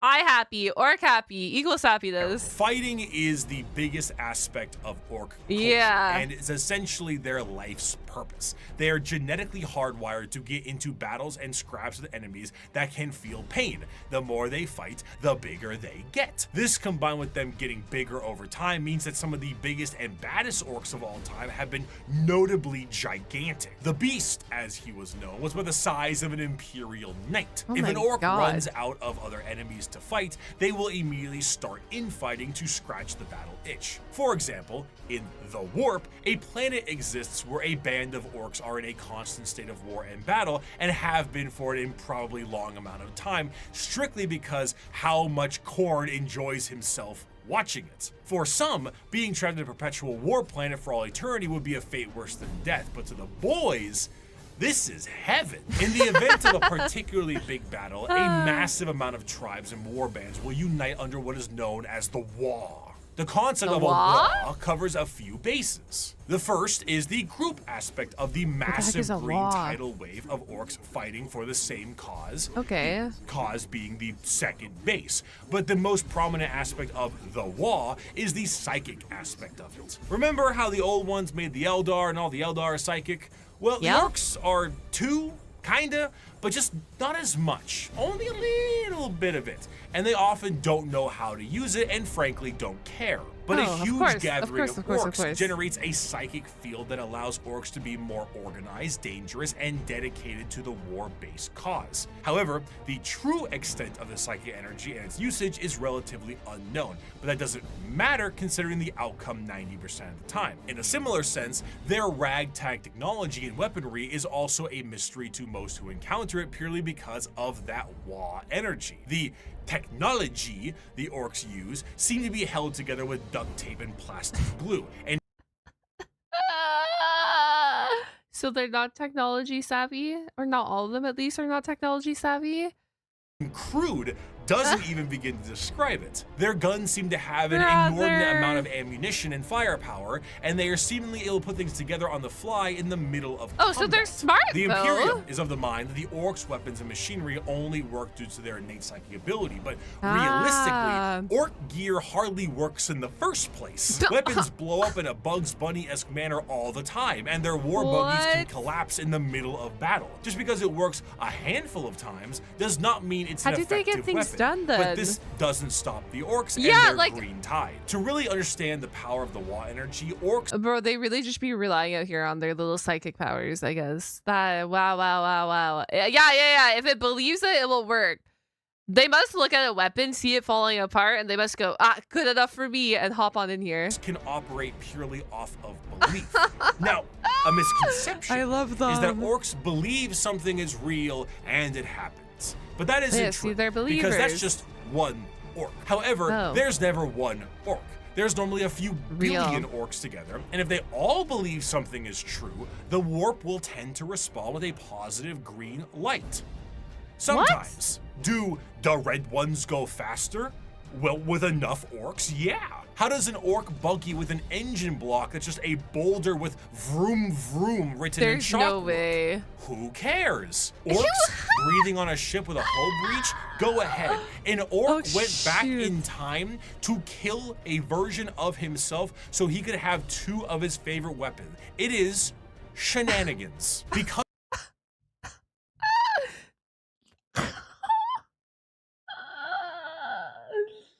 this gotta be like the silliest faction. This has to be the I love them, but this gotta be the silliest faction. Because of their actions and aesthetic, the orcs tend to be presented in a comic relief sense in a lot of media, particularly the media from their perspective.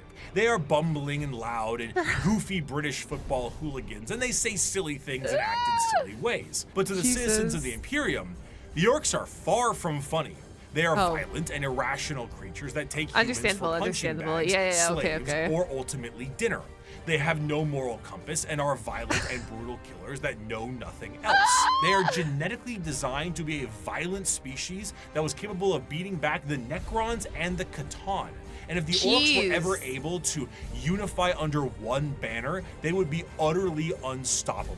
However, too bad due they to their can't. aggressive nature, their organizational skills are non-existent, and they tend to just beat each other up for the fun of it. All that exists in the mind of an typical orc orcs. is fighting, and nothing else. If they wipe out their enemies, they will inevitably wipe themselves. How do you kill an orc though? If they're based on fungus, they die, fungus explodes. How do you like if orcs, okay, theoretically, if orcs came to attack you, how do you kill the orcs and make sure the orcs are dead? Like, cause like I'm like their reproduction is crazy, and I feel like they're just, I don't want to say an OP legion, but they're numerous. They're big boys. You make them think that an attack should have killed them. Is that actually what you do? You're so you play mind games on them. Okay. Yeah, okay, that's understandable. You just trick their mind, trickery.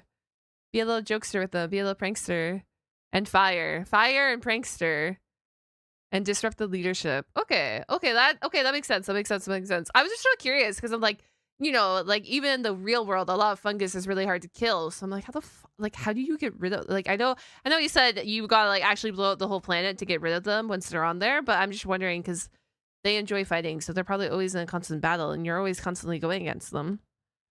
Thank you guys so much for answering my questions. They are a brutal aurora You gaslight doomed them. to an endless war cycle, but to an orc, why does it matter?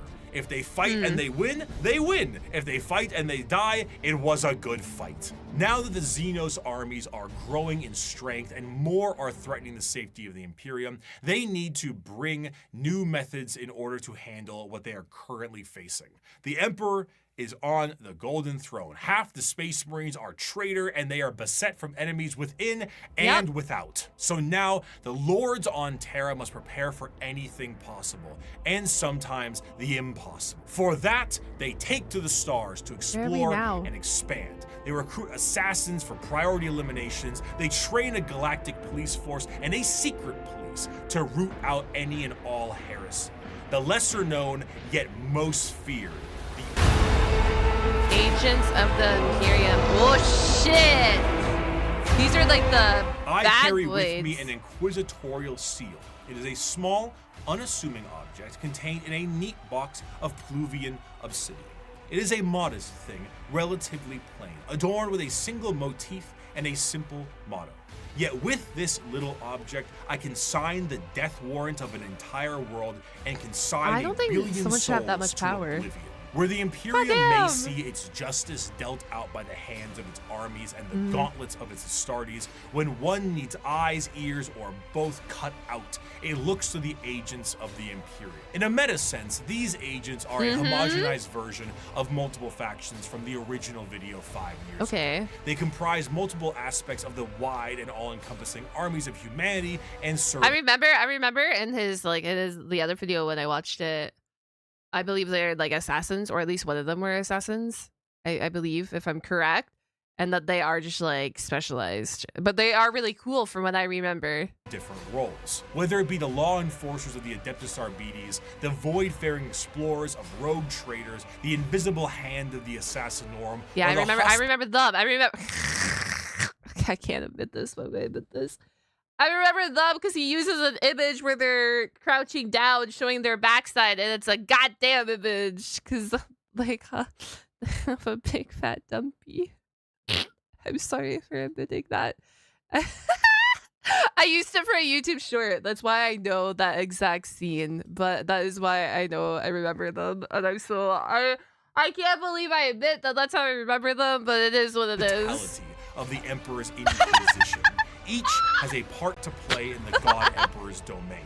Rogue traders are a great example of a somewhat undiscussed part of the Imperium, its nobility. While you may see the General Imperium as a totalitarian hellscape, because it is, this is to those under the boot of the nobles that run it. Rogue traders are a special kind of explorer, and their existence is extremely important to the function of the Imperium. A rogue trader is often an extremely special individual and is given the monumentally sized warrant of trade, allowing them to be given almost complete and utter freedom. Their task is simple: to chart the uncharted, learn the unlearned, and do whatever they can as an explorer and conquistador for those back on Terra. This information is, strictly speaking, invaluable. Whether a sector can be settled and colonies built, or precious rare resources exist on a floating asteroid can be mined, or a long-lost Imperial world from the Age of Strife is recovered, it's all absolutely imperative. These rogue traders are faster than any other kind of Imperial armada, and therefore chart the direction of the entire society. Because of this, rogue traders are given a substantial amount of freedom. They have a ship and a crew of specialists, and can do things that would see any normal person shot. They can barter deals and even recruit Xenos races. They can explore areas strictly prohibited, and they can do whatever they want. Vast amount of wealth and riches in doing so. This tends to make rogue traders a very long lineage, and their heirs take up the mantle of their house. By being explorers, they become fabulously wealthy, and some can become quite the assholes while doing so. But truly, well, they can go above and beyond the law, and they can go wherever they want, and they can go to like secret places or places not in law. I can see why they have the personality that they do. Also, thank you so much, Al, for the 3 months. Welcome back, and thank you for the sub. I appreciate it. Much like a night pilot, a rogue trader is an exceptionally rich individual who can back it up.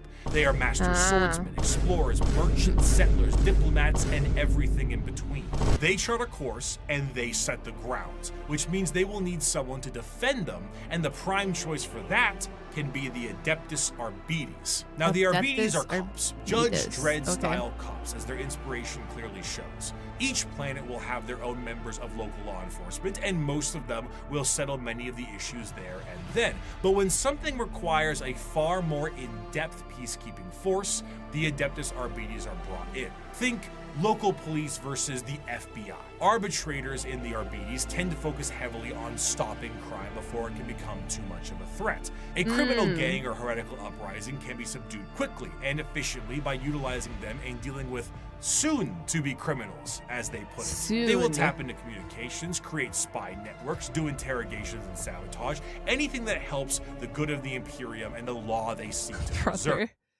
Brother, they sound like they're on a power trip. I don't know. The Code of the Arbites is laid out entirely via the Book of Judgment, a gigantic library of pages showing every single law from every single High Lord of Terra in the history of the Imperium. Because the Imperium is so vast, hundreds of laws are added every single day, and the library continues to grow with How do you even keep up with hundreds of laws being added every single day? What? more and more laws and judgments. While Arbites themselves carry a small version called the Book of Law on their person, this does end up creating a system where the unjustly prosecuted will never escape their prisons. If an innocent is wrongly convicted, any form of legal counsel will need to go through the Book of Judgment to help get you out. Who has time? Who has time to go through this Book of Judgment if there's this many rules? Require hundreds of years of litigation in which they will eventually expire before they can be deemed wrongly convicted.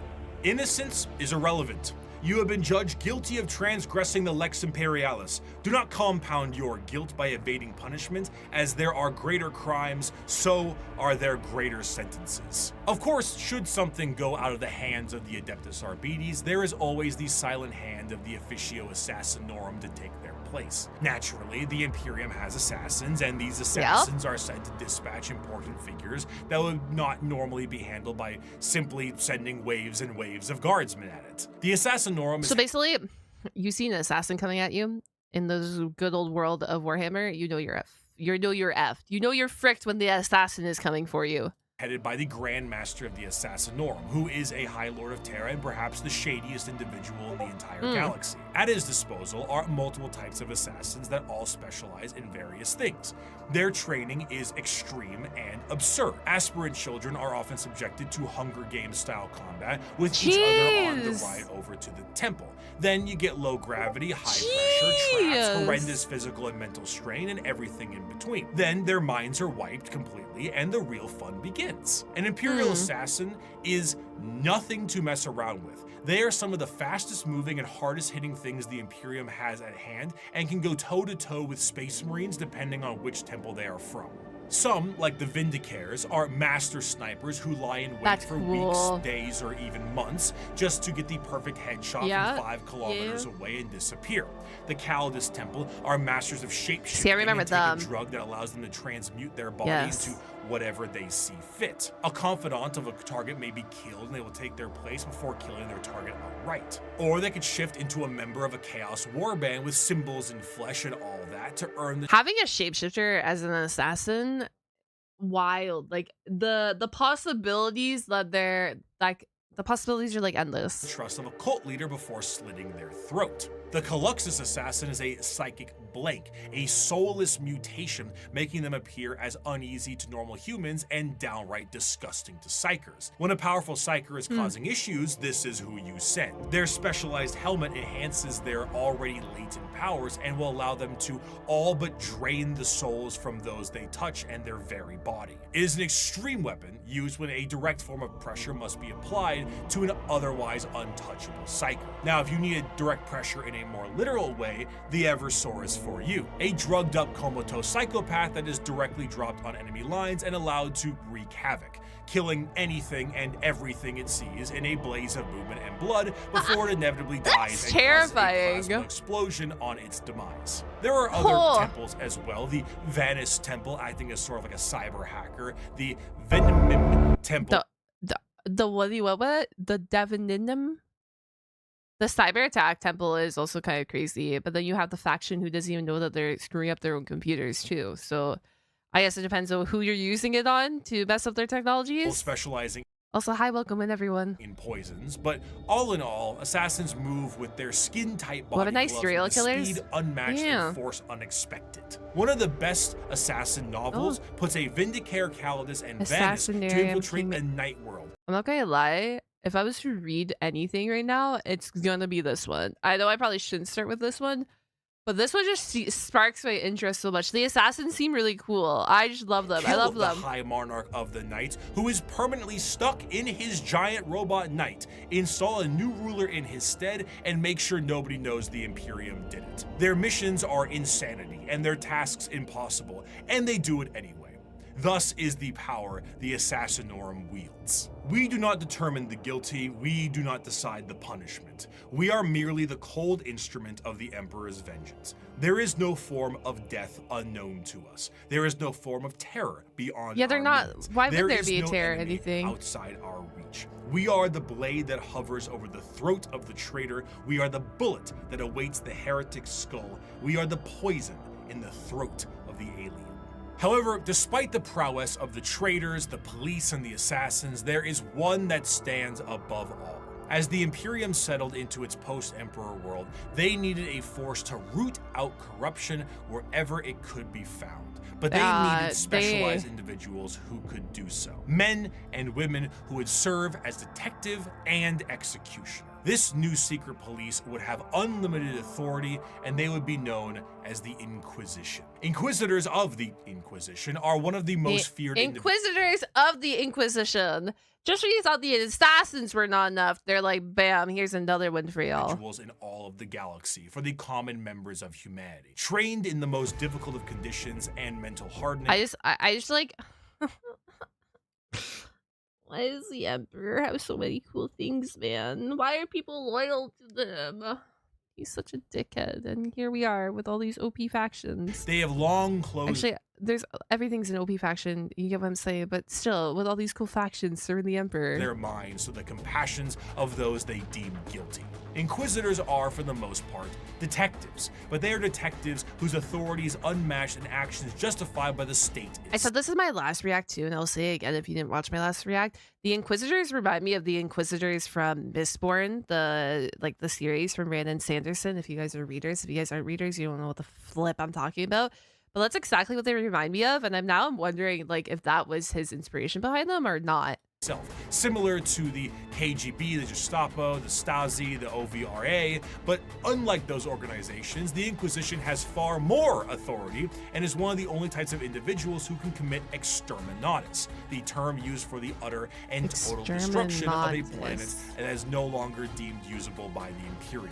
While it is a very exciting word and a commonly notable thing done in Warhammer, Exterminatus is not actually used particularly often. It's a last resort entirely meant to stop the enemy from gaining a major foothold or spread even more corruption. Even with 1 million worlds, the wholesale slaughter of an entire planet is still a massive blow to the Imperium. Inquisitors range quite a bit, not just in how they operate, but also in their personalities. They are often main characters for a large amount of books, as detective noir is a great genre, and they can be the most stone-cold killer or a pragmatic and sympathetic individual, depending on who they are. Wait, they can be sympathetic? They have sympathy? Nah, they have sympathy?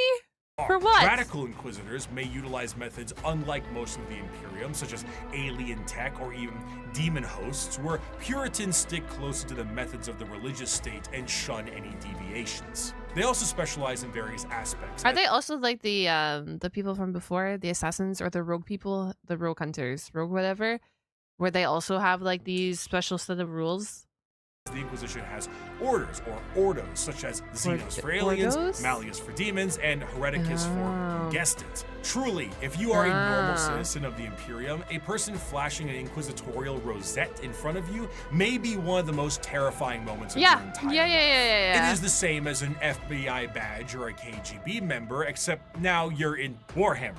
So their authority and tools are infinite. Agents of the Imperium are vast and offer a ton of different concepts to the world of Warhammer, and they continue to expand as the Emperor's descent into the Golden Throne has lasting effects on humanity. As time progressed, a few people seeing the Emperor as a deity made their voices louder, and over a few thousand years, worship of the Emperor was not only considered expected, but state mandated. This church will be known as the Ecclesiarchy. No wonder you guys get fucking rebellions. Making it state order to pray for the emperor? Yeah, no wonder. No, I see. There were many who would look to the cardinal position and make desperate grabs at their power, leaving horrid effects on the populace. The Age of Apostasy was a time of reformation in the Imperium that saw its eventual change into an overtly religious empire. During this time, an all-female warrior cult to the Emperor called the Daughters of the Emperor were a bit more isolated from the wider Imperium. However, as the ecclesiarchy began to take root, one Goj Van Dyer became the High Lord of the Administratum and noticed these warriors and felt they could be useful to him. Goj himself told these warriors that he was the voice of the Emperor himself and demanded they fire upon him. The voice of the Emperor himself. Having a little force field that this warrior cult had never seen before, the bullet bounced off of him and showing him to be unharmed, truly blessed by the Emperor. This cult became known as the Brides of the Emperor and acted as his personal bodyguards and aides. However, Goj Van those kind. And Dyer was a tyrant, and his horrendous reign spelled ruination for the wider Imperium, which made the Adeptus Custodes take notice. Despite an outright coup and revolt against him, the deadlock was getting steep as the Brides of the Emperor's fierce combat skills kept him safe. One custodian made contact with the leader of the Brides and brought her into the throne room of the Emperor himself. Nobody knows what transpired in that room, save for Alicia Dominica, the custodian, and the Emperor himself. We don't know. However, she left the room with her hair bleached pure white from the interaction, marched her battle brides directly to Van Dyer himself and said, "You have committed the ultimate heresy. Not only have you turned your back on the Emperor and stepped from his light, you have profaned his name and almost destroyed everything he has striven to build. You have perverted and twisted the path he has laid for mankind to tread. As your decrees have stated, there can be no mercy for such a crime, no pity for such a criminal. I renounce your lordship. You walk in the darkness and cannot be allowed to live. Your sentence has been long overdue, and it is now time for you to die." Despite not having any time to die, Goj Van Dyer found some time to do so. With his head lopped clean from his body, the Brides of the Emperor were no more, and the ecclesiarchy signed a document to stop Van Dyer's reign from happening again. They would no longer be allowed to have men under arms. Men. longer allowed to have men than women. That what? Why is her hair white? You tell me. Why is her hair white? Because when she went in there, she didn't have white hair, and then when she came out, she had white hair. The Emperor would have branded the electrocutors and have them exterminate it. Yeah, the Imperium is full of myths and truths, and you don't know what's a myth or truth. There's a lot of secrecy in this freaking Imperium right now. As she leaves, she delivers the whole speech, and the Emperor is screaming physically, "No, you crazy! That's not what I meant." But you never know. They have communication issues up in here. Big communication issues. Anyway, where are we now? Adaptus? Sorrentus.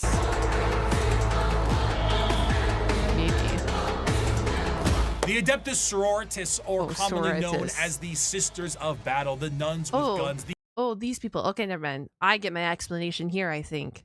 The fighting force of the church. Maybe. Despite being the main militant faction, the Sisters of Battle, their organization actually is far more diverse than this and have many more nun-based roles for their members. So they're like faithful? They are organized by various orders with various specialties in mind. Look at the them. non-militant orders like the Hospitaller, Dialogus, I like the and looks. Familius, including things like helping with surgical equipment and various other medical stuff, Duolingo, and a poli-sci degree.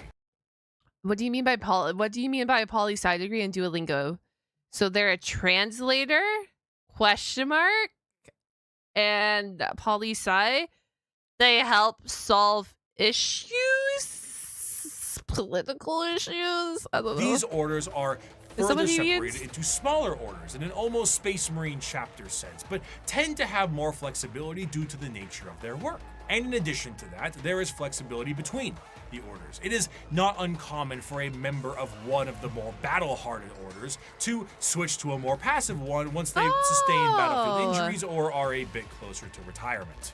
As mentioned before, the Sisters of Battle are a part of their own separate organization, the Order's Militant, and feature the highest number of any given system. They are the official fighting force of the ecclesiarchy, and they specialize in wars of faith. Unlike the deployment of the Astartes and Guardsmen, the Sisters of Battle are often deployed with members of the Inquisitorial Ordo Hereticus due to the holy war nature of their battles. The Sisters of Battle are suited up with their own form of specialized power armor that gives them almost like a Joan of Arc power armor? Though lacking the more extreme modifications of a Space Marine's power armor, mainly to the fact that Sisters are, for the most part, regular humans, the power armor of a Sister of Battle almost matches the defensive power of a Okay, that looks sick. I'm not gonna lie, I don't know if you guys like this faction or not, but the more I hear about them and the more I'm seeing about them, they seem cool as flip. With added flexibility and versatility in exchange for strength. Some of the patterns of armor do allow for the enhancing of genetics, but this is far from the norm. This, combined with an arsenal of tanks and vehicles that have literal church organ rocket launchers on them, really brings across the holy war vibe. Gothic man. Accompanying a Sister of Battle in the fields of war is the holy trinity of weaponry. The Bolter, the Flamer, and the Melta. With such a simple loadout, the Sisters of Battle are able to sometimes simple is best. Sometimes you don't need a complicated loadout to be successful. Bring down the glorious flames of the Emperor himself, and his holy light shines on them in other ways during a conflict. Hell, even their jump packs evoke angelic imagery as opposed to the more clunky jet packs, ones that Space Marines have. In times of great turmoil or impossibility, a living saint of the sororitas itself might appear on the battlefield surrounded by a litany of doves and cherubs, an almost comical scene of holy glory followed by literal hellfire. The Sisters are a fascinating organization because they take what is normally seen as a benevolent force and turn it on its head to be a horrifying method of war. Because the Sisters are so zealous, they are nigh impossible to persuade and almost never fall to chaos. In fact, any deviation from the... So they don't fall to chaos. That's... extreme devotion. Imperial faith may see you killed outright as you are deemed a heretic, and sometimes Sisters have even less patience than the Inquisition does. To the Adeptus Sororitas, no punishment is too extreme for blasphemy and heretical behavior, whether it's lobotomizing traitors to use as shock troops or attaching them physically to agonizing pain and guys, which one do you want? Do you want to be attached physically or do you want a lobotomy? Chat's choice. You get to pick which one you want. So they can die for the Emperor. Anything goes. The most fascinating part of the sisters, however, is their faith. We discussed how orcs often make things happen through belief because of their sheer number of them. The sisters create miracles where they walk. They are not many psychers like orcs, but they are excessively devout and make up for that. Bullets barely miss targets they absolutely should hit. Guns jam, tanks malfunction, enemies slip and fall. The scene from Pulp Fiction is an accurate portrayal of what happens when the sisters fight. I'd knock that shit off if I was you. Nah, you motherfucker! I love these references. Oh, oopsies. Ah! Ah! One of the most prominent figures is the Triumph of St. Look at Catherine. her. The Triumph of St. Catherine. Detta Serrata's audiobook. That's probably sick. Literal open casket with the saint of a sister's order held aloft by lobotomized servant cherubs and protected by bodyguards of the faithful.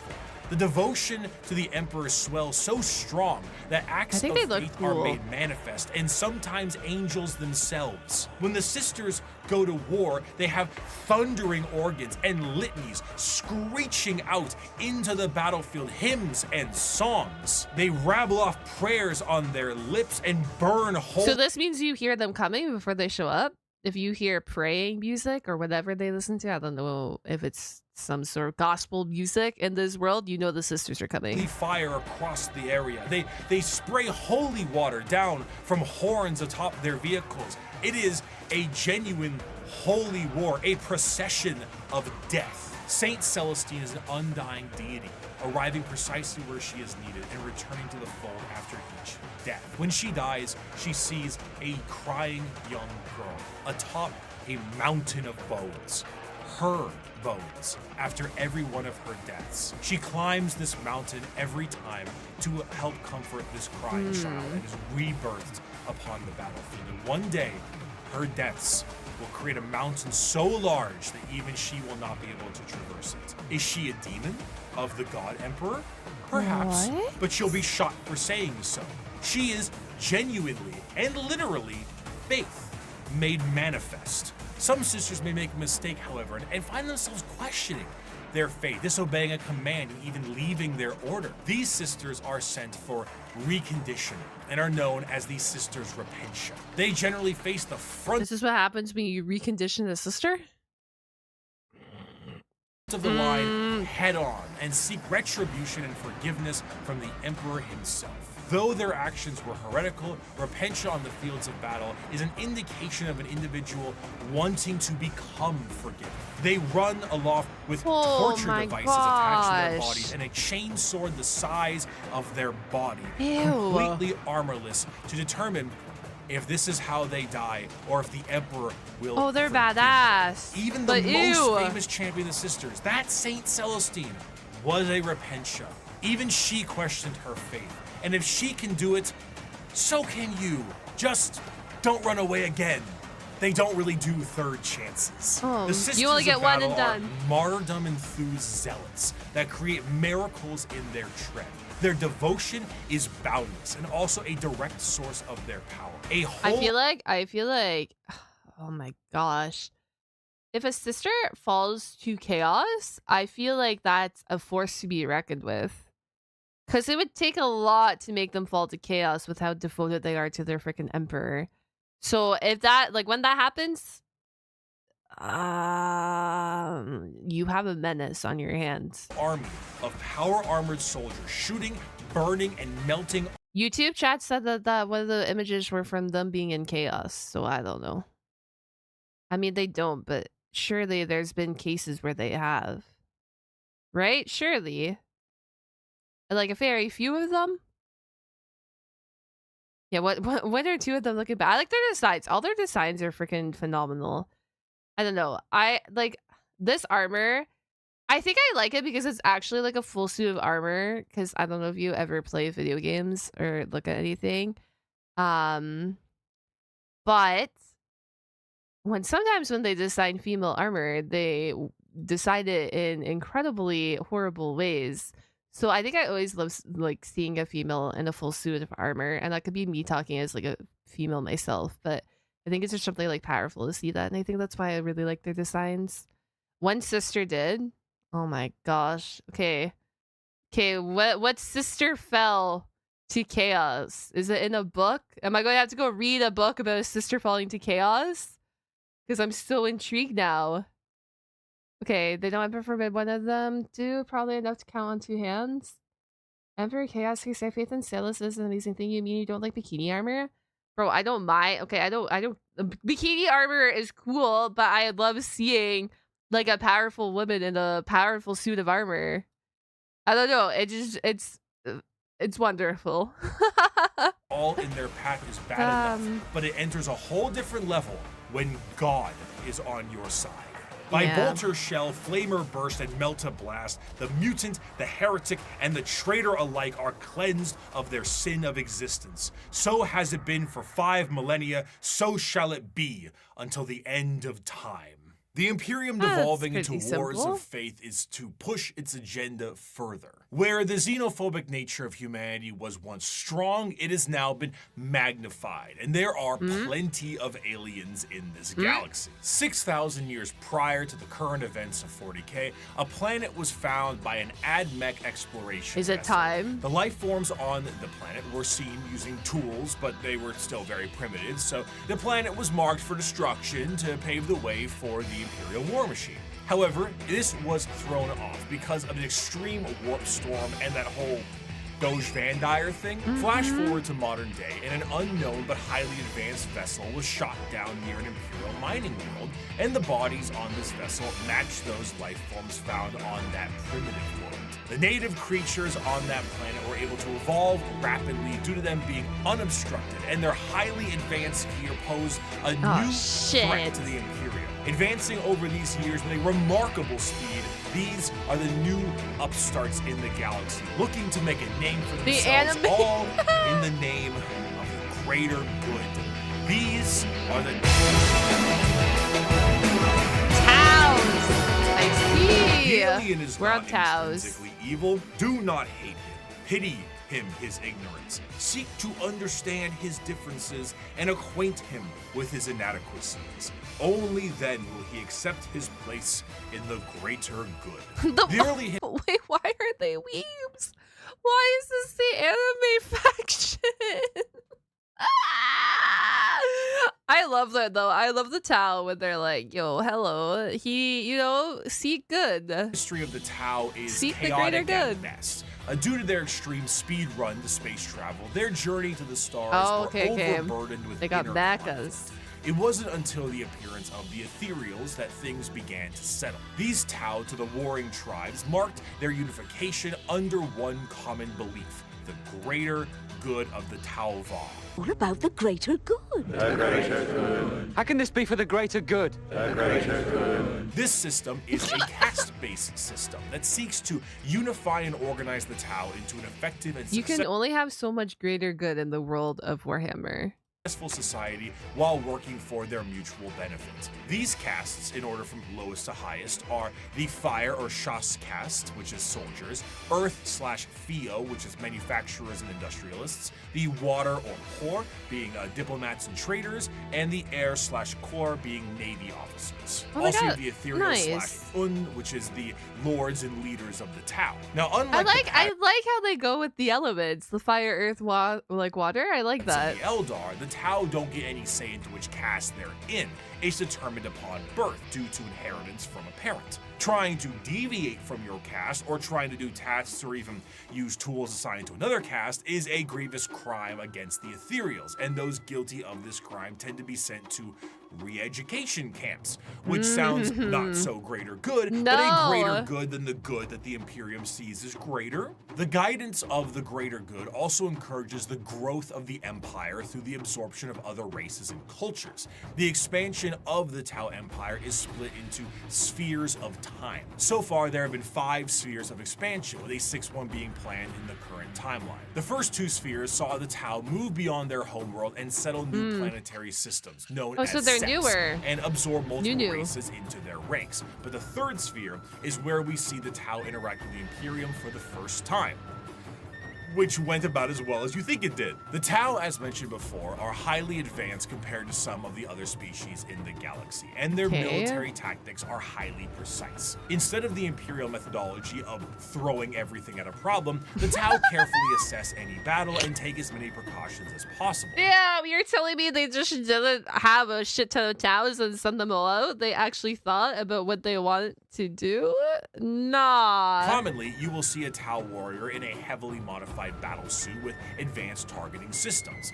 The Tau do not often consider close combat to be something very effective, so they don't really put much stock into it. Their Gundam-like battle suits have a multitude of functionality, ranging from overwhelming firepower to stealth-based combat, and since they're an upstart species with a bit of technical flair, they have plenty of AI drones that help them in the field of battle. In addition to this, the Tau are also joined in the field of battle by some of the species that have been absorbed into the fold of the greater good. These auxiliaries often employ tactics that the Tau are unable to do on their end, such as the brute force and almost primitive nature of the Kroot, combined with the Geonosian aerial shock attack style of the Vespens. But the Tau assimilate more and more species with time, including even some humans who wish to break off Some the Imperium humans? for pick a reason. The aesthetic of the Tau also leans a bit more into the East Asian sci-fi aesthetics. The large mech suits Yeah, who doesn't love freaking that? I see why you call them the anime faction, though.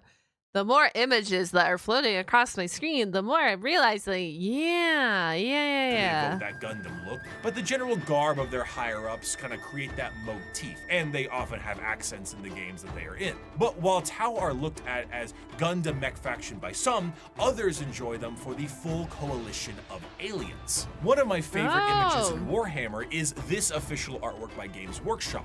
Now, not a single one of these aliens are a faction in Warhammer, and yet they all are different species that do exist in this universe. The Milky Way galaxy is vast, and while the Imperium and many others exterminate what they can find, the Tau will assimilate those that can be assimilated. The Kroot and Vespens we already discussed, and the humans and also Votan will join them at times. But you also have the Galg, the Nigasar, the Vorg, the Thraxian, the Terrellian, Greet, Domati, and many others. Some of these are just one-off lines, and some are major players in the civilization. The Nigasar are, for lack of a better word, gigantic psychic polar bears with bird-like faces. The Tau...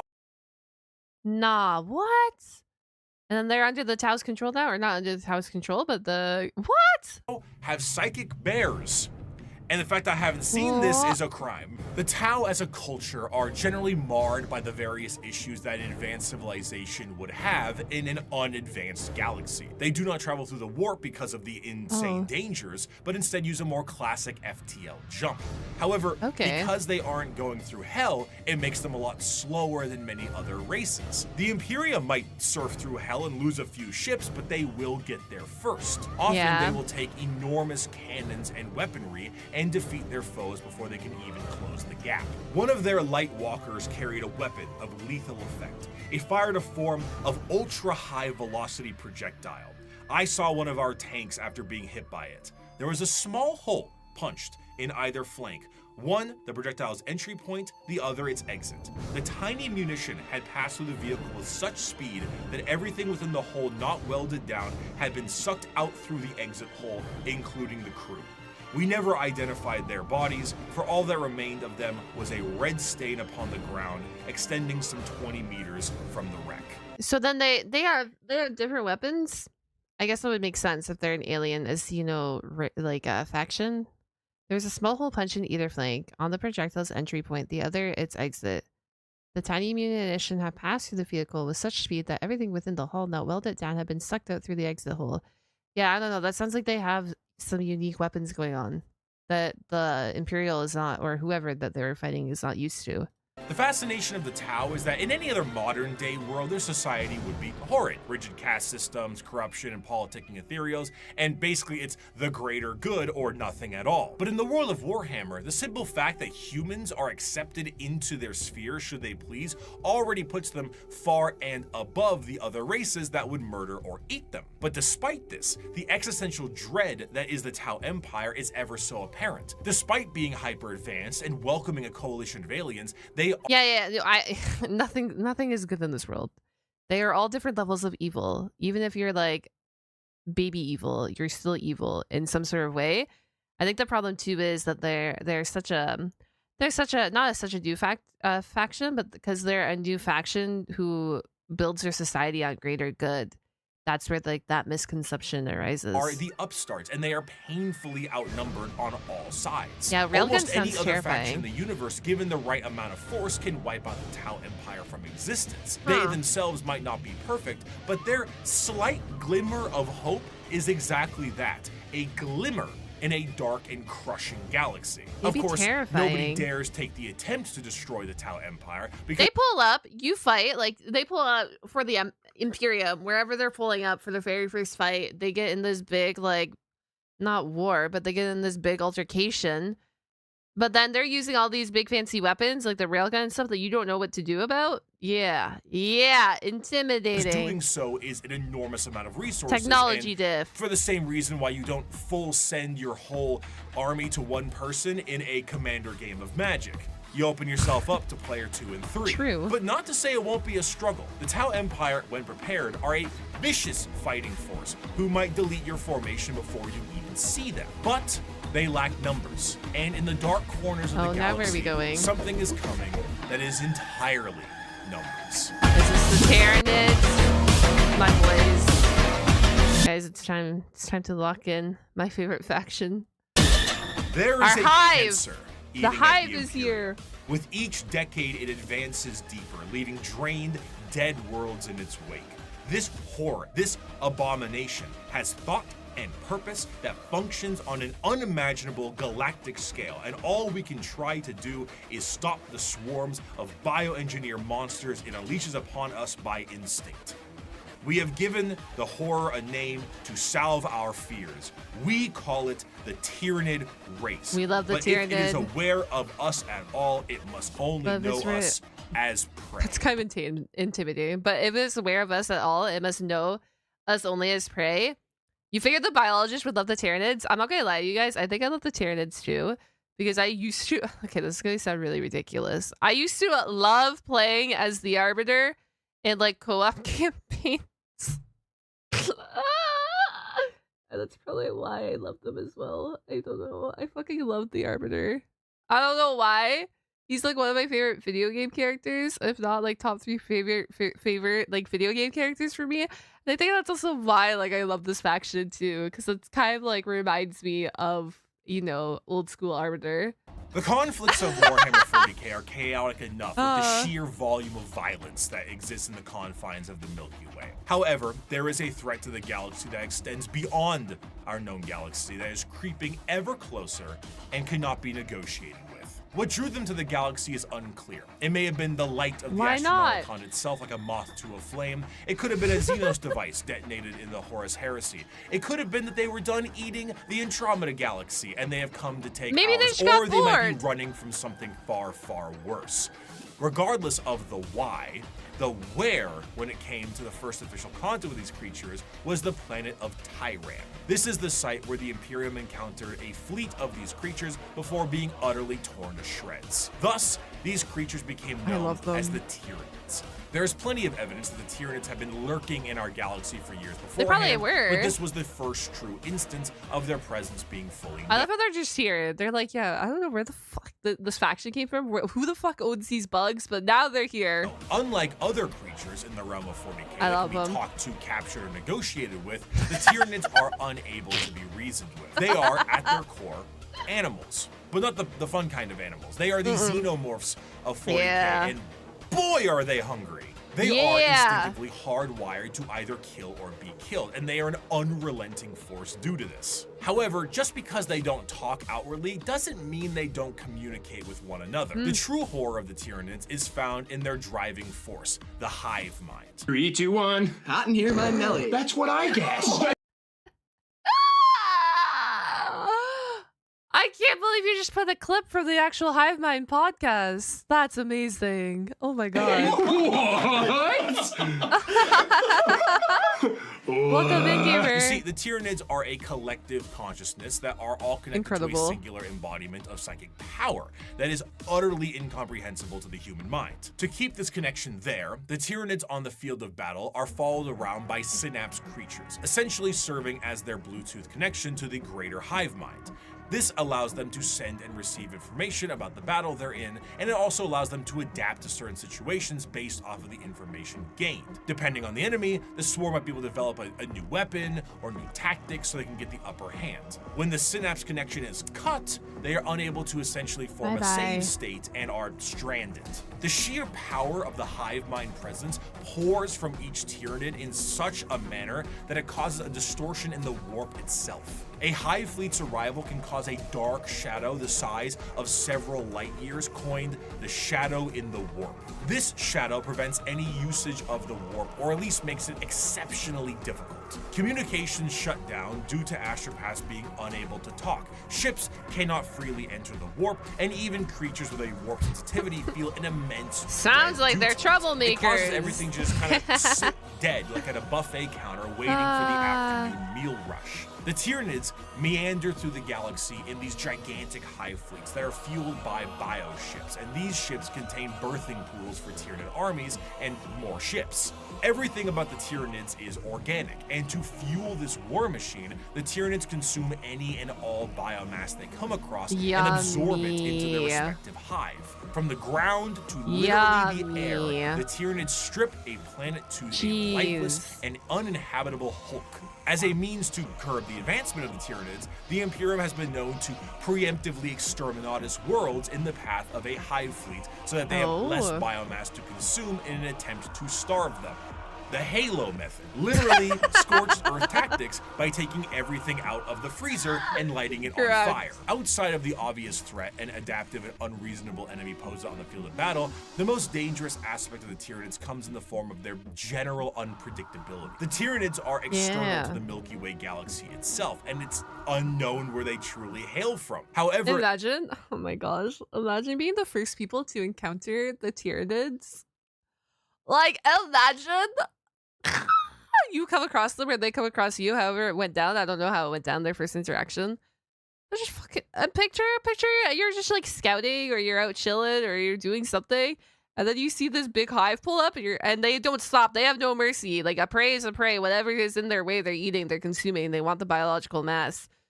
There's no stopping them. You'd be like, what the fuck? Like, what is this? Their arrival in the Milky Way is seemingly random and in 3D space, implying quite heavily that Tyranids have the galaxy surrounded in some kind of way. Due to this, you will sometimes see instances of species engaged in a separate conflict, both agree to a temporary truce in order to take out a Tyranid threat. Because regardless of the stakes at hand, the existence of the Tyranids marks the heat death of the galaxy itself, and all the factions can ultimately agree that the Tyranids themselves act as the biggest threat to all of them.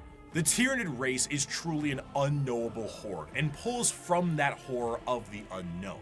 They, as a faction, are not ones with a large amount of general lore because their entire race is told from the point of view of those being eaten by them. Tyranids are called that due to the planet Tyran they destroyed, as we mentioned earlier. And their names are often phrases given to them by their victims. The Swarm Lord, Old One-Eye, the Death Leaper, Vaughn. They don't even get cool names. I guess they get cool names if you think these are cool names, but they're just names given to them. They're like, yeah, this is what you look like. This is what you remind me of. Here's your new name. Ryan's Leapers, and so on. Despite the inability to even perceive the vast psychic hive mind of the Tyranids, they are fiercely intelligent. Special poisons and items designed to counter them are adapted in a matter of hours. If you bring light infantry, they create heavy monsters. If you brought weapon emplacements, they spawn little creatures to scour your vents and sewers. Many of you enjoyed the Servitor excerpt from part 1, and so bear with me as I provide you another very long account of a planetary governor whose planet is in the final death throes of the Tyranid menace. This starts about halfway through.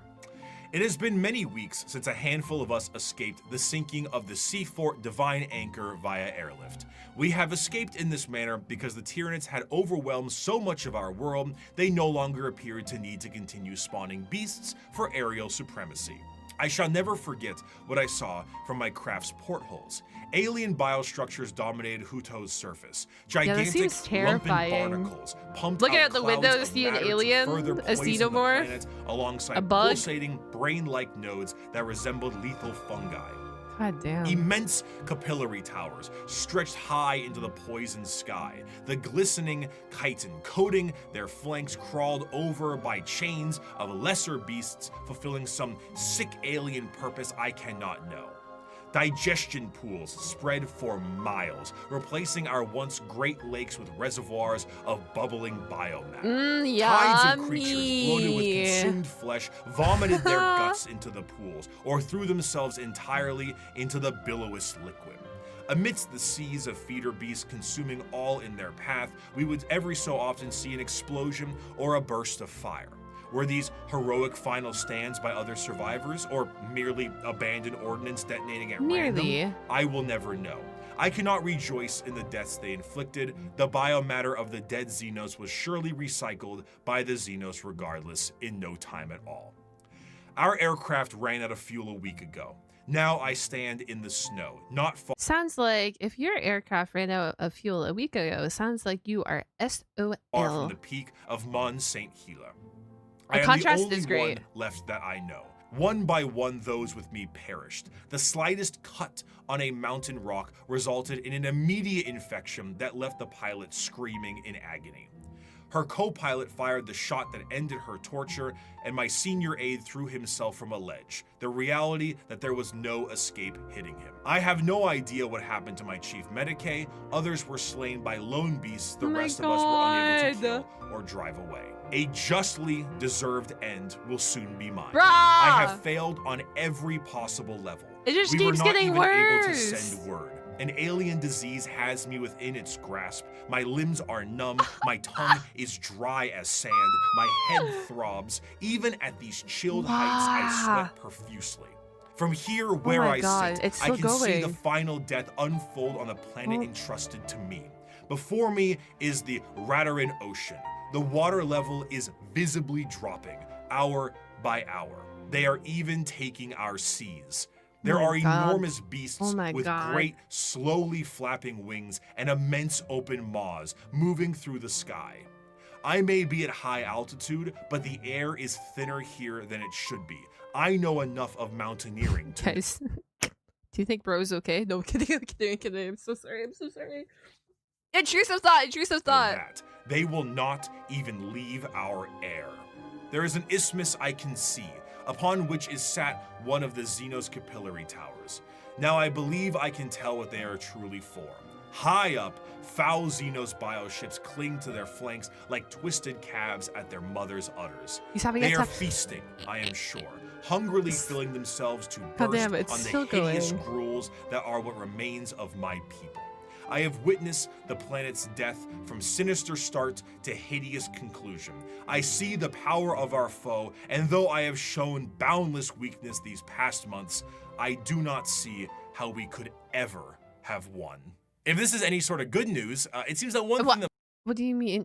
Sure. You know what? Let's see the light in this. Might be an inadvertent repellent effect on the Tyranids is chaos. Chaos and chaotic energies offer no nourishment to the Tyranids. They cannot eat I love the that. Tyranids And still. the presence of I don't care how bad they are. I don't care how savage they are. I still love them. Some warp storms work as a means to starve out the Tyranid fleet. The Tyranids, of course, are attempting to adapt to this, but it seems that even at the most primal core of the galaxy itself, Chaos agrees that these dinner guests are not welcome in any way, shape, or bioform. In the end, though, the Tyranids represent the final fears of the galaxy itself. Despite the goals to conquer the galaxy as a whole, the remainder of the universe may very well be dead and derelict space. Instead of endless worlds and solar systems, it may just be bones and ash. The tendrils of the hive mind have wrapped themselves around the galaxy, and the only thing that's guaranteed is that dinner is served. Yummy. However, the Tyranids are not simply the unending hordes of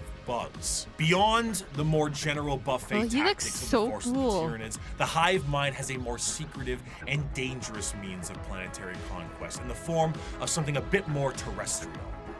General upheaval and revolution. However, though the idea of a societal revolt for the good of the populace is an admirable thing, these leaders have the nefarious intent of the hive mind itself. These are the downtrodden and the oppressed, the revolutionaries to a better cause, the heralds of the Star Children. Now? These are the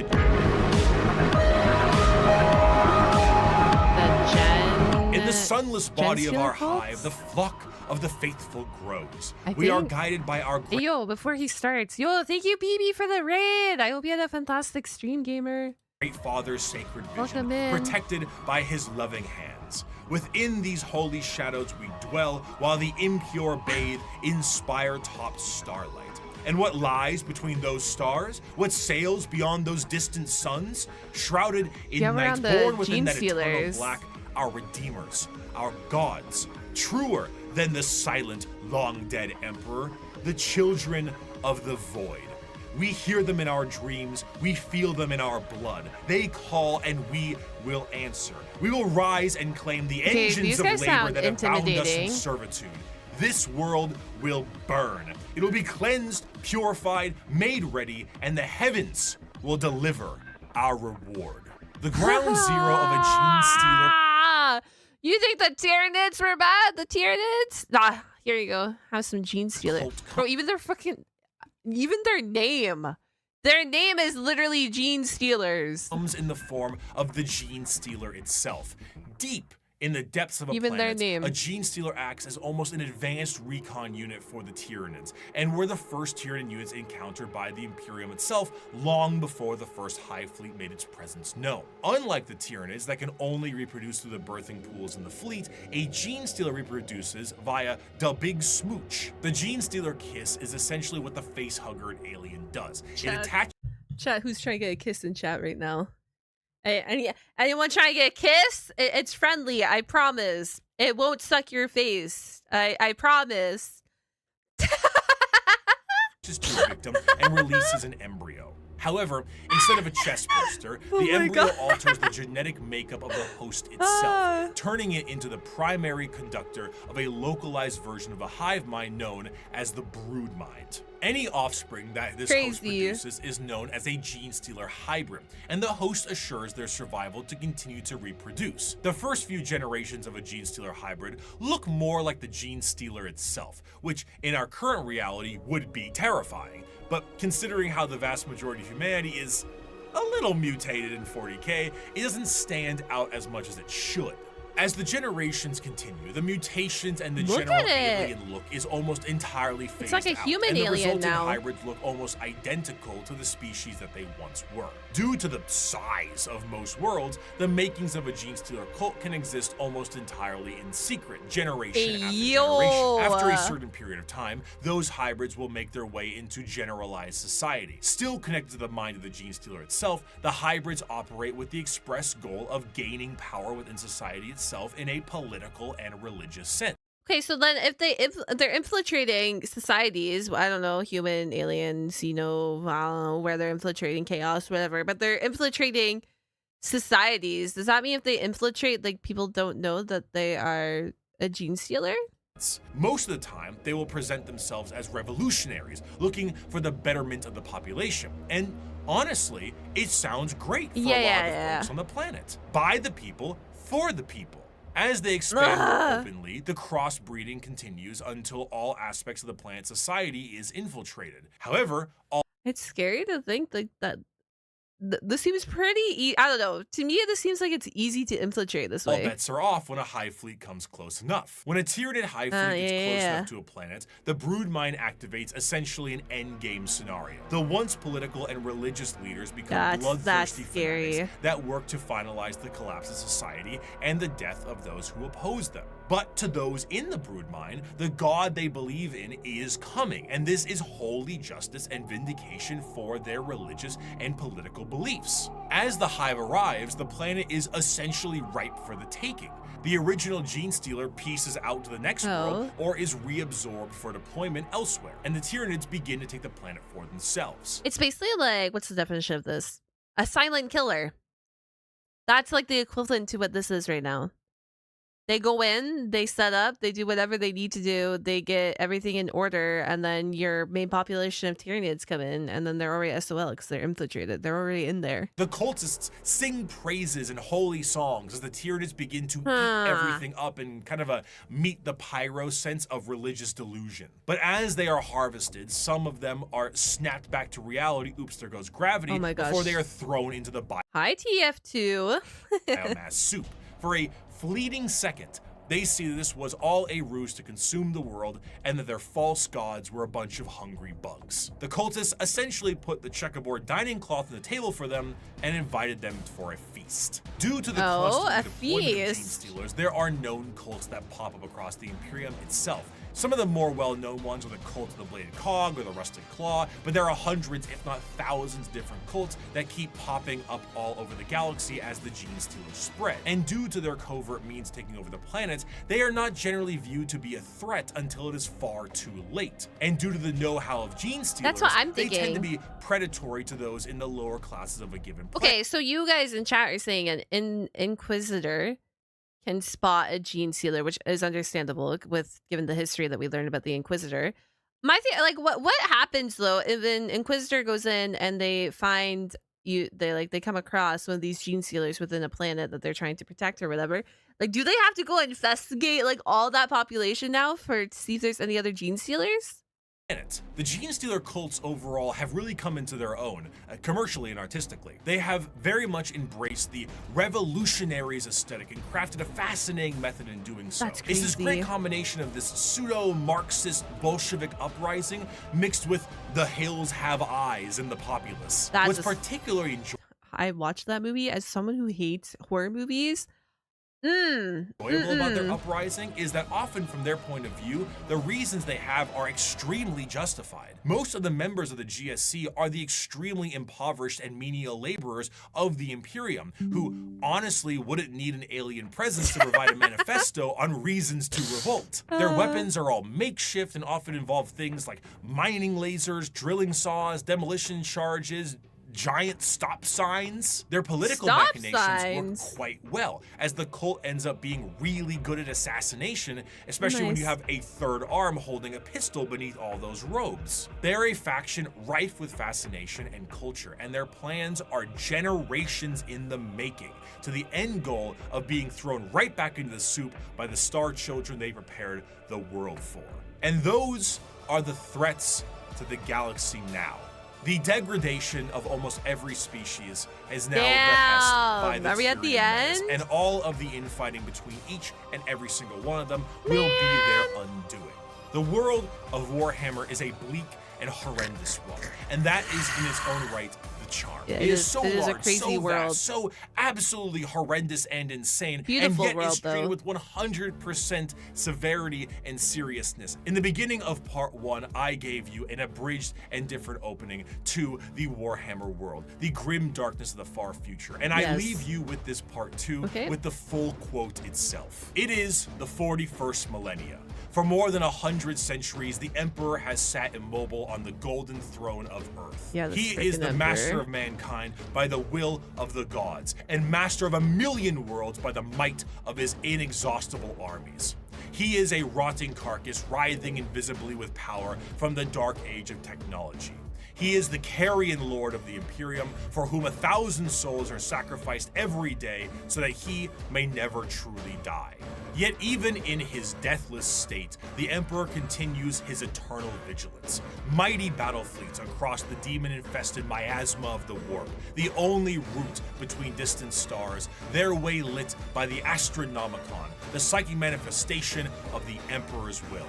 Vast armies give battle in his name on uncounted worlds. Greatest amongst his soldiers are the Adeptus Astartes, the Space Marines, bioengineered Space Marines he wants to get rid of. No, I'm kidding. Their comrades in arms are Legion, R.I.P. the Thunder, Imperial people. Guard, and countless planetary defense forces, the ever-vigilant Inquisition, and the tech priests of the Adeptus Mechanicus, to name only a few. But for all their multitudes, they are barely enough to hold off the ever-present Let's threats go, from aliens! heretics, I'm sorry. mutants, and worse. To be a man in such times is to be one amongst This guy untold goes hard, billions. It is to live in the cruelest and most bloody Correct. regime imaginable. It is bloody. These are the tales of those times. Forget the power of technology and science, for so much has been forgotten, never to be relearned. Forget the promise of progress and understanding, for in the grim darkness of the far future, there is only war. There is no peace amongst the stars, only an eternity war, of carnage baby. and slaughter and the laughter Only of war. gods. Thank you so much for watching. I hope you have a wonderful rest of your day. Thank you for that. Goddamn. Holy. Epic ending. Epic freaking ending. Holy. I'm sorry I subjected you guys to 5 hours of Warhammer lore. Ahaha. I'm not actually sorry. I hope you enjoyed it. Thank you guys so much for watching and hanging out. I appreciate it. And we are so close to 100,000 subscribers. So if you like my reaction, if you like my content, make sure to hit that like and subscribe button for more from me. If you made it all the way to the end of this video, comment down. Actually, comment down your favorite Chaos God. I want to know who your favorite Chaos God is. And I will catch you guys all on the flip side. Have a wonderful day and goodbye, goodbye. Holy moly, guys, we just watched 5 hours of fucking Warhammer. Oh my gosh. That's crazy. Fascinating universe? Crazy. Oh no, 5 hours of Warhammer. Oh no. Thank you guys for watching it with me though. And thank you, YouTube. Sorry, I don't know what I'm doing with YouTube right now. So if you see my streams go live, we're doing magical things on YouTube right now. So thank you guys for chilling over there on the YouTube stream. I didn't give you guys any heads up, any warning, any nothing. We're just vibing. But I hope you enjoy it. The lore is phenomenal. Absolutely phenomenal. Crazy. I have like no words. I like to see the difference between him. Oh my gosh. Him doing the sorry, I'm losing my track. Him doing those videos 5 years ago and then him dedicating, the last 5 years and learning the lore and seeing the difference between that. Like that was really cool to me just to see that difference. But I hope you guys enjoyed watching my reaction. It was wonderful to watch it with you guys. I was going to watch it by myself, but it was way better to watch it with you guys because you guys actually were able to, fill me in on things. Yeah. I don't think I have any other words other than that. But thank you. Thank you so much. I do appreciate it. I will do this real quick. Hold on. Do remember for this week only, we are having 50% off over on Patreon. So if you would like to come join the Patreon, I would suggest you come join. This is probably the only time it'll be 50% off until Black Friday. Maybe we'll do a summer sale, but it doesn't go on sale often. So make sure you come hop in. It starts at $1 USD. If you would like to come support the channel, it is the best way to support the channel. Amples of content over there where we are reacting to My Hero Academia, JoJo's Bizarre Adventure. There's extra reactions over there for you. I'm uploading old reactions that are unlisted, all that fun stuff. So if you want a whole bunch of content, please go do check it out. It is 50% off until Sunday, and then it will be full price again for all my new members. So make sure you come check it out, enjoy, hang out, and have fun. Wonderful time. And I think that's it. I don't think I have any other words. I think I'm going to leave you guys for the night, and I am going to go edit some videos. Yippee. I'll have this up on YouTube later on this week, so if you guys want to reference it back, it'll probably be up towards the end of the week. We shall see. But thank you so much. I'm going to go raid fellow cat girl because she's playing Warhammer Space Marine 2. So if you guys want more Warhammer content, she is currently playing the video game. So I'm going to send you off to her. Have a wonderful night, day, morning, whatever it may be for you. Happy time zones. Thank you so much, and goodbye, goodbye. Do go check out the Patreon, though. I will see you guys tomorrow. I'm gaming tomorrow. No reactions tomorrow. Well, maybe one reaction tomorrow. But I will be playing Sunless Zone Zero and the brand new game Everwind that is out tomorrow. That is our plan. Okay. Goodbye, goodbye.